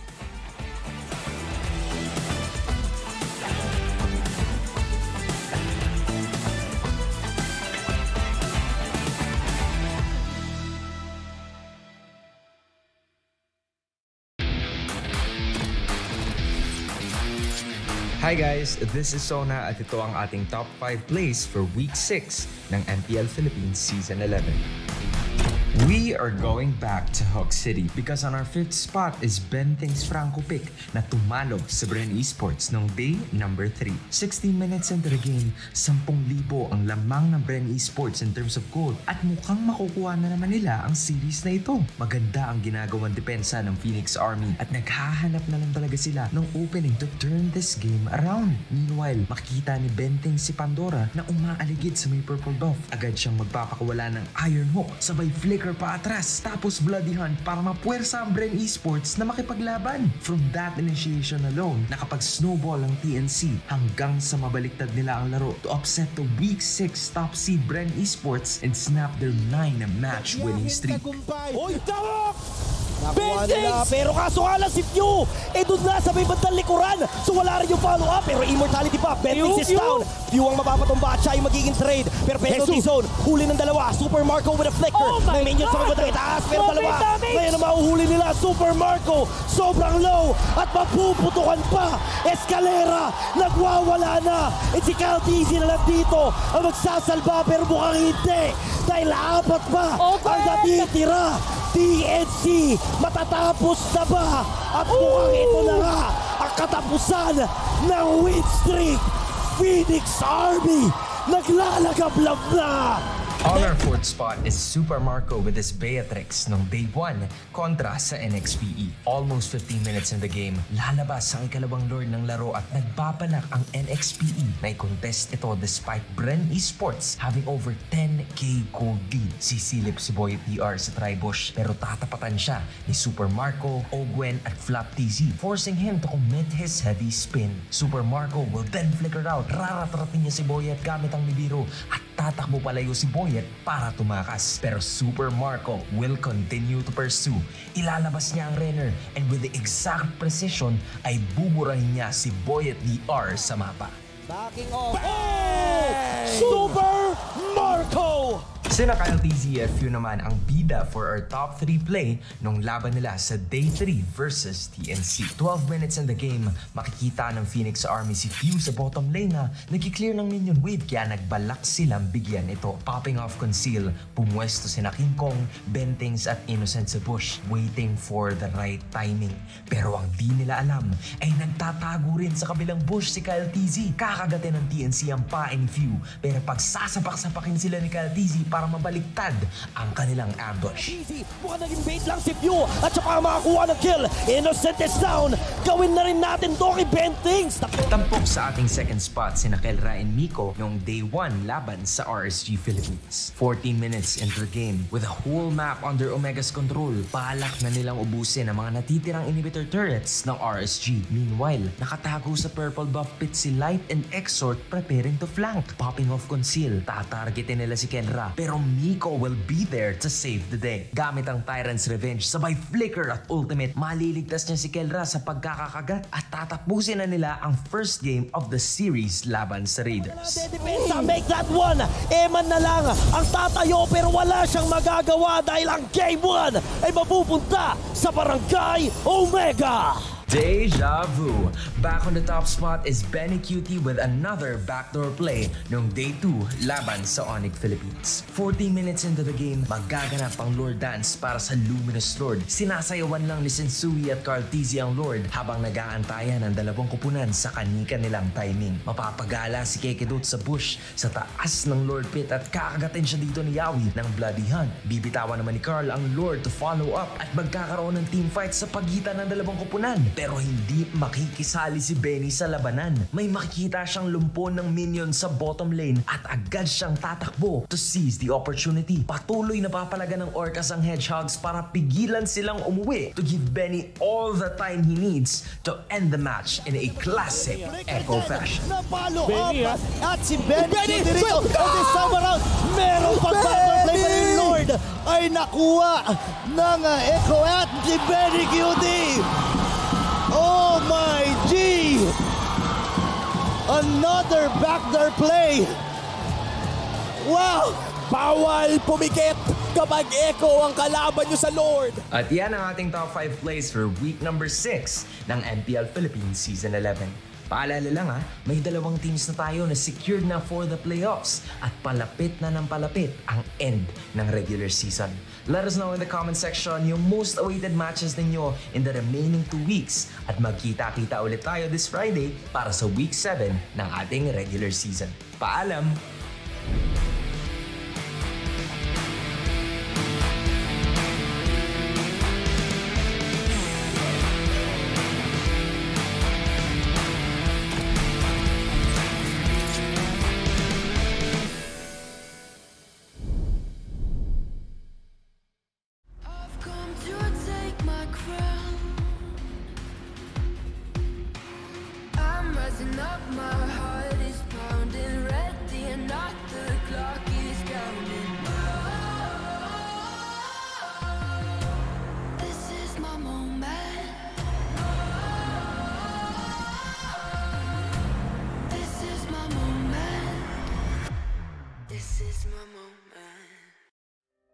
Hi, ako nga pala si Sanford Binuya na mas kilala sa pangalang Sanford. Ako nga pala ang ex-laner ng Echo. Nakapasok ako sa MPL noong Season 8 sa team na Next Play Boss bilang 6-man na ex-lane.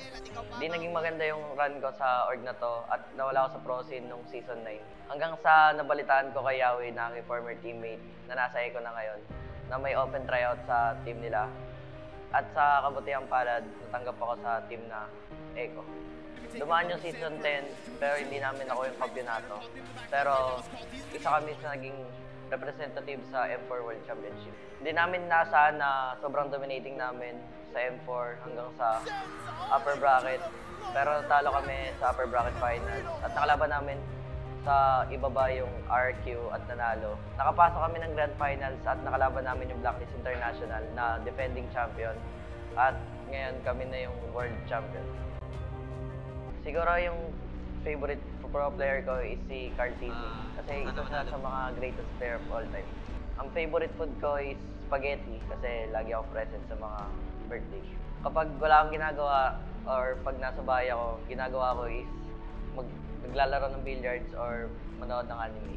Una ko nakita yung Mobile Legends sa social media at tinry ko itong larong to kasi mahilig ako sa online games. Hanggang sa nagustuhan ko itong larong to at naipaglaro ko sa mga kaibigan ko at sa mga pinsan ko. Hanggang sa sumali kami sa isang tour na sa barangay namin. Nanalo kami pero second place lang yung naabot namin. Pero nagpatuloy pa rin ako sa pag-grind hanggang sa marami akong top PH na heroes tulad ng Alice at mga iba pang fighters. Hanggang sa nakakalaro ko lagi si Yawi at tinanong ako if interesado ako sa team na NXP 2.0. Tinanggap ko yung offer ni Yawi dahil gusto ko rin makapasok sa team na to at maging pro player. Bago ako naging pro player, isa sa mga naging struggles ko is internet dahil naka-data lang ako sa panahon na yun. At yung cellphone na ginagamit ko is low FPS at hindi pa sa akin. Kaya wala rin akong oras na makapaglaro masyado nun. At the same time, nag-aaral ako nun. Ngayong pro player na ako, pinakamahirap na nangyari sa career ko. Habang naipag-compete ako, pumanaw yung tito at lolo ko habang naipaglaban. Bago kami pumunta sa Indonesia para may pag-compete sa M4, stop yung papa ko at ginusto ko mang hindi pumunta pero sinabi sa akin ng magulang ko na pumunta ako para sa pangarap ko. Masakit nun para sa akin, ginawa ko na lang siya motivation at doon nakuha namin yung M4. Salamat sa pamilya ko na sinuportahan ako sa career na pinili ko. And sa mga fans ko na sumuporta sa akin mula umpisa hanggang ngayon. And gusto ko din magpasalamat sa teammates ko, sa coaches, and sa management sa pagtitiwala sa akin na wala sa edad ang paglalaro ng Mobile Legends.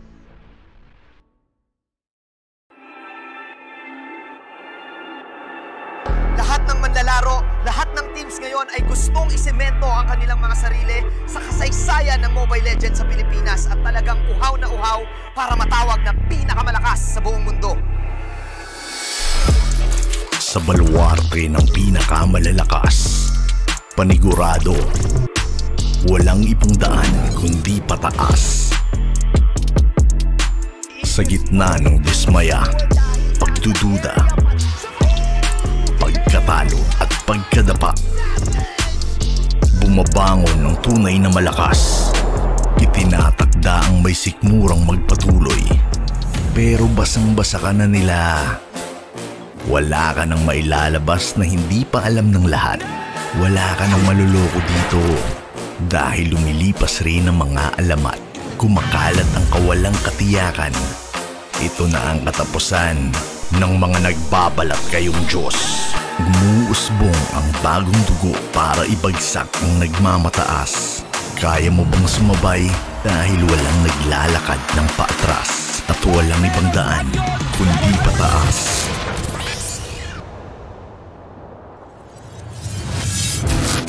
Papaalala ko ulit sa inyo kung bakit brand ng malakas.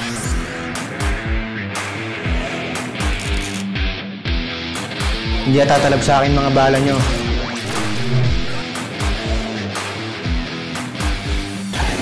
Ang pagbangon namin ay ang simula ng pagbagsak niyo.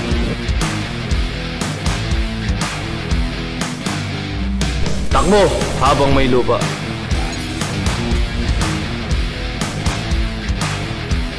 Walang dakil-dakila dito sa MPL.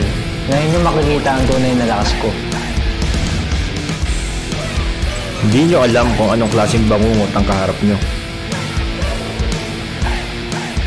Naglalaban lang kayo para second place. Umatras na kayo hanggat may pagkakataon pa. Pinaglumaan na kayo. Oras na namin to.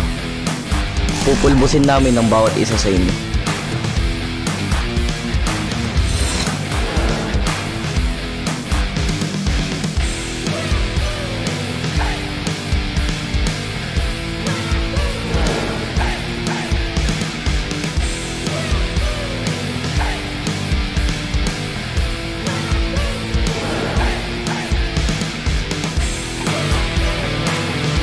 Handa ka na ba?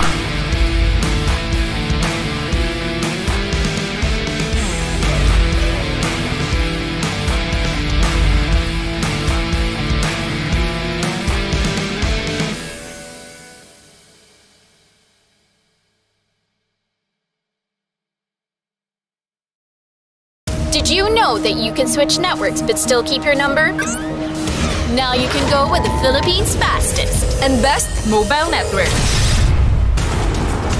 All it takes are 3 easy steps. First, secure your unique subscriber code from your current provider. Visit our website or any smart store near you. Lastly, activate your smart MNP SIM and you're ready to go. Unleash the power of the Philippines' best mobile network. Switch to the power of smart.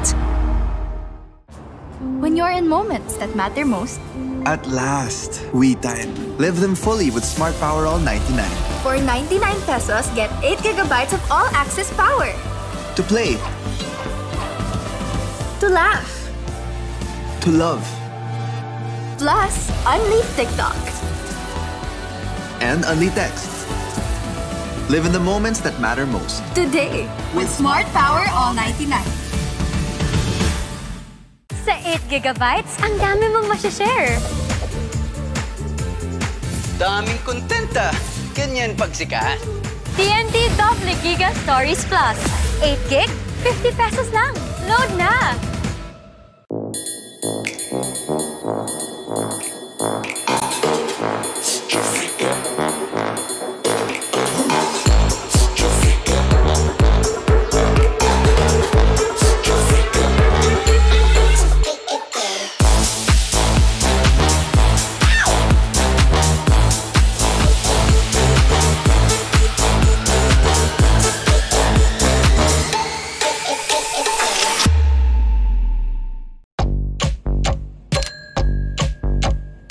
Day in, pay out.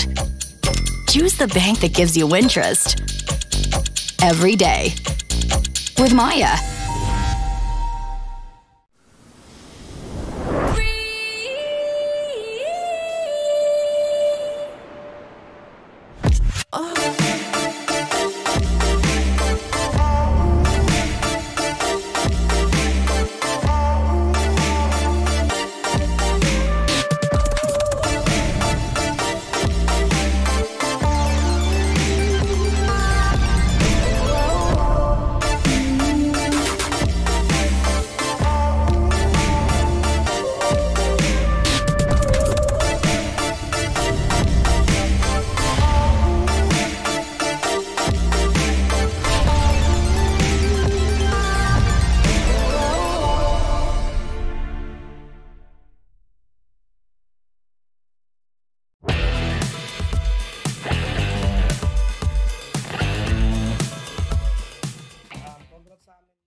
The 11th season of MPL Philippines is brought to you by the following sponsors.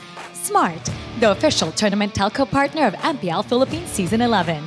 Our official sponsor, Infinix. Infinix Note, ultra-fast gameplay. Our partners in esports, Maya, it's everything, and a bank. And Secret Lab, the official gaming chair of MPL Philippines. Experience the MPL Philippines Season 11 action live at Shooting Gallery Studios. Tickets are now available via tickettome.net. Get yours now. If you missed the matches and want to quickly recap what happened, visit our official website for post-match reports at ph-mpl.com/news. Don't forget to catch all of our official league content on TikTok, Facebook, Instagram, and Twitter. To ensure the quality and fairness of our games, MPL Philippines is also monitored and supervised by the Games and Amusement Board.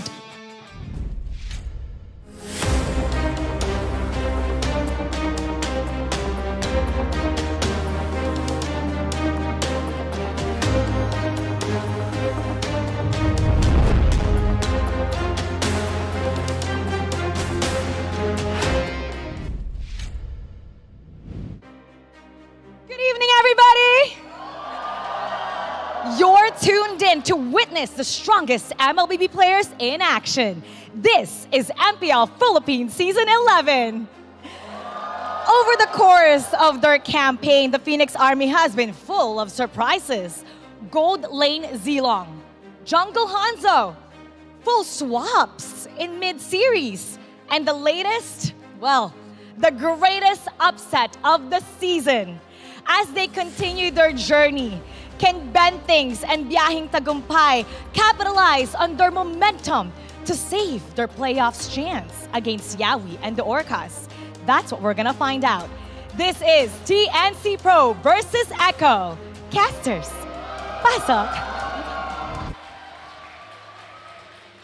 Last Sunday, Big Game Ben took down the M2 World Champions. Tonight, another world champion stands in his way. Will Biyahing Tagumpay stay the course? We're about to find out. Welcome to Mabuhay at your service. My name is Leo. Here with me tonight is Reptar and Naisu. It's us, We Bear Bros, bringing you tonight's closer. It's TNC versus Echo. And it's going to be a titanic task for TNC Pro Team, to say the least. But at this point, it's not far-fetched to say they've got it in them. I mean, look what they did last week to Bren. And you know, that's a good point that you said that. I'm sitting here thinking, right? I'm letting my brain. It's that chair. Yeah, it's that chair. Yeah. But I think that's a big thing is, yeah, they did it last week. Who's to say they can't do it here to round out the night? Yep. Before we get into the action, we would like to remind everyone to enjoy the power of Smart. When you switch to Smart without changing your number via mobile number portability, or MNP, visit smart.ph/switch to Smart to know more. Now, back into the task at hand. This is, again, titanic, gigantic, colossal, massive Huge. for TNC to be facing off against Echo. But it's not impossible because we have the ABCs of TNC. Yeah, and the ABCs, I believe, stands for Adobo. The Adobo. Ben Things. Ben Things. And their C is their captain, which is also Ben Things. Okay, well, what about the people that don't know what Adobo is? Oh, it's all right. You're the chef. You're the designated chef. Yeah. It's a dish. It's really good, and it's what TNC likened their season so far to, where they were just looking for that right mix of the adobo, which seems like they got it. I mean, they got to end the win streak of Brand Esports. Yep, it's more about the mix of all of these ingredients, and then B, Ben Things, clearly Big Game Ben, and of course C is both captain and clutch, because any one of them can come in and just say, you know what? It's game time. We were taking down the biggest and the bestest. And this, I mean, looking at the highlights here, you know, there's a reason why it was said Big Game Ben, because the guy played Kufra amazingly, and even the Franco, right, when he got his hands on it. So that's why I'm wondering exactly how they approached this series ahead of them, because we have been talking a lot about EXP laners having valuable roamers as well, how they set the pace. Yep. And Ben Things is one of those guys that just does it so well. So how does this play out for them in the series ahead of them? Well, they've got momentum, man. To be the ones to snap, what, the 9-win streak of Bren? Yeah. That is to say something. So let's see how they play against Echo. To the viewers watching at home, look at one of your hands. How many fingers you have? 5, probably. That's how many hooks it took from Ben Things in the in the third game against Bren Esports to turn it around and secure that victory. If you haven't seen it, it is, to me, an Academy Award-winning performance, nay, an Academy Award-winning series that TNC and Bren Esports brought out last week. And just the same, friends watching tonight, put up both of your hands, count your fingers, that's as many wins in series Bren could have gotten. Yeah. But TNC took the last one. Now you have 9. What isn't bad? That's 9. And it's still huge. And again, Bren Esports is still number 1. But the fact is, TNC at number 8 took them down. So that's how important and how strong TNC is coming into this matchup against Echo. Again, our M4 World Champions. Yeah. And I think momentum is, I don't know if it's underrated, but I would say a lot of people don't consider that because even if you look at that series where they beat Bren, you can learn a lot from there. Oh, yeah. And it's not just, oh, Ben Things made plays. Like, there's so much more if you have that breakdown, if you look at that from an analytical perspective.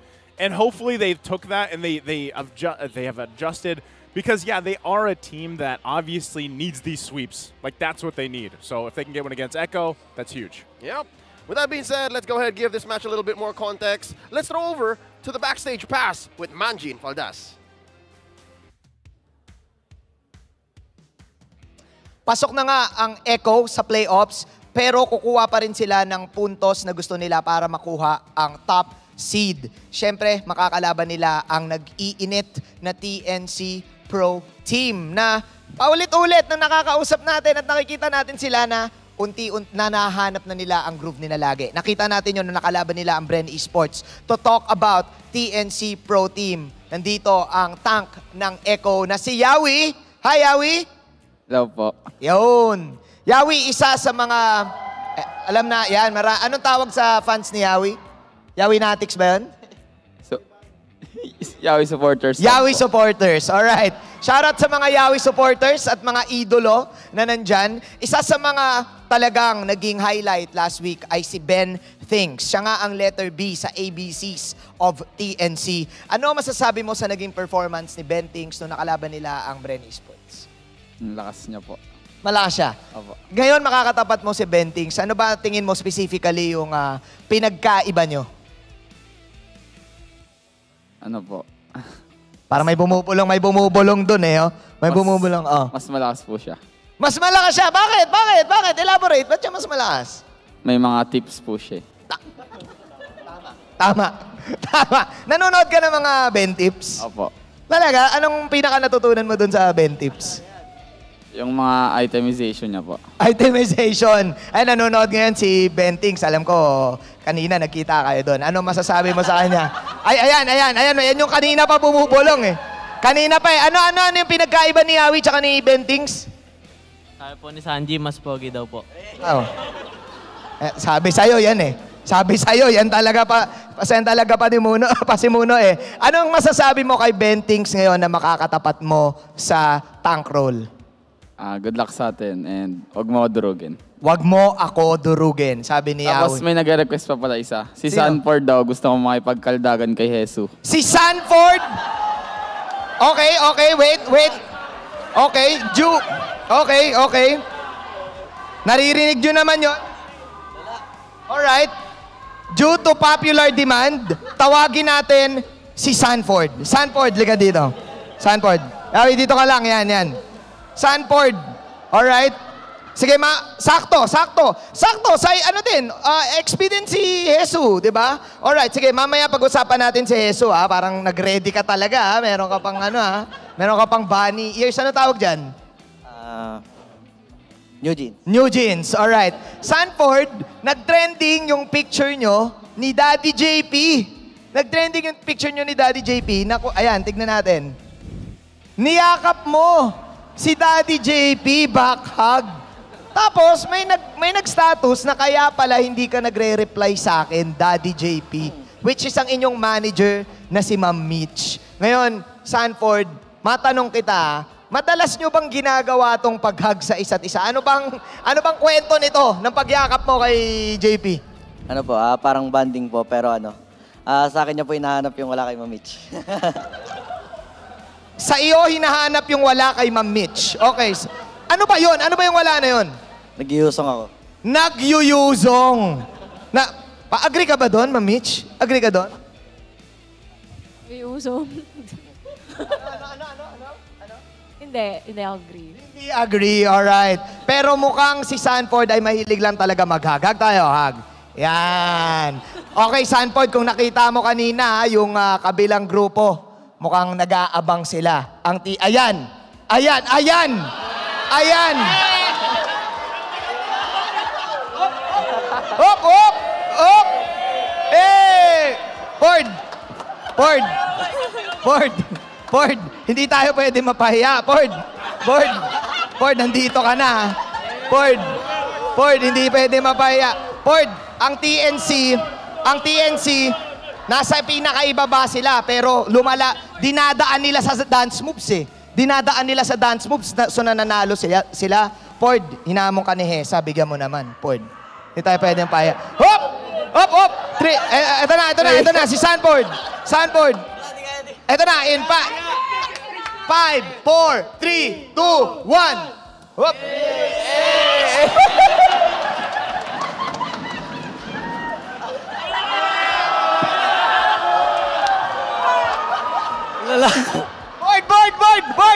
Board, hindi pwede, Board. Last one. Ayaw mo na. Yakapin mo na lang din. Yakapin. Okay, yayakapin ka na lang daw ni Sanford, Jesu. Naway ang yakap na yan ay mas magpatibay pa ang sportsmanship nyo sa isa't isa dahil susubukan ng TNC na angatan pa ang puntos nila kalaban ng M4 champions na Echo. Pasa na natin sa mga shoutcasters. Lala. So does that mean TNC is up 1? Yeah, that's 1-0. Sanford conceded, bro. Sanford forfeited that round. Hesu won game 1 for TNC. Dude, I would forfeit against a Hesu as well. Dude, Hesu is scary. You see the He's always ready. Once that camera was on him, he was like, oh. Dude, no. Bam, bam. Well, you know what's scary? He didn't even look at the camera. He just knows, dude. Yeah. I wonder if he plays like that. Like he's playing. At the same time, he's dancing. Let's look for it in the player camera. He's jiving. Yeah, because what if he plays like that? Yeah, that's fine. That's not impossible. And yes, again, the way Manjin, our backstage pass correspondent, just framed it, TNC is in such great spirits. I'm hoping to see that when they walk in, all right? Let's all welcome TNC Pro Team and Echo for this matchup.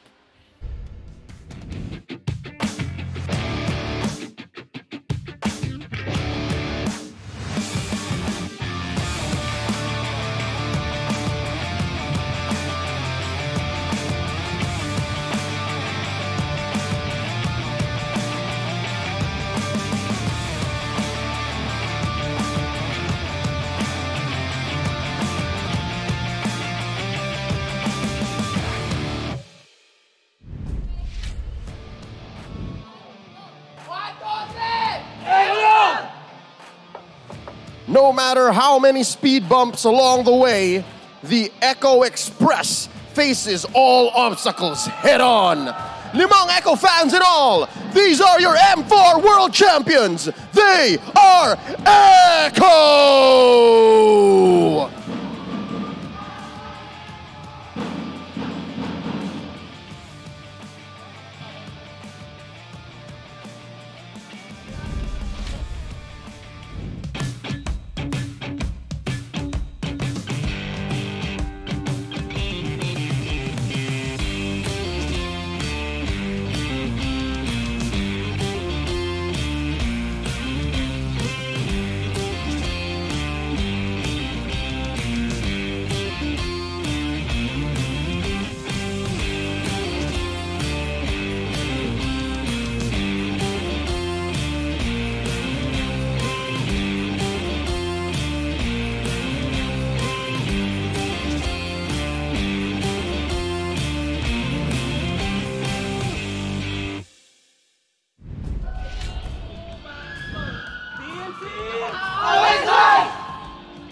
The fairy tale run continues.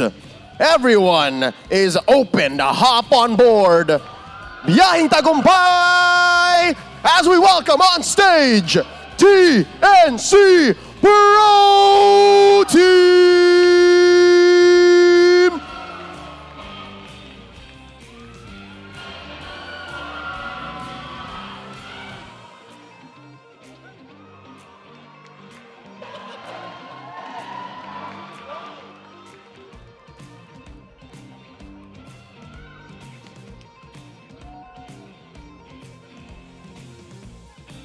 and their coaches, Coach Wright and Coach Tic Tac.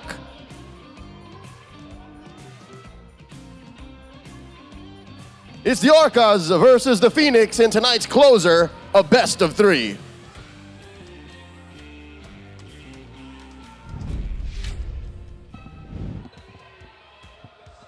The M4 World Champions are coming in with their championship-winning lineup. It's Benny Cutie, Carl Teasy, Sanford, Sanji, and Yawi. And at this point in the season, this point in their run, we are incredibly familiar with each of these players bring to the table for Echo.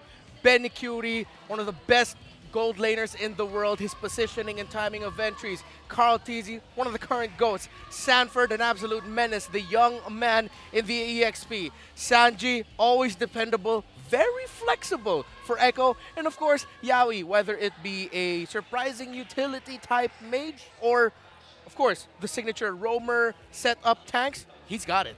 They're facing off against TNC, who is fielding Innocent, King Kong, Escalera, Ben Things, and of course, the Kaldag King himself, Jesu. Love it. And like you said, they have high spirits. They got the dance buff here. Well, one thing I want to point out about this lineup specifically is King Kong's performance over the weeks. He's doing it, right? And this reminds me a lot of Sensui, right? Because he does hold his own against some of the best in the jungle. We even saw this again last week, where a lot of times he's the one winning those objective fights, those retribution battles. And if you corner that with Ben Things, like we've been saying, it works out so well for them. So the key component here for TNC is when they have momentum, they maintain it and they keep moving forward with it. Looking forward to exactly how the draft is going to look like, because, again, between these two roamers, between Ben Things and Yawi, a lot can go right and wrong for your engagement. So if in the previous series tonight we watched, it's the roamer versus roamer matchup that's going to help make the rest of the fights, or at least the whole series, go smoothly, all the more now.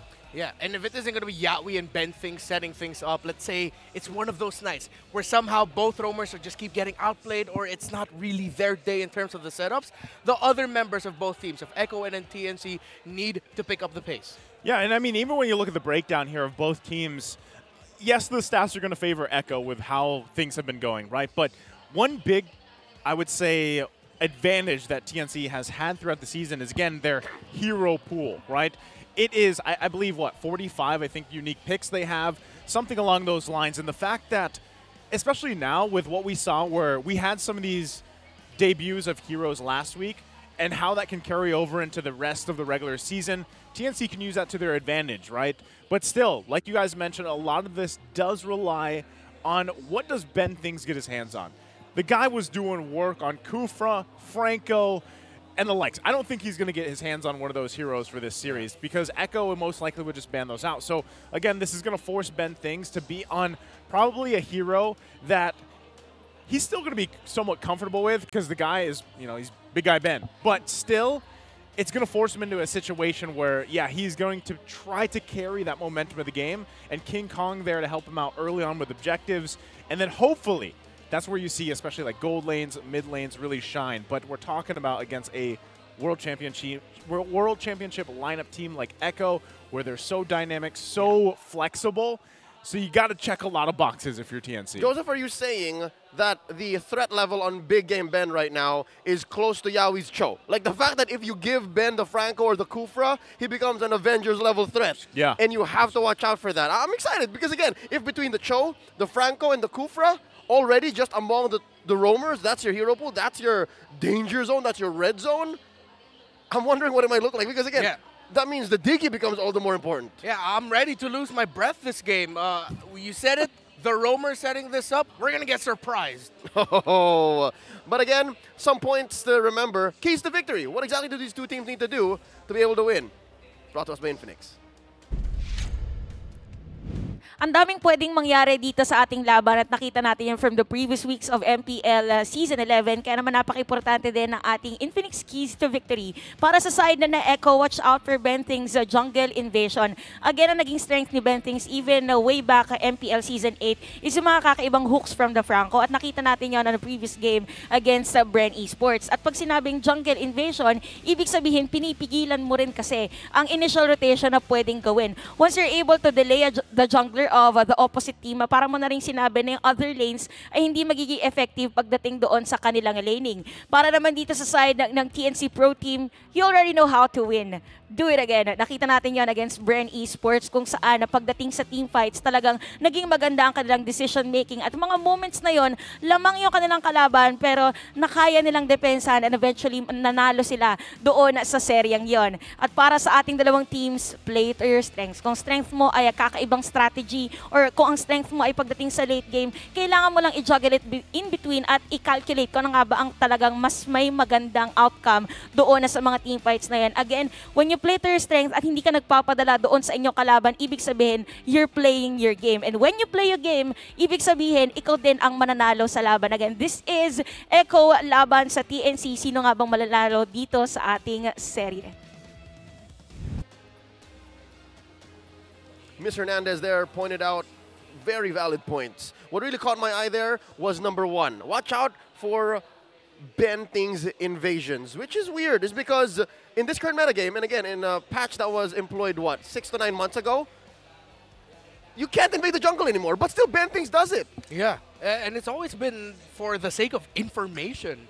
That's how he helps control the tempo in favor of TNC. It's not that he needs to reset a buff, it's just he's there to keep tabs on where his opponents are so that King Kong and the rest of TNC can just play their lanes and their roles comfortably. And you see the player head-to-head here.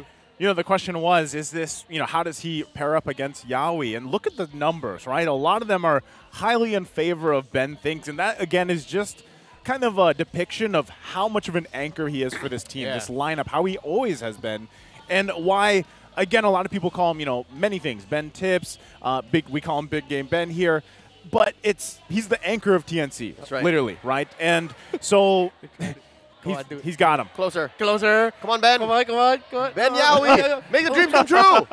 So close. All right. Yeah, his game face is on. Yeah. So I just want to mention this, though.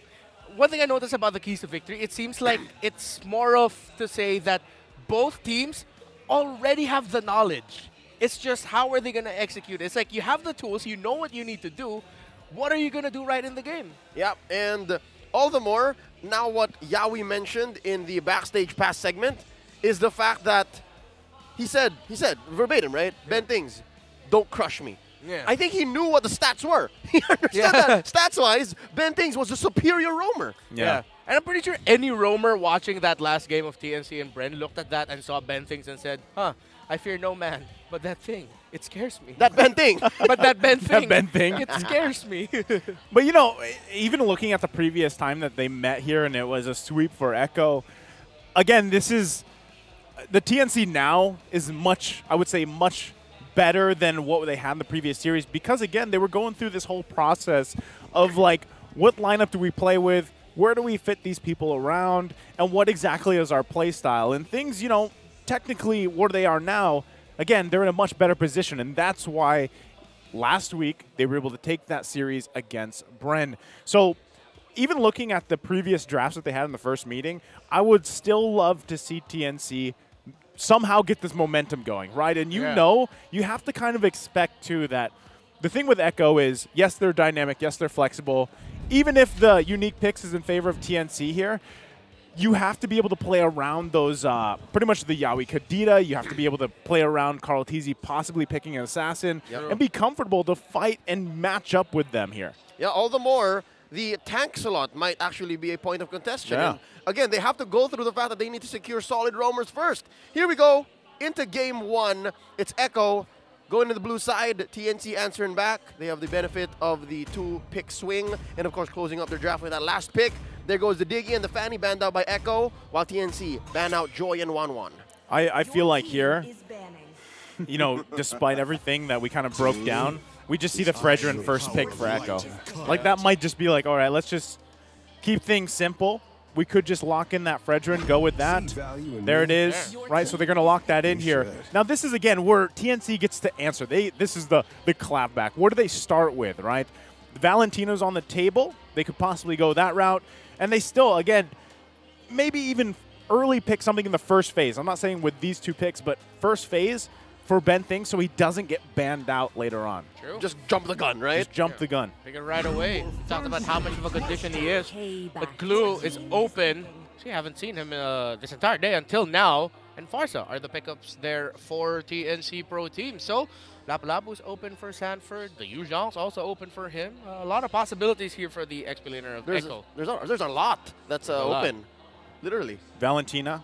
Yeah. Probably going to see Sanji maybe carry. Possibly go that route. There's the Cho, though. Oh, right. That's and they open. don't. They go with Arlott and Cho. Called it. This is, all right.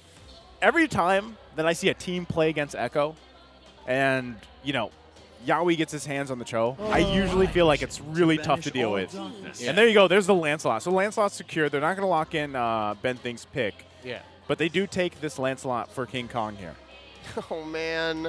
What are they going to do against this Cho? The Diggy's already out.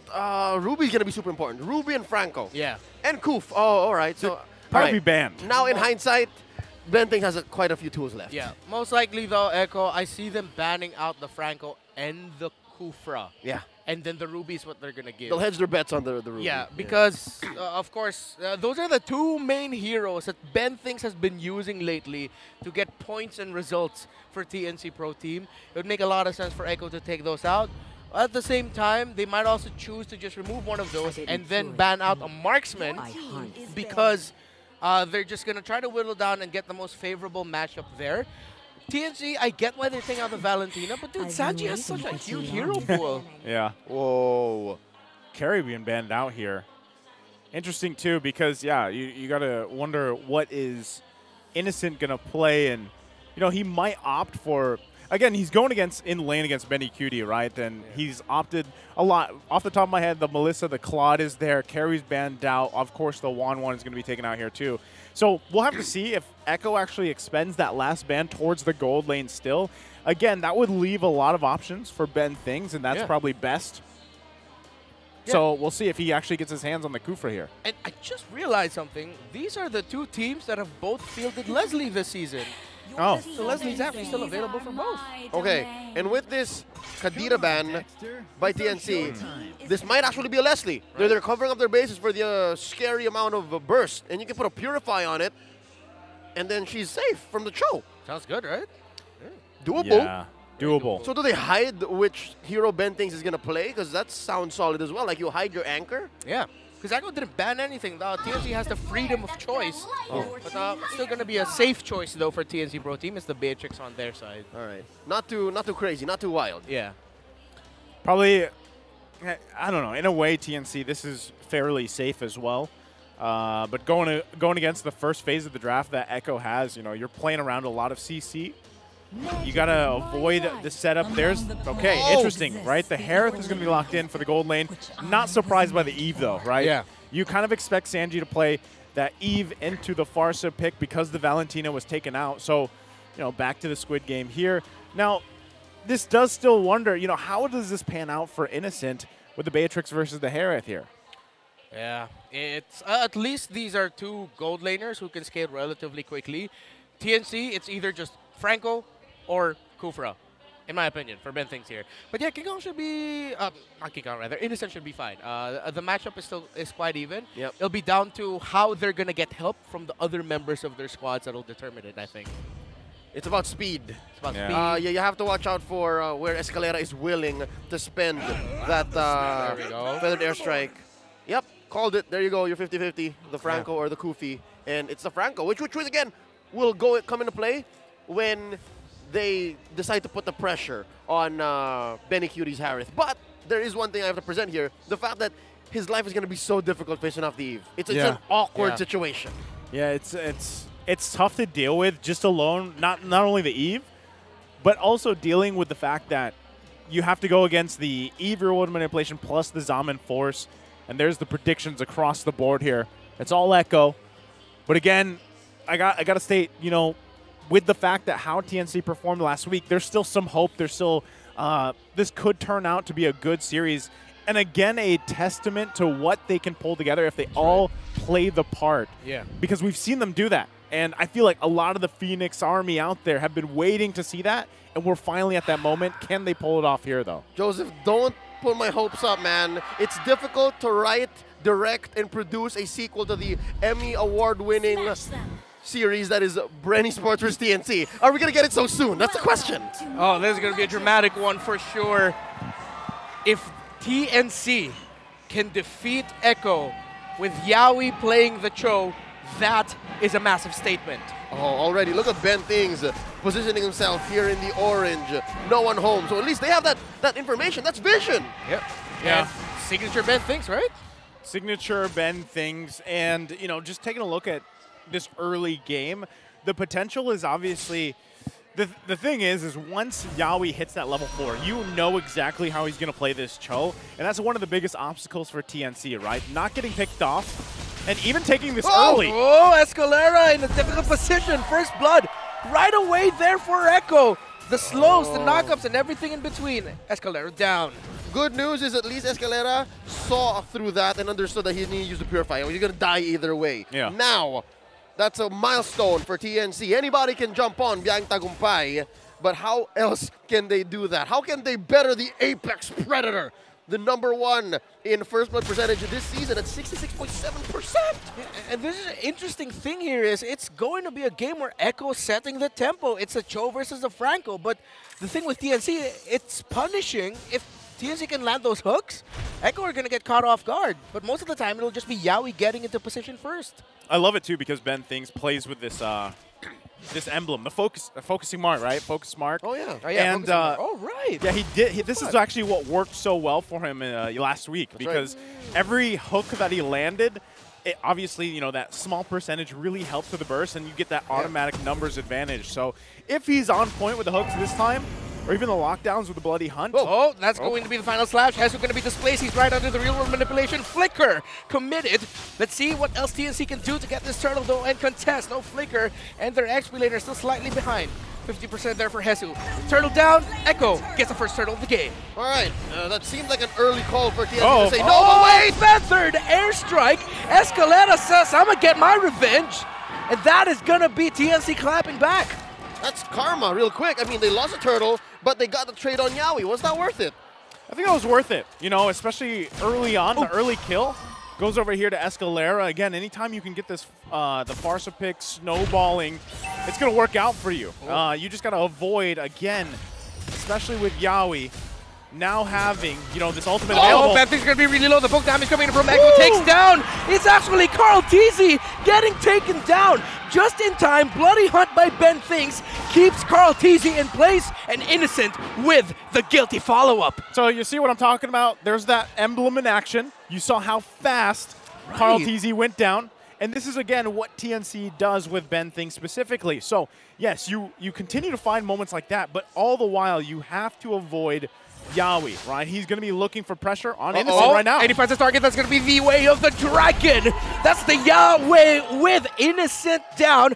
Right away, Echo clapping back. So clapping back all over the map for both teams. Young man didn't stand a chance. Like, that was as dead as he could get. There were 3 members of Echo there. And again, I couldn't blame Ben Things. He was too busy holding the line, keeping that river safe. It's just, he didn't notice. Echo was already on the scene. Yeah. In the bottom lane, though, it seems like there's a lot of pressure that Echo's applying onto the lane of Hesu. Yeah, I think you want to... We haven't seen Glue in a while, but still not to say that isn't a solid hero pick. I think one of the hard parts here for Hesu specifically is, you know, utilizing the kit for Glue and being able to displace people the best way possible, right? Because here it is again. Yawi will be making play after play. Oh, quickly, he's going to go down just as he thought he'd find something. Yawi out of the map, the counterplay right away by TNC. So even though Yawi seems to be finding the positions and the tempo, he just keeps walking into the clutches of Ben Things. King Kong's going to be dashing around as Sanford goes in. Sanford really low now. He's going to try to get away from this, but there's too many members of TNC on him. Sanford gets taken out of the map. Can TNC Pro Team secure the turtle for this game and for this sequence? They do. Carl TC collapsed back, but not a lot of damage. Hesu on the glue.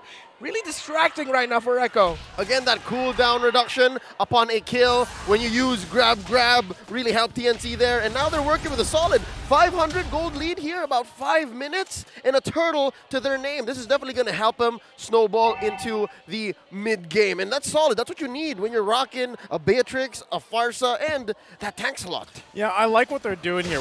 It is only a small lead, right? But still, things are going really well, especially the fact Escalator already has that Clock of Destiny. You can see the next item from Innocence, probably going to be that BOD. That's what he's building towards here. Yeah. Able to farm up really well, and he had that early kill. He only, again, has to play safe, avoid Yawi, continue to scale up really well for TNC. And you can see, now they're putting the attention here, right?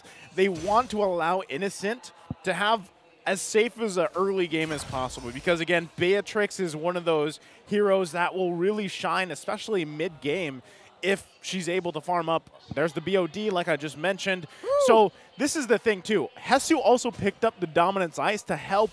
Possibly if they get into a fight, right, you don't have to worry so much about that sustainability coming out from these hero picks from Echo.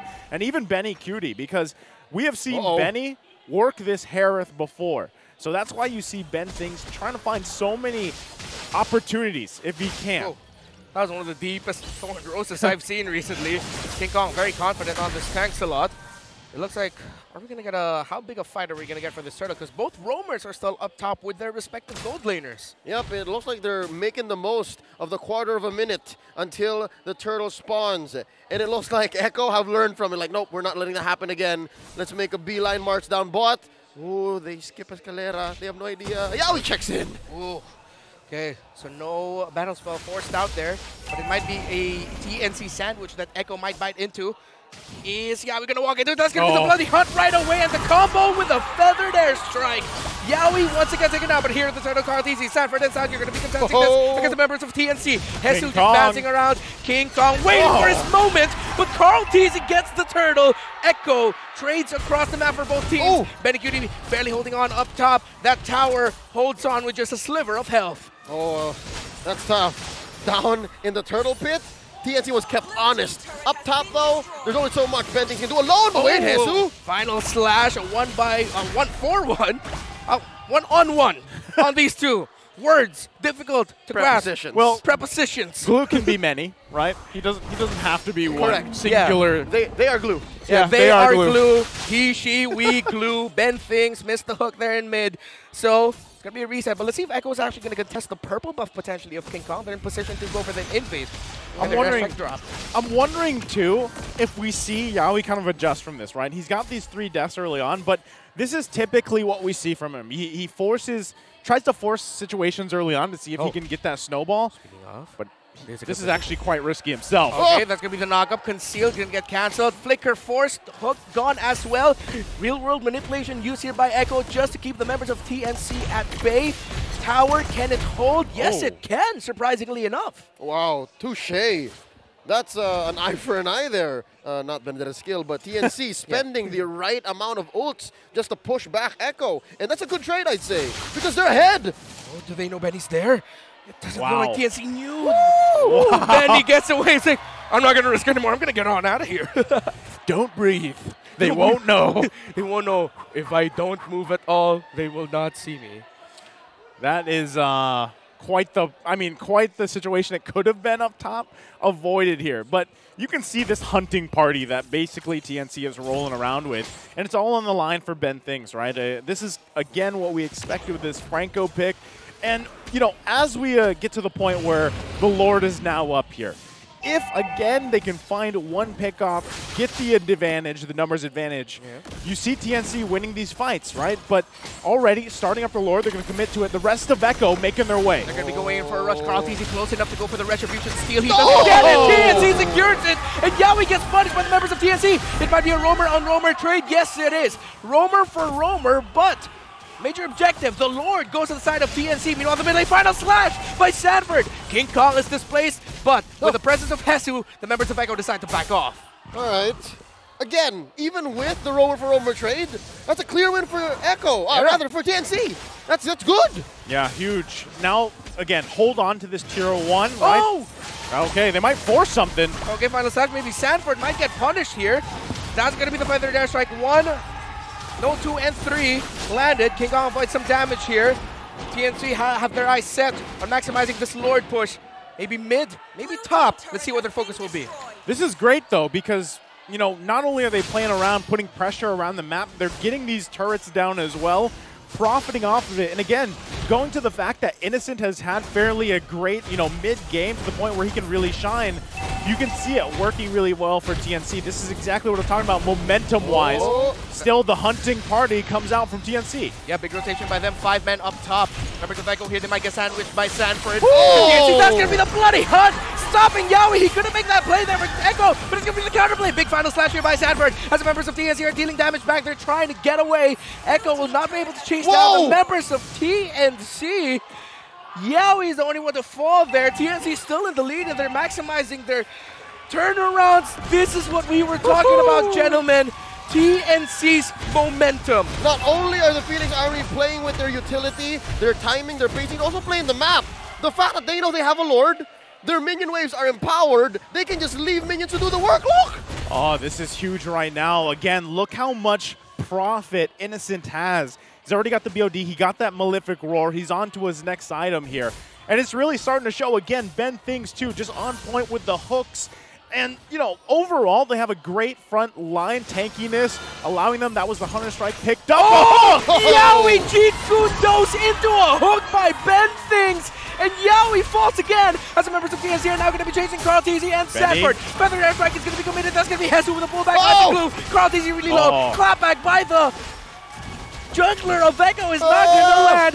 TNC still chasing King Kong, going to be chasing after Carl TZ. Right, really low, Carl TZ. King Kong! Get away! Thorn Rose by King Kong as Sanduo tries to hold on. Sanford with the final slap, but the snipe by Innocent.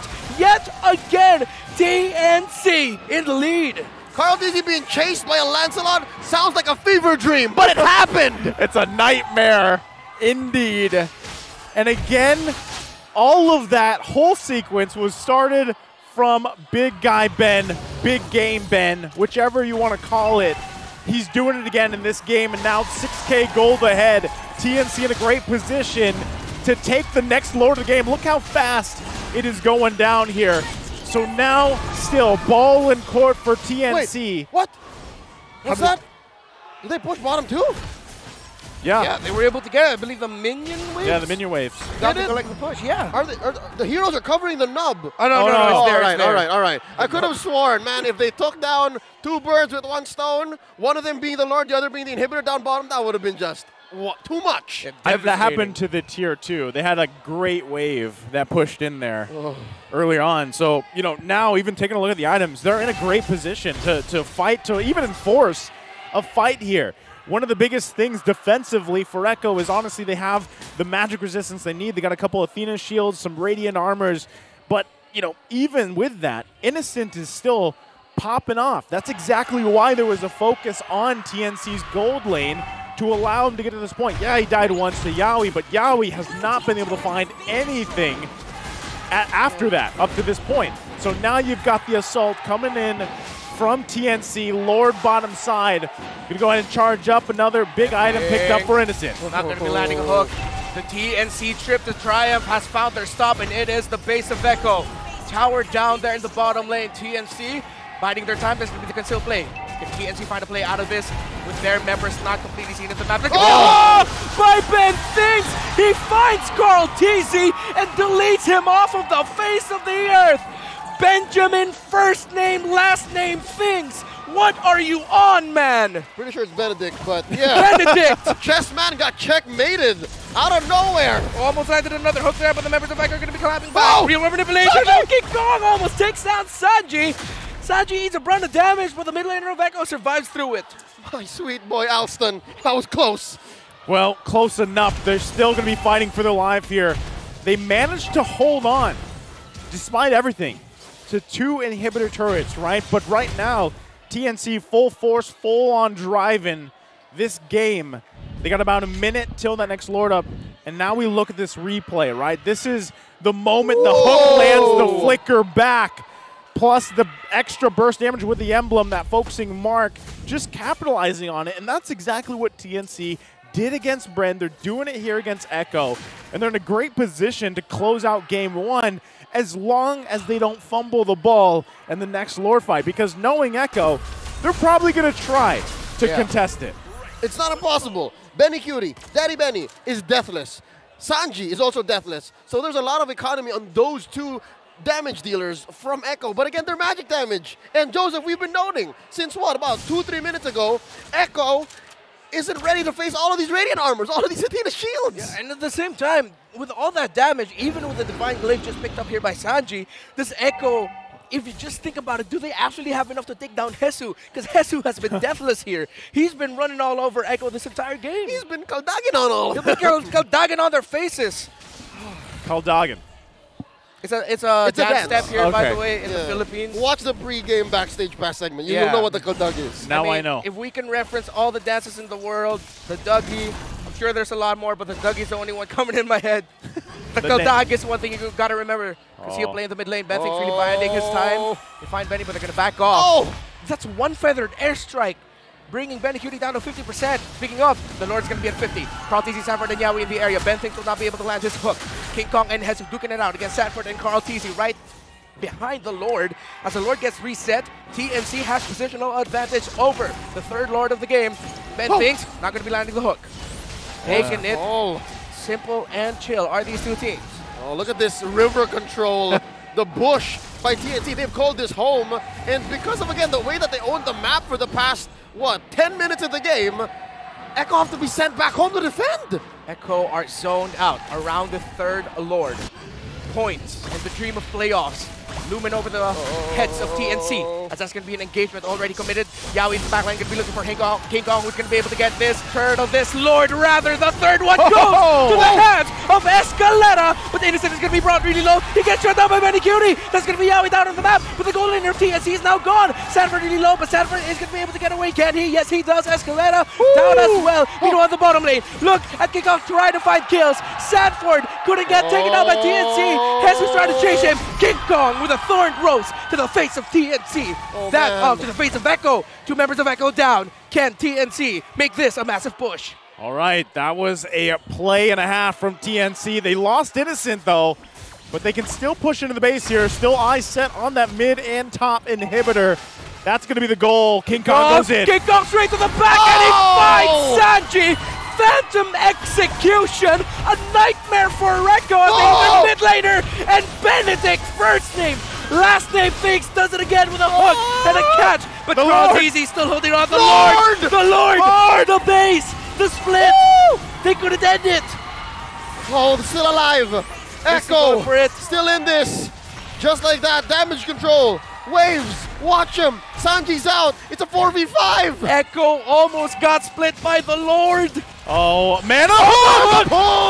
Gets cleaned up, but let's see if the members of TNC can actually capitalize on this. That's going to be Benny Cutie gone from the face of the earth as well. Carl TZ down. Sanford, Yawi, and Sanji will try to defend as Biyahing Tagumpay, the trip of triumph. Have the right to get this game number one. There's going to be a big final slash, and Sanji with a real manipulation. TNC, Ice Lock, King Kong, TNC, game number one. B-A-N-A-N-A-S. King Kong has gone bananas. Taking game one. Now you spelled out bananas. But man, was that a game for TNC, which started again with Ben Things on this signature Franco pick. The hooks were real. The emblem, though. And I'm going to talk about that later, but my goodness, they played around it so well. They punished Yawi's aggression, which they knew he would be doing on the Cho pick. This is what Omega did earlier this season. They just, again, sometimes you open up Yawi's Cho and it's a total mistake. Like, just don't do it. TNC did it willingly because they had a solution. Yeah. It's that Franco. It's that focusing mark. Franco man. Franco man. Who would have thought that was all it took? And it seems like everything TNC was doing, it felt like they always knew where the members of Echo were going to be, where Yawi wanted to be in the map. Yeah. It's scary because Ben Things can do the same thing on Kufra. It's called the Yawi bushes for a reason, all right? Yeah. So again, our world champion roamer has been checked in on, and they're paying the price. Exactly how they did that? Well, Joseph's going to do us a solid here and break down game one. I'm still high off the fact that King Kong has lived up to the potential. Like, this is what King Kong was meant to be. Like, since his debut in Season 11, like, this is what I was expecting. This is amazing. Well, that's why I said King Kong going into this, you know, when he first came into the roster for TNC throughout the season, he took a little settling to get into. Yeah. But you knew that the potential was there if you just watched him play against some of the best junglers in the league. And he has found his footing and comfort, and it's worked out so well for them. Yep. So with that being said, there's King Kong. We're going to throw it over to our good man Naisu here to talk to us about Game 1. Welcome to the Big Damn Report. We're here. My name is Naisu, and you just saw TNC Game 1. Dominant, actually, I would say. You know, against the world champions here, they did something similar to the #1 team last week. And again, it started here. You guys saw hook after hook from Ben Things, Big Game Ben, Big Guy Ben, whatever you want to call it. And then King Kong 6-0-8 on this Lancelot against Carl Teasy, right? Like Leo mentioned earlier, it's kind of a nightmare to deal with if you're Carl Teasy, but this was just a very dominant game from TNC. It seems like they found their footing as a team, as something that people have been talking about for a while is that hesitation factor from TNC. It showed, right, from weeks before, but now from last week to this week, across the board, everybody finding form, especially Innocent, right? He had an amazing game as well on that Beatrix, and you could just see how things fell into place. From objectives, from farm, to even hero damage, things were just there for TNC. And again, I'll talk about it more when you see the highlights, because that focusing mark that Ben Things did take here to secure a lot of those kills faster than they should have been early on is what helped them snowball. And one of the problems with TNC in the past is they get leads, they get momentum, but they usually drop the ball. And this time, again, like they did last week, they didn't do that. And that's one of the biggest improvements here from this lineup from TNC and how they've evolved. And, of course, the game MVP, none other than Ben Things here. Franco Man, Big Game Ben, that emblem that he used to help secure those early kills. Actually, even with them giving up that early first blood over to Echo, they were still able to capitalize on these pickoffs from Ben Things. And looking at the heat map here, the guy was everywhere, right? Exactly where he needed to be, spending a lot of time in those side lanes early on to see if they could at least get a pick, give the lane advantage to either the gold or XP lane. And if they couldn't, and if he didn't land the hooks, he was flickering in with the Bloody Hunt, still doing the same thing. And usually, Innocent was there to follow up on those lockdowns from Ben Things, and that's what worked out so well for them. And again, a lot of this early aggression from them, they were punishing Yawi. Yawi had about 6 deaths at some point, and he was punished for his aggression, and that's just how Yawi plays. Again, this is the early first blood that Escalera gives up to Echo. But time and time again, they find their marks, and that's what worked out so well for them. King Kong as well, being able to just kind of assert his own aggression and dominance in the jungle. Again, King Kong's his name. It worked out well against Carl Teasy and the rest of Echo, right? Innocent did get taken down early on, but he did a very good job at just kind of recalibrating and following up. A lot of times, again, it was a hunting party, right, from TNC, and it was so hard for Echo to pretty much disassemble that. They might have gotten a kill here or there, but TNC actually had the discipline to call it off when they didn't have the advantage, or actually called it off to get back into an advantageous positioning where they shined. And there you go, hook after hook. And Ben Things was just able to capitalize on that, like I mentioned, right? So overall, Hesu as well, the fact that he played this glue this time, did not die, was a huge front liner for TNC to capitalize off of, is what was so difficult for Echo. When Echo is the team that usually has so many boxes to check here, it was actually TNC this time that had those boxes. And Echo could not check more than 1 or 2 throughout the game here. And that's really what didn't work out for them. Again, how do you play against those hooks that are landing constantly? How do you play against a jungler like King Kong who has that attitude to go against some of the best, if not the best in the world in those objectives, right? And now we're going to be taking a look at the keys to victories here. Again, watch out for Ben Things' jungle invasion. The guy, he didn't have to invade the jungle much because he was landing hooks left and right across the map. You already know how to win. Do it again. TNC, they did it again here, specifically in Game 1 like they did last week. We'll see if they can replicate it for Game 2 to possibly get another sweep. Now, play to your strengths. Echo, their strengths are obviously the dynamic, the flexibility that they have. But gentlemen, is that enough? Is that strength enough here for Echo? It's been enough for a lot of matches. Yeah, I have a feeling, though, that might be the last time we'll see the Franco this game. Yeah, this probably. series. We might not see a Franco anymore. Yes, because it's not as simple an answer as the Kufra. The Franco is all the more sure. Like, as soon as Benting sees you, that's it. Yeah, it's over. And it's not even the like, that's what I'm saying. It's not even only the Franco. Yeah. If he gets his hands on the Kufra, he can do similar things. It's just not a hook. Yeah. So maybe that's what they're willing to let go of. Between the two, all right? Between the two, that might be the correction for Echo. Now, before we move on with the matchup, we would like to find our smart game face of the day. Who amongst those in Shooting Gallery will be the next game face of the day winner? We're still looking for him. All you got to do is flash the hashtag PowerSmart on your devices with a green background. And when the camera finds you, whoa, you better smile. You put on that game face. Who is it? Who is it? So many beautiful game faces on the crowd right now. Joseph, we're not part of this. Stop smiling. We're not part of this. Is it this young lady right here? Is it? It is! Congratulations! Congratulations! She wins a redeemable in-game code. Again, just follow the rules. If you're able to join us here on game day and you follow exactly as she did, then you win, all right? Now, back into the matchup. TNC up by 1. This could be an upset. This could be a sweep. Match point. Because again, it isn't just in terms of like the picking and how the draft worked out. TNC looked so ready for Echo in terms of where Echo wanted to be. Yeah, they did. They never stopped. They never stopped. It's like everywhere Echo wanted to go, TNC was always just like, hey, I'm here first. Oh, you wanted to go here? Nah, you wait. You can't stop, won't stop, right? The tempo was literally off timing for Echo. It's like they were playing a different game, if anything. Yeah, it seemed, again, the fact that, you know, Echo is a team that's used to having that early lead, that early, like, snowball. They also know how to play against it when they're down. But with TNC, I don't know, man. I don't know if it's the Ben Things factor, if it's the dance buff. It's just, overall, they took the momentum they had and they just went on, like, they stayed on fire with it. And that's what I have been saying for them throughout the season is, I love that they get the lead. They just got to hold it. Something tells me it's a combination of all of it, right? Jesus Caldag, Ben Things being big game Ben, all that. But before we continue, let's go ahead and throw over to Mara Aquino.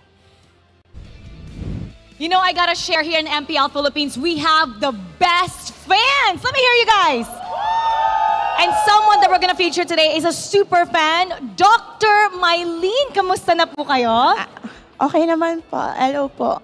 Dr. Mylene, tell us about yourself. By the way, I'm Mylene and I'm 42. Then, I'm a sped teacher also. Oh, you should meet Naisu. Sped teacher din siya dati. Nakalagay, sabi nila, doctor ka daw. Ano po klaseng doktor? Psychometrician po. Psychometrician. So, ibig sabihin po noon, bago po sila pumunta sa psychiatrist or psychologist, kayo po yung nagme-measure? Kami po yung nag-a-assess ng mga question po. Oh, wow. Ng mga bata. Saka yung mga may diagnose na ng anxiety. That's pretty impressive. Yes. Not only because 42 po kayo na doctor, pero love na love niyo po yung ML. Paano po ito nagsimula? During pandemic, I was in Bali, 3 years. Then, sobrang bored na, nandun na yung nade-depress na ako kasi hindi makalabas sa Bali, Indonesia actually. Then, that time, meron po kasi kaming car club. Yung car club po namin, nag-ano po sila ng parang competition ng ML, ng tournament. So, nag-start doon. Dinownload ko siya. Then, doon na nag-start ako. So, did ML help you through your depression? Actually, sobra po. Sobra. Na yung focus ko po sa kanya talaga. Even yung mga skin, kinatutuan ko po yun. So, ano po, I'm guessing, Echo po. So, paano niyo po sinimulan supportahan ng Echo? Echo po ba all the way since the beginning? Actually po, si Carl TC po talaga. Si Carl TC? From Bren po. Doon po ako nag-start talaga. Bakit po si Carl TZ? Nung nakita ko po siya from Bren, nung MPL season, I think na nag-champion po sila. Doon po ako talagang nag-start na maging idol ko po siya. Tapos ngayon buong Echo na. Tapos po nung nalipat po siya sa Echo, sorry Carla, hindi lang ikaw yung mahal ko na. Actually, buong Echo po, from staff, si Mami, sila, lahat po, pati po yung mga fans ng Echo. Sobrang mahal na mahal ko po sila. Ang balita ko po, ito, I'm really inspired kasi kahit naka-wheelchair po kayo, wala po kayong game na na-miss. Lahat po ng game nandito kayo. Opo, lahat po. Matalo, manalo, nandun po ako. Ang narinig ko din po na yung tickets, bumibili po kayo ng tickets pati sa mga fans para makapunta sila? Hindi ko po alam kung pwedeng sabihin, pero po, lagi po akong libre po sa VIP. So, ang pinaka-ano ko na lang po, bumibili po ako ng mga tickets para po dun sa mga estudyante na alam ko po na hindi po sila kumakain. Naglalakad po sila para makasave ng pambili po ng tickets. Ang narinig ko rin po, ikaw ay namimigay din ng mga merchandise ng skin. In fact, ginawa niyo po ito at dinistribute nyo para sa lahat. Meron din po kayong signs. So, ang ginagawa nyo, yung sarili nyong pera, ginagastos nyo para sa mga fans ng Echo. Bakit po nyo po ito ginagawa? Kasi po gusto ko pong ma-help po yung mga, hindi naman po sinasabi ko na can-afford Of course, afford po nila. Pag nag-ipon po sila, ma-afford po nila yon. Pero gusto ko po kasi na kung kami po may jersey, sila din po may jersey. Ang sabi niyo nga po kanina, ayaw nyo na maramdaman nila na outcast sila. Apo. Na kahit hindi nila afford, merong magpo-provide yes katulad nyo. Yes po, apo. Okay, ngayon po, eto, natalo ang Echo sa game number 1. Sa tingin nyo makakabawi? Makakabawi po! Okay, ano po yung mensahe nyo sa lahat ng mga fans dito na nanonood din? Especially sa mga parents, sa mga tita, katulad ko. Kasi before, galit na galit po ako sa niece ko kasi naglalaro po siya niyan. Paaral ko po yung niece ko eh. Pero po nung time nung nag-start ko pong pasukin yung ML, mas naiintindihan ko po sila. Lahat po ng bata. Thank you so much. Apa. Thank you for sharing us your story. And that really shows that doesn't matter if you're 42 years old, if you studied psychiatry, you can still go through depression and ML can save you. And thank you for sharing your blessings to the fans of MPL. Ngayon, babalik natin sa casters. Kayo naman po gumawa. Caster, pasok! Thanks, Doc. Again, a heartwarming story here to lead us into Game 2. And right before we get into the draft, right? Gentlemen, this is what I was talking about when I say that Echo's fan base is some of the most dedicated and most sports-like fan bases. Yeah. The woman that was just in your screens for quite a while, sharing her story. For the English viewers there, probably weren't able to catch a lot of what she said, but she is a real one.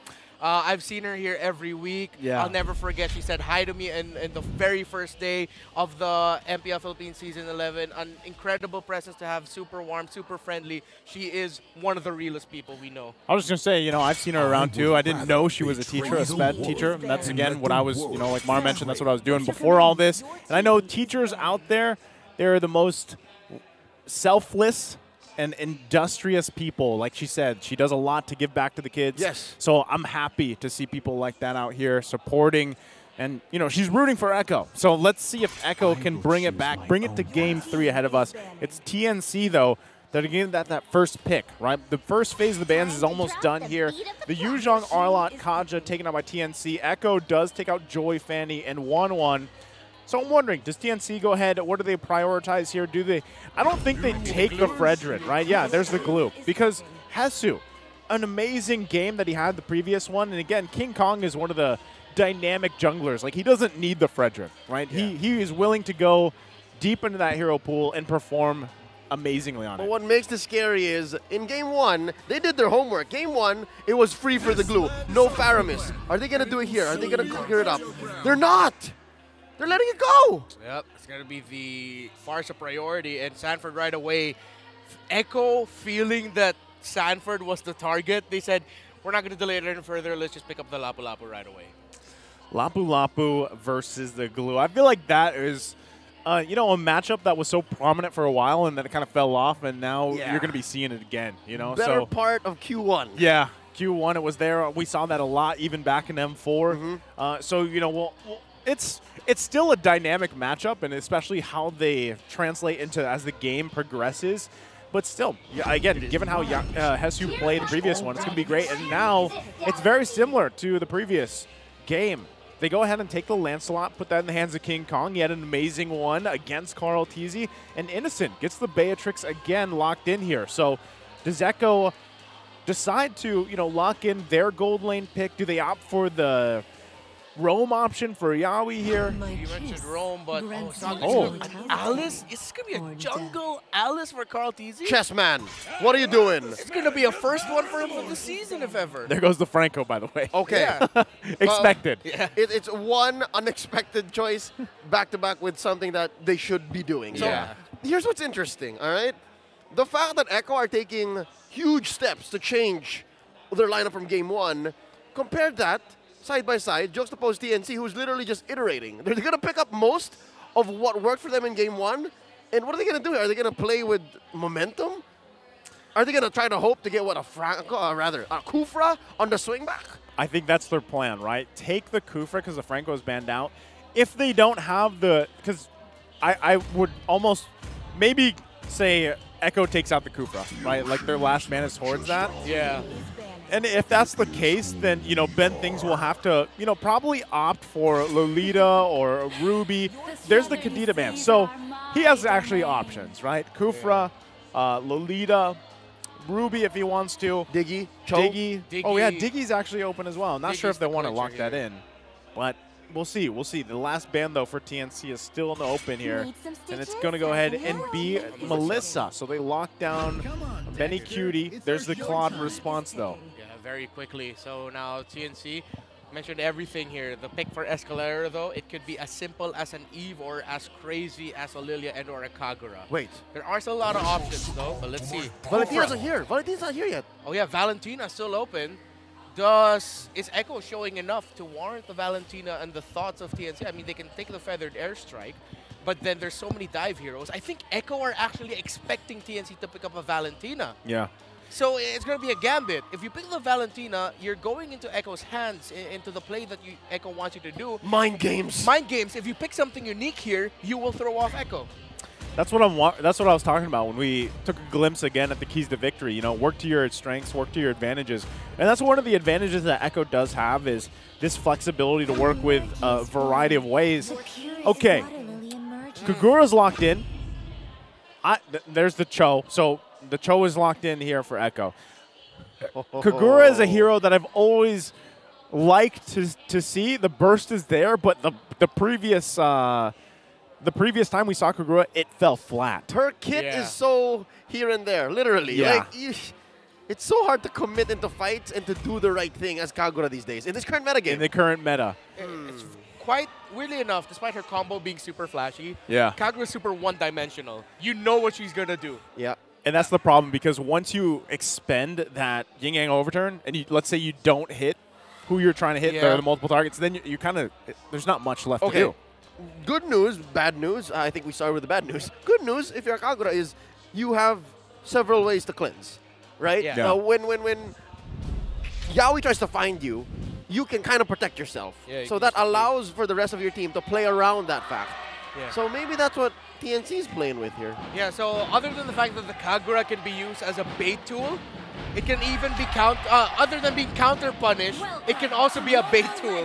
Where in Escalera would be like, hey, look at me, I'm a good target. Oh, I'm going to cleanse this. Here comes the rest of TNC. So that's right. Yeah. Again, it comes down to, do they punish Yaoi's early aggression? Because you already know he's going to be doing it, right? That's exactly how Yaoi likes to play whenever he gets this Cho. So if TNC, again, can punish the aggression early or possibly even get a kill early on, that'll be big for them. And with Ben Things on the Kufra this time, he can actually be a lot more proactive in the way that he plays early on rather than just like, let me get a hook and then follow up on that, right? So this, again, comes down to Romer setting the pace for both of these teams, and then however the rest capitalize on it. But again, going back to how we saw Kagura's performance in the, I think it was last week, it was really difficult to see kind of the value of her unless the certain things fall into place, right? Yeah. So that is a huge kind of obstacle that Escalera needs to be able to overcome here in this matchup. If a team going up against a Kagura cannot get to the Kagura, they're going to be eating a face full of Umbrella.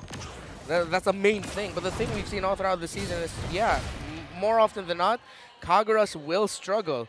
Escalera, though, I think he's going to be spending a lot of time just checking shrubs and just waiting for the right entries and moments to use his combo. Ben thinks, speaking of, misses that flicker Tyrant's Revenge. So that's going to be quite a while until we get that combo available for TNC. It'll be up by what? Short of next turtle. Yeah, and that's a good sign for Echo because now they can go into this first turtle of the game a little bit braver. But it seems like both teams just want to take this a little bit easy, though. Yeah, we're not yet level 3, so no way of the Dragon for King Kong to worry about. So Hesu's going to be helping out here. Sanford already going in with the bravest fighter. Hesu's brought to really low. King Kong is going to be contesting this. He misses the start there, but King Kong still somehow the Kraltizi gets punished. In the clutches of Hesu, Ben thinks misses the Tyrant's Revenge. And Sanford gets away, so TNC walk away with a kill and a turtle. All right, in case we haven't really honed it in, folks, it's miserable to be a jungle Alice for the first 4 or 5 minutes of the game. Yeah, it doesn't feel like you can do too much, you know? And that was one of my questions when that was locked in for Kraltizi is like, I'm pretty sure this is the first time that he's played Alice so far in the season. I know Alice has been picked up previously by other teams, but Kraltizi specifically, okay. Yaoi blocks the combo there. He flickered JKD'd into the bouncing ball, so he couldn't get the angle, actually, to kick Benthings back to the rest of Echo. Now the middle lane. Yaoi, the rest of TNC just looming around. No sequence yet. Not just that, it was no follow-up at all, so I'm wondering why Yaoi did that. I think he just didn't get the angle that he was looking for against Benthings. But, you know, again, it didn't result into too many bad things. He's still going to be searching for it. Yeah, and they found Benthings. He's going to be immobilized. He eats a feathered airstrikes and a full combo coming in from the Metal Echo, and that's going to be the kickback. And they get the kill there, but Kraltizi falls as well, so it's going to be Roamer for jungler. TNC walk out of that favorably. Here's a scary thing that I'm, you're getting a glimpse, a preview of this. As the game progresses here, you're going to see the interaction, the relationship between Sanji, Kraltizi, Benny, the fact that one of them will probably have a Genius Wand at some point, then you have a bunch of this burst magic damage followed up by Benny Cutie's Blazing Duet. The AoE threat damage from Echo is what TNC really has to be conscious of. As long as they're not bunched up and dealing with that, getting, kind of misplaced and everything, they're going to be in a good position. The lineup that they have, though, is good for that, as long as they don't get caught. And that's what's happening here. Speaking of, Yaoi catches out Innocent under tower. Full combo onto the Beatrix. Benthings escapes with around 40% of his health. But a full blast onto the Beatrix and TNC. Innocent goes down. Echo are going to be continuing this. Escalera and Benthings can only stand us and watch as Echo try to maximize the goal here for Benny Cutie. And across the map, Kraltizi gets the turtle for Echo. That's curious. We didn't have a camera up top there, but King Kong was also on the scene. I wonder how Kraltizi stole that.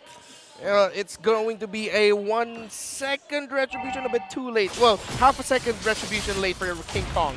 Kraltizi got it off first. Yeah, he was off by a little bit. And again, even with all that action in the bottom lane, you can already see how things are kind of falling into place. The fact, too, Benny Cutie's already got that DHS, but two, Escalera going to get caught out again. Yaoi, can he get the angle onto the kick for Escalera? Escalera still surviving. Echo ramping up.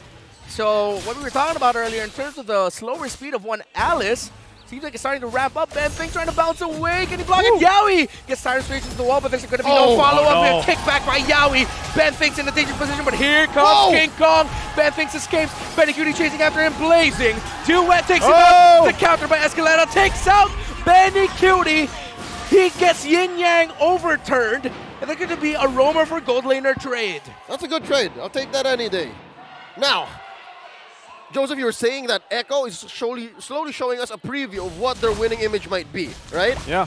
This is a great adjustment from last game. Game 1, they were lacking damage in their draft, right? Yeah. They were very honest about how they wanted to engage. This time around, even if Kraltizi is struggling, the fact that they can just hit one with the Way of the Dragon and eliminate him just leads them up into trading into the late game, which eventually will be inevitable. That's what Kaltiz is hedging on. Yeah, we feel Echo now compared to game number 1. Yeah, I mean, that's the thing. You can see it, right? And even the lead that TNC had, it's kind of been diminished here. So even with that said, Innocent had a similar start previous game. Hesu goes forward, and let's see what he can do here. He committed the flicker for this play. Wow. He's going to get punished. Escalera with a yin-yang overturn will not be able to complete the combo. Okay. See, flickering. that's my point. It's a little rough to see that, right? Escalera flickered in. He was trying to get the combination off, couldn't get it. And then after that, it's kind of like, all right, I used everything. Let's get out of here. Turtle contest, Carl TC and Sanford versus King Kong. Sanji is here. No, what? King Kong still somehow walks away with a turtle. So that's going to be 2 out of the 3 turtles in this game going to TNC. 2 words for you. I-frames.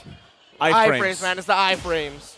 And hey, I said this. King Kong can hold his own against the best in the world, and he's doing it, right? We saw this. We saw the potential earlier in the season. Ben thinks, bounces in front of Yawi's face. Yawi won't find the angle for the kick. Benny Goody sending Ben thinks back. Okay. Now, okay. We take a breather here for a second, because this game, is very different from the previous one, where you have a lot of back and forth, right? Ben thinks not able to find some of the setups he's looking for, but still. Even though I was talking about Benny Cutie, Carl TZ, Sanji's kind of a relationship with the overlapping of ultimates is going to work for them, but Ben thinks can similarly do the same thing, right? The same concept is there. Oh, they don't get Carl TZ in the mid lane. They're going to be tired straight into the wall, but Carl TZ surviving through it. That's Carl TZ taken out, eating the brunt of the damage coming in from the members of TNC. Sanford finds Escalera. Escalera does not get away. But that's going to be 1-for-1 trade so far. Escalera is the only ones down. Hesu drags back Sanford. Sanford falls. TNC still in the lead after the massive trades here in the mid, going to the bottom. That Hesu Innocent connection is so nice to see when it happens. They do it so well with the Glue and the Beatrix lineup, and it's a beauty to see. So again, TNC still, even though they lost a little bit of the lead earlier on, they've built it back up here. And they're doing a great job at playing around that. Yawi's just going to go ahead and kick Hesu in the direction because, he doesn't want to deal with that Glue split. But still, TNC, let's see how they play around this. Oh, Hesu mobilized. Yawi able to Shunpo away from danger of the Tyrant's revenge. TNC are not going to be fully committed just yet. Lord spawns. Oh, this is where things are going to be crucial, right? Given the fact that there's quite a bit of space to work with for both teams. I mean, even-wise, right? There's only one turret for each side down, cross-map. So they're going to be fighting for pretty much position advantage here for this first Lord. And this is where I expect to see Echo's lineup shine if they can really find the position advantage, the lockdown around this Lord pit. And that's why there's so much even focus here mid lane, trying to push what they can. But with those tier 1 turrets still standing up, it's very difficult to actually give it a go. And we'll see them just kind of poke back and forth for now. All the more, the mid lane turrets are important because neither team can actually make a quick go at the Lord without those falling. It's not as safe. So I understand how much TNC wants to invest in owning these bushes. Getting us, there's a gap! With a Tyrant's Revenge Rage combo onto a member there. Who does he take down? It's Carl TZ. No juggler for Echo. No juggler for Echo, and Hesu goes back into the snipe of Innocent. Proven guilty yet again, but let's see if TNC can actually secure the Lord. If they do, King Kong gets it. The knockup of the Sanford. Bandicuting with a blazing duet to try and survive and take down Hesu. Hesu holding on for dear life. Hesu gets away. TNC walk away without a death and with the Lord. Every single member of TNC was on point. They understood the homework. And I could have sworn Hesu should have gone back. He could have died, but he understood the limits of his hero and he stayed to let the rest of TNC retreat, get away scot-free. And that is twice now. Twice. The Hesu Innocent connection. Yeah, the one you said, the Inasu. Inasu. Inasu. Naisu says Naisu for Inasu. Oh, man. I love to see it. And looking at the items here, too, Echo is, again, in a situation where they're 4K behind. Itemization obviously in favor here for TNC. Things being completed. Even with Escalera having that Genius Wand, the Clock of Destiny, plus the Arcane Boots, the burst is already there when he lands it. Again, he's doing a great job at actually finding those moments to capitalize on. But still, Yawi only has an Athena shield. He doesn't have much defense here. And this is what I don't understand, right? Towards the mid game, it seemed like Echo had a grasp of things. Yeah. And then suddenly, TNC says, you know what? Wait till Hesu and Innocent come online. Wait till they show you how this connection works. And they're owning the map because of that. It's the glue, man. No answer for the glue right now. Hesu back-to-back games of this hero. Absolute menace for Echo to handle. 5,000 gold lead. What can the M4 World Champs do? The Yawi finds someone, he's going to get a kick, but it's Hesu he finds. If it's going to be Echo bound in danger, Sanford probably really low. But the airstrike committed. Sanford getting a lot of damage, and he's going to be able to take down Hesu. Blazing the web of Bandicoot, but it's not going to be enough. Look at Innocent tearing through Echo. It's a 1-for-1 trade though. Carl Deasy's still alive, but he's in between 3 members of TNC. Blood flow out. Carl Deasy gets found by the umbrella of Escalera. Chessman! Chessman. This is the synergy I was looking for, the communication for TNC for weeks. We saw a glimpse of it last week, and now you're seeing that refined version of it. You saw even how they played around Carl Teasy from not allowing him to get away there on the Alice. It was such a good call there. And that, you know, King Kong, Innocent being on the top of the player gold, not surprised with that. Innocent still having one of those games like he had the previous one, and he's online. He's also now recently picked up that Wind of Nature. He's got that extra kind of defense button to play around with. But so far, he hasn't needed to really be defensive. And gentlemen, that's exactly what makes this whole 12-minute bout from TNC so impressive, is the fact that it's not just Echo laying down and taking it. The fact that TNC are able to flow with Echo's game plan, the way they've evolved from game 1, changed the lineup, and now TNC are answering that. Yes, Echo got a little more experimental here, but the fact that TNC can keep up with it is what's really keeping me glued to my screen. I can't let go. I can't not look. TNC is making the world watch. This is what they're doing. The M4 World Champs last week.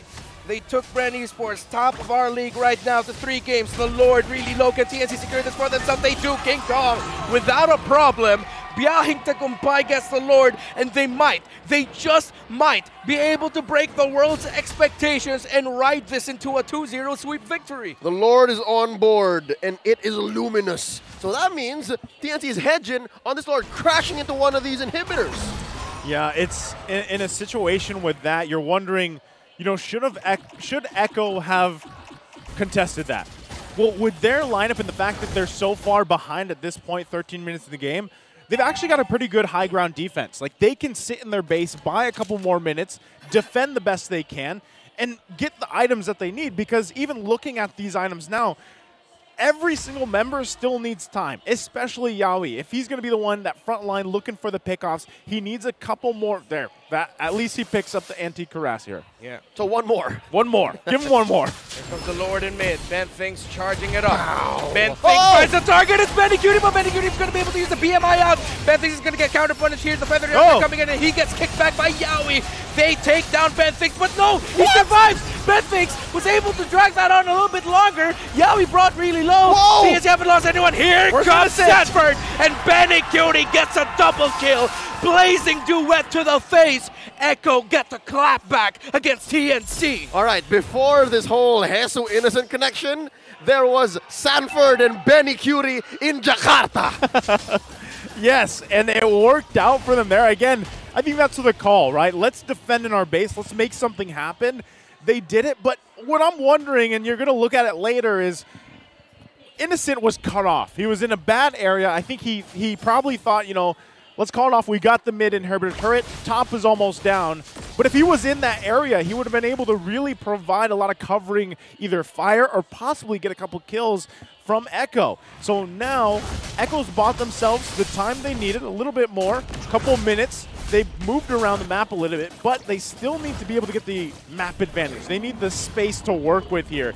And so that is something that TNC has to be careful of, not to get picked off as Echo starts to venture off together.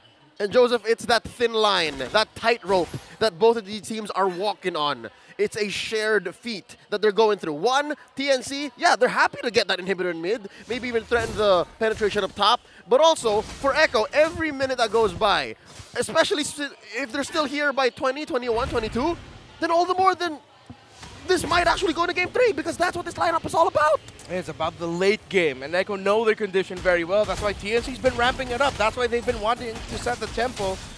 Everything they've done is to give them a big enough lead as much as possible because they know it will be inevitable that Echo can fight back.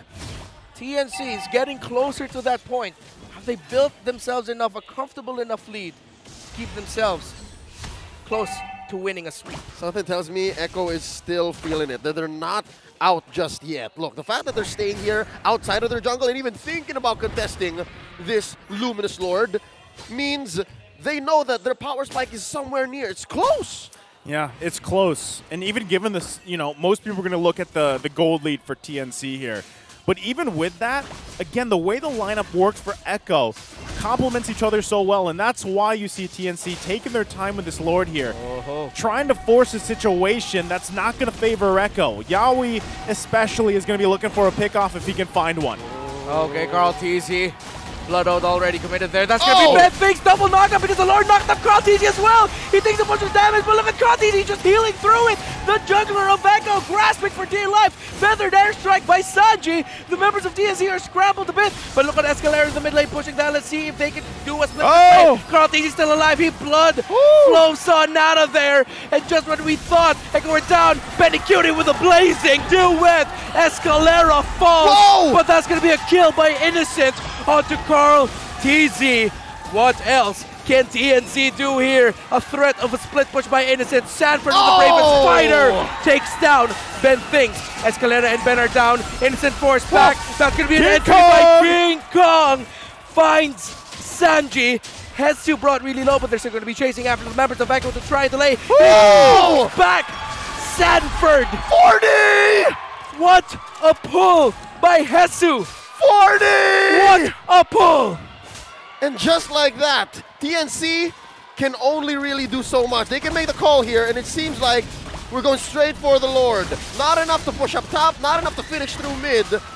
I'd call that a win for TNC, despite how messy that team fight was. I was going to say, it was messy as hell. But there was some moments of greatness for both teams in how they approached that fight.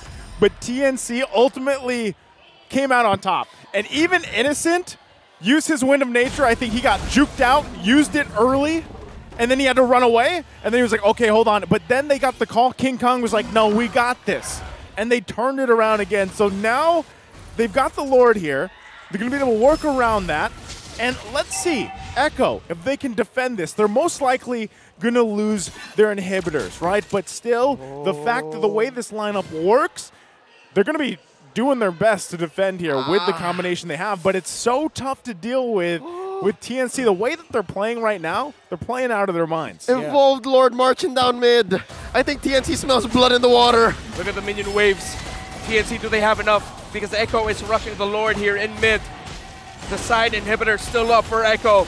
Echo take down the Lord. TNC, I set on winning the game now. Building a lead, Ben Thinks charging it up, but he backs off. I don't think TNC's going to pull it off just yet. They're not going to pull the trigger just yet. All right, permanent damage up top as well. The only remaining turret. Echo's last bastion, the bottom lane inhibitor. Well, they're going to have to hold on to it. They should be able to, but look, Ben Thinks charging up here. Ben Thinks starts to he misses the race, a sidestep. Feathered airstrike committed right away there by Echo, but TNC back off. Good call by them to not commit it, but Yawi, can he find the angle for the way of the dragon? Hesu protecting Escalera. Reset for both teams. Loving the respect that TNC is presenting here. Echo, despite being down 8K, there's still a lot of damage from the feathered airstrike. Yawi! Kick! King Kong gets kicked back here by Yawi, the blazing duet. Where's it going to be? Look at Carl TZ stopping Innocent and Ben Thinks. TNC are scrambling. TNC are split, but the members of Echo are taking way too much damage. Hesu still onto Sanford. Echo are running for the hill. King Kong! Innocent! The Inasu duo does it for TNC, taking out Sanford. 40, he died past the 20-minute mark. That's TikTok timers. It's a long time. Echo backs against the wall. What you gonna do with Biyaheng Tagumpay? Nitros on full speed, going after you. Man, King Kong just pressed load game. He's playing the same game from game 1. Yeah. He's deathless. He's deathless. And across the board, Innocent as well, having an amazing game here. They've got the minions going to march in. Can they hold on? Man thinks he can get away out of this, and Echo just go for a clear. Woo. This is going to be a 20-minute Lord for TNC. Delta split here. About 10 seconds till the next Lord. Naisu, what's the item game looking like? There's more items on Yawi now, at least. Yeah, he got the +1, right? But overall, at this point, 21 minutes in, yes, TNC still has that lead, but Echo, they're proving that they can contest, that they want to contest, actually. So still going to be pressing the situation here, too. And with the item build that Sanford has on this Lapu Lapu, he also wants to be part of that front line. Either front line or peeling potential. Escalera. Oh, Escalera! A little bit too sour for TNC's taste. As the mage of TNC is down, it's an advantage here for Echo right now. And just like that, Echo might have found the massive opening to make sure that this will not be a sweep victory for TNC. But TNC are still holding on. They have the right amount of bodies, the right amount of members to contest this Lord. Dear Lord, that's a minute. Close to a minute, and Escalera is out. Keep an eye on Innocent, making his way up top. Looks like TNC is going to try to stall this out the best they can. He hasn't exposed himself just yet. Yeah, and at the same time, TNC is going to be looking if there are any members of Echo that are going to be going back to base. Lord brought down really low. Lord. This could be a retreat battle for the ages. A nightmare or a dream. TNC or Echo. Oh. It goes to Carl TZ. Bam! Bam! Says the GOAT as he takes the clutch 20-minute plus Lord. As well, a fist bump to Yawi, the playmaker, who almost literally body blocked. I was so close. I got you, Carl. I got you, Carl, says Yawi. It was that extra item, man. You know, he had the immortality. He's much more confident. So that worked out for him. And so now, given that whole sequence, that situation, is TNC that has to clear this Lord. They have to deal with this. They're going to lose some of these turrets along the map. That's what Echo needed, right? They needed to be able to work with space. So they've managed to grab themselves that. Now, TNC still in a position to punish, but hey, like we said, Escalera specifically has to be even more careful now. Exactly. On this Kagura pick, because we saw what can happen. Joseph, it's that same point that you mentioned, the fact that they have a Kagura, which makes their defending prospects not as nice as Echo's, because they had a Farsa. Wave clear is great. High ground defense is amazing. For TNC, not so much. Oh, Echo knocking on the doorstep, on the garage of Biyahing Tagumpay. Oh no! The level 3 Lord at this point is a max one. Hesu trying to zone out the members of Echo right now, and that's going to be the Lord getting taken down by Hesu. Gets to avoid the damage. Bethin trying to go in for the Tyrant's Revenge, but it is no dice. Hesu still bouncing with a split. Not going to find anyone. TNC hold on here, but Echo have found a massive turnaround. For the 4th Lord, that was a good defense from TNC. Still in it. I'm guessing still in it. It's the firepower advantage that led them to this. Yeah, and now they still got to hold on a little bit longer. Ben Things hasn't been able to find the connection he's looking for just yet, but with the fact that the majority of TNC has these immortalities, they're going to be looking for fights, basically, right? Sanford now picking up one as well, so this is where those micro decisions, the macro play even comes into play for both of these teams as we find ourselves in a very stalemate situation, right? Both teams holding on to their inhibitor turrets. TNC has 2, Echo has 1. A Lord is less than a minute away. Okay, so now, question time. When these two teams hit their item cap and this gold lead is close to no more, is it Echo's turn to be the aggressor? Because what does that look like? This is the first time, this whole game, I've ever seen Echo pushing out forward, being the aggressors. Yeah, and I think TNC are shell-shocked with this. They got so used to being the ones in the lead, in control, setting the tempo, that now they're looking sloppy. It looks like they're getting caught out. They're getting surprised by Echo. Partly it's like, oh, what do we do, guys? We haven't been in this situation almost the entire game. Exactly. It looks like Big Game Ben's running out of batteries. He hasn't been able to catch out any significant member of Echo. Yeah, he hasn't been able to catch out any. And not only that, but the fact that even, for example, you know, Sanji has that Winter Transit. There's immortalities pretty much across the board for both teams. But Echo has those abilities, those items even to drag out a fight a couple seconds longer. And that's where they shine. Oh no, they fight King Kong! The kick and the combo, Escalera falls. King Kong is going to be able to get away from that, so it's only one member of TNC who falls despite the massive find by Echo. But TNC do not want to give this up, but King Kong is zoned out. The members of Echo are stunned, but the Lord gets reset. Yawi going in, Carl TG with a blood on King Kong. Dashing on out, Hesu finds Carl TG, but no follow-up. The snipe by Innocent onto Sanford, but Ben thinks falls. All right, it's not as simple to call it a trade, but Sanford falling and Echo staying here means Echo has made their call. Even without Carl TZ, now he's here. They know that they're the aggressors. They know that they're winning. Yeah, this is troublesome. 20,000. King Kong's close enough. The zone out. Oh, they cancel the phantom execution. The kick by Yawi. Carl TZ gets the Lord. King Kong has to get out of here. Can he? He will not.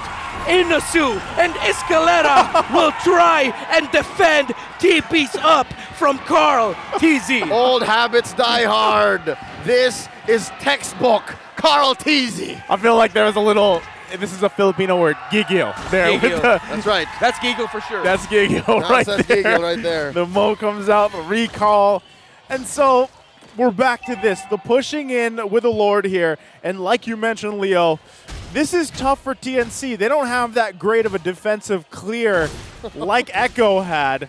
And that's what we were talking about even minutes ago. So now, here comes the play. Hesu trying to block it right now, but he's going to get caught out. That is the Escalera finding Sanji somehow from behind. But Yawi ensures that they actually do not get the kill onto Hesu, as Escalera will get punished by Echo. He is buying a lot of time with the Truncheon. Escalera really slippery there, but here is Echo. I set on forcing a game number 3. Innocent, Hesu, Ben thinks, what else can they do? Innocent doesn't have the ultimate to clear the minion waves, but it looks like Echo doesn't have enough firepower just yet. Hesu is still a difficult Tyrant's revenge! He fights Sanford, and it's a godlike for Innocent. And now it's Echo running as Yawi, Carl, and Benny are scrambling to safety. King Kong chasing after him. Ben thinks commits the flicker. Tyrant's Revenge doesn't get it. This series, this game is not over yet. Gentlemen, it's our 4v3. TNC can capitalize. Sanford at 48, Sanji at 17. The Farsa will be back for Echo if TNC want to push it out. But they have minion waves to clear and loads of it. If TNC wins this, that was a game-winning juggle of items from Escalera to buy a couple seconds with the Winter Truncheon. I was watching it. The Winter Truncheon, even the Immortality came in mid-engage. Yep. He held on, man. This is at the point where the game comes down to it. It's a game of, the game of inches, well, it's the game of seconds here, right? Yeah. And that is what happens. And even now, everybody pretty much has the items they need. You're going to see juggling going on, especially if the Immortalities are down or not. Even with this real-time win rate from Echo being 72%, TNC, they're still in it, man. I would actually just put this almost at a 50 and 50 because the way things are falling into place, TNC can come out on top of those fights. Big thing, though, is, a lot of Immortalities are down for TNC here. And Escalera specifically, again, his placements in this next team fight with Echo is going to be crucial, especially if he can burst down Sanji again like he did previously in the defense. That is one of the biggest moments that he can pull off here. Now the Farsa, can they? Gotta watch Ben Things. A lot of this defense was only possible really because of how Ben Things held the fort and how the rest of TNC just piggybacked off of that. Now that Echo has a slight lead, again, the aforementioned Immortality advantage, and of course, the small lead, and I guess there has to be some psychology in place here, right? Yeah. The fact that they put him so close to death, yet they're still here, has to be a factor. Now it's TNC first on the scene. Echo just following through, playing elsewhere. Find Sanford, revenge into the rage combo, and that's Sanford blasted, but blazing duet by Benny saves Sanford. Sanford hasn't fallen. TNC have expended so much. The ultimate of Escalera, Ben thinks, and Innocent committed, as well as the flicker of the Kagura. Sanford gets away. Echo knew TNC was cooking something up top. All right, so is that one Immortality down? Still an advantage! Yep, still an advantage. No Evo. Ooh. That was the right target, but BennyCutie being able to BMI just in time. They got the immortality down, so minor advantage there. Plus, Sanji also had that flicker used. So it depends, right? Does TNC actually press this situation for the Lord take here? That's what King Kong and Carl Teasy are looking for. But notice Carl Teasy does have that immortality, so King Kong's got to be especially careful here if he gets locked down. Oh, Winter truncheon by Hesu trying to save himself, but no! XP laner down. Bad news for TNC as Echo have found a massive pickoff to get an advantage in this Lord. That's a minute and a quarter until Hesu can come back. This is where the immortality advantage is coming, folks. Again, it's a 4v5 now for the following minute or so, and I think, fellas, it's official. We have broken the longest match record in Season 11 currently. Yeah, and it was also TNC. So. Yep. It was TNC RSG. Now it's TNC Echo. TNC are going to try to split the map again. They let the mini wave clear it. Seal, that's going to be onto Noah on Innocent. I said Sanford backing Yaoi with a kick onto King Kong. That's just going to create space. Can King Kong get close? Enough to the Lord. Benefits charging it up. Oh! King Kong!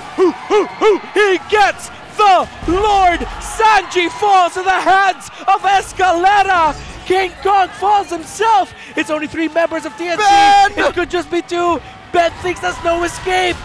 Ben thinks punished! All eyes on Escalera and Innocent to hold on as TNC lose 3 and Echo only lose Sanji. 2v4. Maybe asterisk 3v4. Lord coming in to buy some time for TNC. But that's a minute. It's dire straits. Joseph, this is tough. That is more than TikTok timers here. It was over a minute for both of these. They bought some time. They should be able to manage to hold on long enough, but Echo, man, what a game. When I said about 15 minutes ago, by a couple minutes, I didn't expect it to go this long. But Echo has done it, and TNC is holding their own as well. But at this point in the game, the juggling of items, especially these immortalities, these winter truncheons, anything to buy a couple more seconds is going to be crucial. And we're just about 15 seconds for King Kong to be up. Ben Things will be up in 20. Sanji up shortly, and we're back to square one for ourselves for the next Lord here in about a minute and a half. Echo still with an 84% win rate here, though. I'm buying the RTWR. This is legit. I understand and I accept this. That is the actual RTWR because TNC, their victory by taking that late game Lord really came off of a clutch play, but that's about it. They were grasping at straws. This Alice is a massive problem for TNC because they have to expend so much to take other members of Echo down, trying to take down BennyCutie before he gets to BMI, either Sanford or Yaoi, trying to find Sanji, that they don't have enough firepower left for Carl Teasy, who's just going on everyone all over TNC. So much lifesteal. Told y'all, it wasn't me. But that's short to say. That's short to say. Carl Teasy in this game is a house. Yeah. At 34 minutes, he is a house. Is that the sound effect of Blood Ode? Just slurping. Oh, all right. Slurping up. It's Blood Ode and some other things too. So TNC, how can they even get close enough to this Lord? Because now, with the positioning that Echo has on the map, they have a potential to split push it too. And again, the factor that we mentioned earlier, the TNC need to expend so much to just try and take down at least 1 or 2 members of Echo. Okay. There's always one more hero on the side of Echo that will just run all over TNC. Okay, I'm wondering one more thing, right? Since Lord is coming up in about 15 seconds, what's the immortality counter, right? Like, how come I'm not seeing any wings on any members of TNC? It's got to have to come off of cooldown at some point. I think what you're going to see is them juggle it in when they get prepped for this Lord. When it's time. Yeah, when it's time. Because, you know, right now I think it was only Hesu that had the wings, had the immortality wings here. So the rest of Echo pretty much has them for the most part, right? Aside from BennyCutie because he has a Wind of Nature and he can just BMI out of there. Now, what you've seen also TNC try to do is the backdoor positioning. They haven't been able to find it, though. Yep. And you can see how much actually they're struggling to get in position here to contest this Lord and not let it just be taken by Echo. Oh, look at that. Already 50% is the Lord. King Kong can barely get close. All he sees are members of Echo and leaves from the shrubs. Echo perfect positioning right now to try and stop them. Escalera gets find out by Yawi. Hesu trying to get there. Sanji Escalera. right. The turnaround here. Yawi with the kick on to Escalera, but Innocent's going to be there. King Kong and Hesu and Bethany close enough to contest this Lord. Lord still 30,000 in health. Yawi brought really low, but Yawi's going to be able to get on out of there. The Lord gets reset. TNC and Echo. There are two things you don't underestimate. The heart of a champion and the heart of a team that just really wants to make it to the playoffs. Holding on for dear life are these two. Now we see the wings. So TNC understands the gravity of the situation this time around. And Echo, wow, look at this making quick work. Part 2 again of Ken, King Kong, and TNC contest. King Kong. This Lord Ben thinks again going in. He's going to look for Carl TT. Find Carl TT. Tyrant's Rage. The Lord will go of TNC. King Kong doesn't go. Carl TT falls. But can the members of TNC Benny eats damage from TNC, but he gets away. 5v4 for 3 points for the chance to make it to the playoffs. TNC are still fighting and giving one of the most memorable fights we've seen all season long. To the good people watching at home, if you've lost track, that's Lord number 7. Lord number 7 in this 36-minute game. What an epic of a series in a game, too. They find King Kong up top. Yawi with the kick, and that's going to be the feather dash strike. But King Kong, what in the hell? He still gets away. King Kong just King thinks. And here comes Ben thinks, but he does not find Sanji. Here comes the Lord. TNC, they were told they don't have it. That's that a they have Lord. run out of gas. Sanford brought really low. They find Sanji. Yawi trying to buy time. Blazing to wet by Benny. Yawi brought really low, but it still has the immortality. Has to find Sanford. Sanford holding on. The Lord. And the Lord still whacking at the base. TNC! The base! They have done it! Biyaheng Tagumpay! Victorious against the M4 World Champs. 3 points, and the playoffs dream is still alive. Big Game Ben strikes again. No matter how long it takes, TNC is going to play their hearts out. And they showed us, after one world champion, we'll take down the next. And then whoever comes up, best believe, will be prepared. I am flabbergasted at what we just witnessed here. Not just tonight from TNC, but last week as well. My goodness, who would have thought that at week 7, TNC has now found themselves taking down the world champions, Echo, here, in a sweep, mind you. So if TNC Bren was an Academy Award-winning series, is this the indie equivalent? Is this that 4-hour indie film that wins the Sundance? Hell yeah. Extra cut. The extra cut, too. Directors. Extended cut. Extended cut. Game of the Year. Game of the Year edition. The remix. Emmy Award. TNC, we got to settle this. They still need to do a lot. Of course. To get that playoff slot. And rely on other teams. And rely on other teams. To play a certain way. But they did, arguably, the 2 biggest things they needed to do to make sure that they're still in the fight for a playoff slot. Defeat Bren and defeat Echo. We are potentially witnessing history.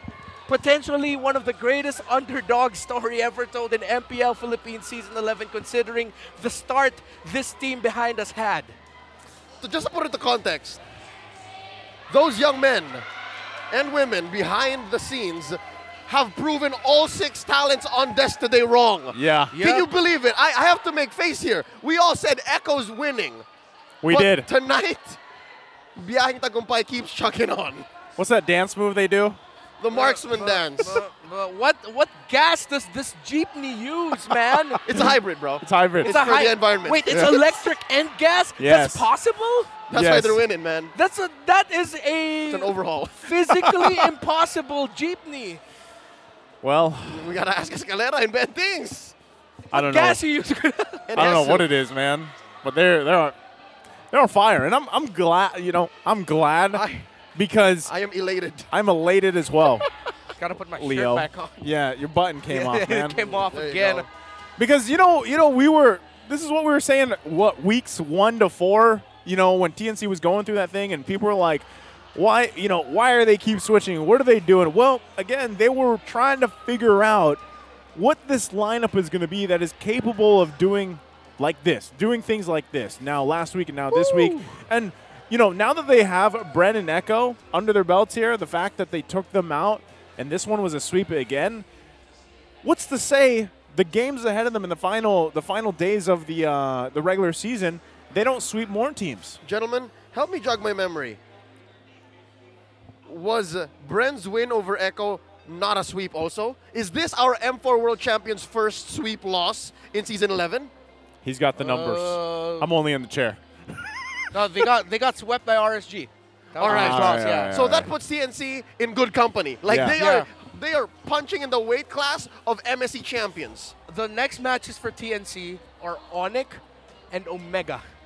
That's all they have left? That's all they have left. So a potential +6. And that's why this was crucial for TNC to score a sweep today. How many points do they have now? 10. They have 10. They have 10. 10 points and a dream. 2 matches. The next match of ONIC is TNC. Those two. So those two in their next match will determine whether or not who will be making it into the playoffs most likely. All right. So as we speak, and behind us you can see, folks, Mara is priming TNC up for their winning interview. And I can really only imagine what's going on in the mind of one Benedict Maglake. Ben Tings, look at him. He's just in it. Like, I love that he's all smiles, right? But you saw in the winning moment, he couldn't believe that they won an almost 40-minute match. 40-minute game, rather. Yeah. Again, I didn't expect, minutes to turn into 40 minutes. Yes. All right, folks. Strap in, because we're about to hear from Mara Aquino and the rest of TNC. This is their winning interview. Oh my! You could hear the crowd. Biyahing Tagumpay is on the way up. Ben Tings, my gosh. Okay. Nakasmile. Ang ganda pala ng braces mo. Okay, pag-usapan natin. Gaano ka-intense, ka-exciting, kahirap itong laban na to because this is the longest game series of the season. Sobrang intense po ng laban. Tsaka thankful po kami dahil ganito yung laban. Kasi bilang pro player, pag mas mahirap yung laban, mas challenging, parang ang sarap mag-ML kahit ilang minutes. Parang battle of the brain, execution, teamwork, kasi nilalamangin yung mananalo sa game. Parang ang sarap. Okay, you guys beat the top 2 teams. Yung unang dalawang koponan nakapasok sa playoffs. Pagpasok nila, parang you guys are like, wait. And you guys, even now, you swept them. Ano yung mas mahirap? Ito or yung Bren? Parehas po. Siguro lamang lang po ng 1 point yung Echo sa hirap. Parang ang hirap po nila para sa kalaban. And what is it about, and anyone can answer, Escalera, you can answer this. I want to hear from all of you. What is it about this point na malapit na tayo, papunta na tayo ng playoffs, pero natatalo nyo yung mga malalakas na team that people did not think you would defeat. Bakit hindi natin to nakita nung umpisa? Kasi, grabe, kaya nyo pala to. Ano po siguro, nung una, parang tayo hindi pa kami, parang hindi pa buo yung decision ng isa't isa nung mga first round. Pero ngayon, parang nating tulos na rin kami, parang ginagawa na lang po namin, pinupunan namin tapang, tsaka ginagalingan na lang din po namin. Kaya ayun po siguro yung yung parang naging timpla ng TNC ngayon na kaya mas lumakas. Ito na ba yung timpla, yung tamang timpla ng TNC that we're gonna see for the next 2 games? Titignan po natin, baka mayroon pang may lagay na ingredients na bago. Baka may bagong ingredients. I have to say, I've been watching you guys and you guys have been phenomenal, lalo na sa game na to and the last game. Pero simula nung napanalo nyo yung laban nyo kontra sa Bren, parang mas gumaling pa kayo kasi na 2-0 nyo yung defending world champs. So let's talk about yung mga support na nakuha nyo sa fans at kung gaano ba nakadagdag yun sa kumpiyansa nyo. Ayun, unang-una, thank God sa panalo. Thank you sa management, sa mga boss na kahit maliit na yung chance, hindi sila sumusuko na supportahan kami. Tapos, thank you sa mga sumusuporta sa amin. At sa mga kabiyahe natin dyan. Tsaka, thank you sa yung kaldag buff namin. Oh, kaldag buff! Go ahead. Yung kay Goyo, kay Robby, tsaka kay Yeso, yung kaldag buff. Shoutout din sa mga kakampi pa namin na nasa bootcamp na hindi makasama. Si Saksa, si Rico, si Kram. Ayan, shout sa inyo. And doing this, defeating the two strongest teams, I have to keep repeating it kasi talagang phenomenal. What does it do for you guys? Your psychological, your emotional, what does it do for you na napatunayan yung sarili nyo na kaya nyong patumbahin even the kings, even the ones at the top? What does it do para sa inyo? Ayaw namin sumayaw ka lang kailangan may mic ka din daw. Jesus. Anong nagagawa nito para sa inyo na napapatumba nyo yung mga pinakamalakas, world champs? Mas naubos po yung namin, yung confidence namin, tsaka kung gutom na gutom po kami ngayon, mas nagugutom po kaming manalo pa. Ooh, we're waiting for that ulam next time. Kay King Kong naman, King Kong. Wow, we gotta praise your thanks a lot kasi hindi lang sana uubos mo yung mga resources ng kalaban, nagagawa mo rin siya na parang assassin.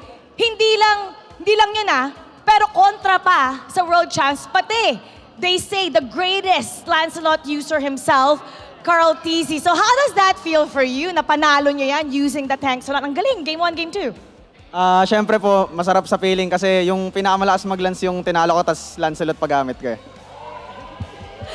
Job well done.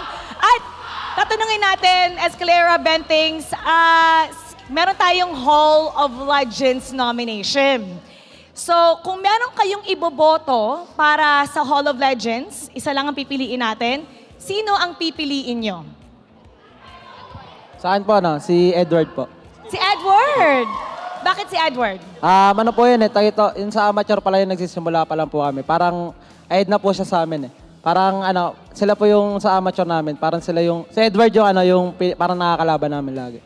Kaya pili ko, deserve niya yung maging Hall of Legends. Ikaw naman, sino pipiliin mo? Yung top 1, top 2 ko po, kaya lang isa lang Sige, top 1, top 2. Top 1, top 2 si Edward tsaka si Carl TZ. Oh, Edward and Carl TZ. Okay, imbitahan natin lahat na bumoto. You can even ask na you guys get voted para sa Hall of Legends. And guys, sama-sama natin supportahan yung mga legends natin. Tulungan natin sila. Boto tayo. Okay, now, kasi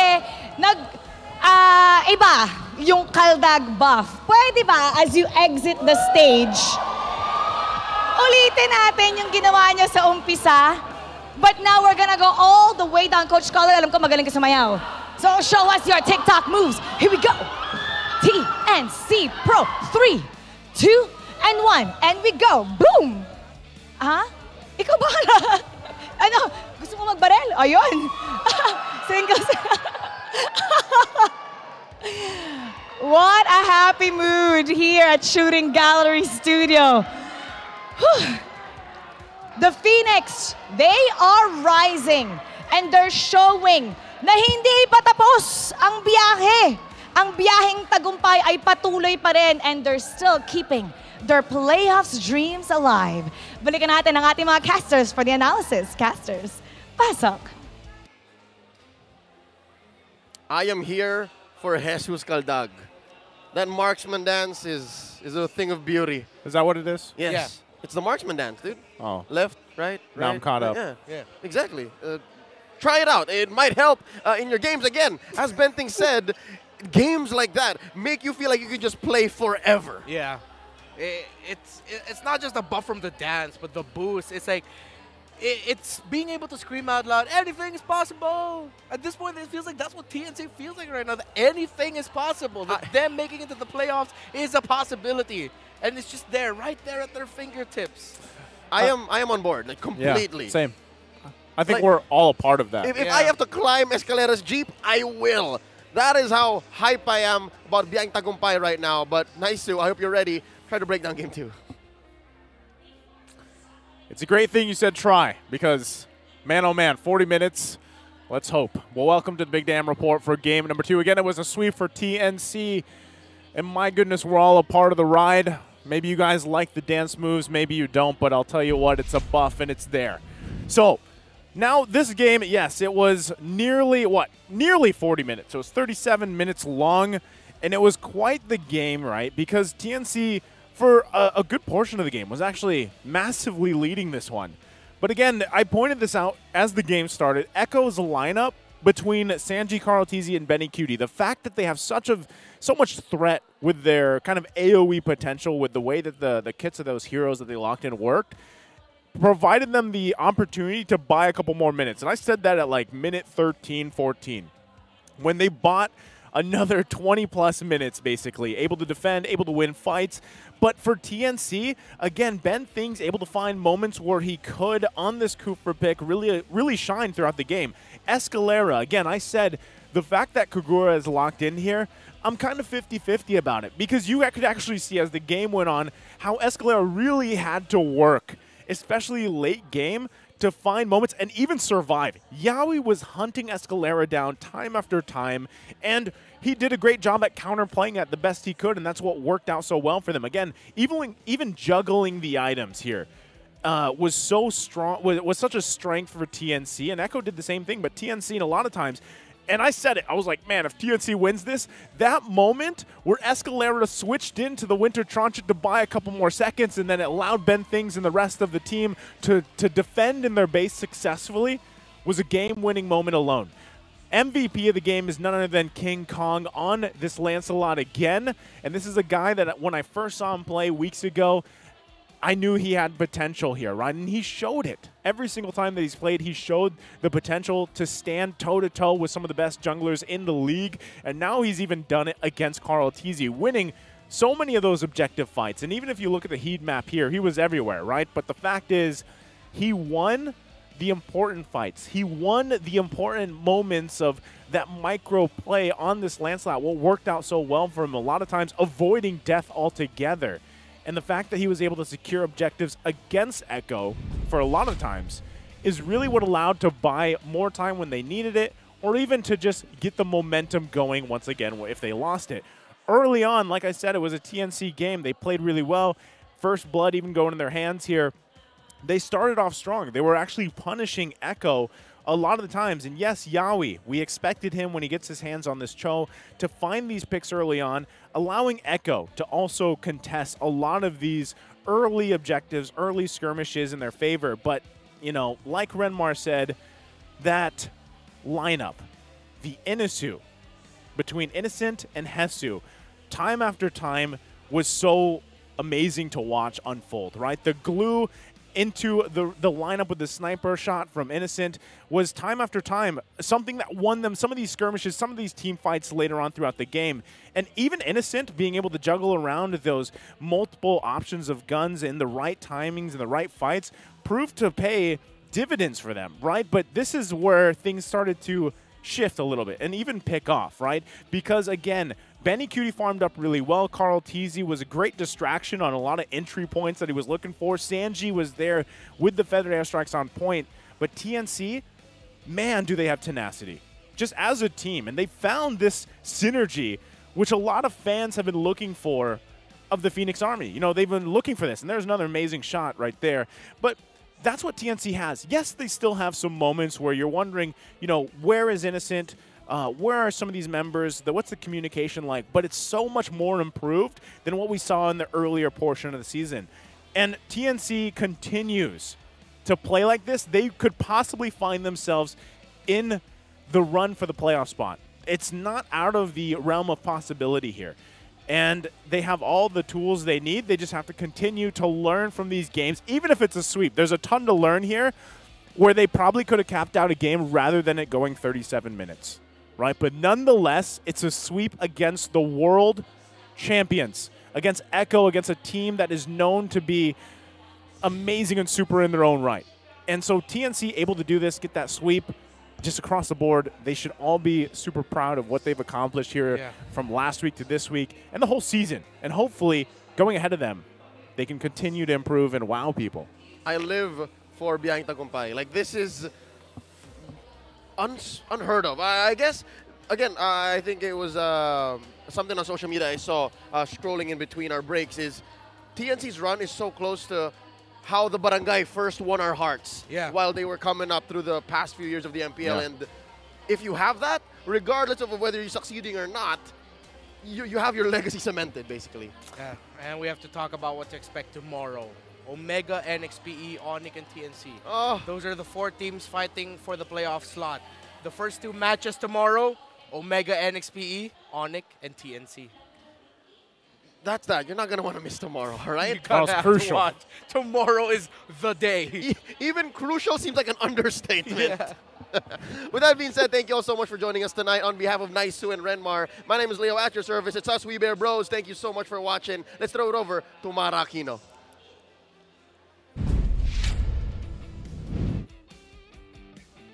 Isang koponan na naman na nakaselyo ng playoff spot pagkatapos ng ating matinik na bakbakan ngayong araw. Agents, you know what I'm talking about. Blacklist International secured the playoffs berth after Edward proves why he is worthy of the Hall of Legends nomination. And after that, oh my gosh, I hope you didn't miss a single minute of that fight. TNC Pro did not disappoint. Fresh off their massive victory versus a top seed, today defeats the world champion Echo, another top seed. So talk about the greatest upset of the season, version 2.0. That goes to show that hindi pa tapos ang laban, anything can happen, so you guys should not miss it. Because tomorrow, we have a crucial triple header para makita natin kung sino pa ang sasali sa ating top 6. So, kailangan natin abangan ang mga bakbakan. Don't you guys miss it. Muli, ako po si Mara Aquino na lagi nagpapaalala sa harap ng pagsubok o tagumpay. Laging tandaan, itaas ang lakas. Thank you, John Joseph Laida, MPL fan and designer for this outfit. Keep it good vibes, everybody. And Doc Mylene, you are awesome. Best fan. Bye, everyone. The 11th season of MPL Philippines is brought to you by the following sponsors.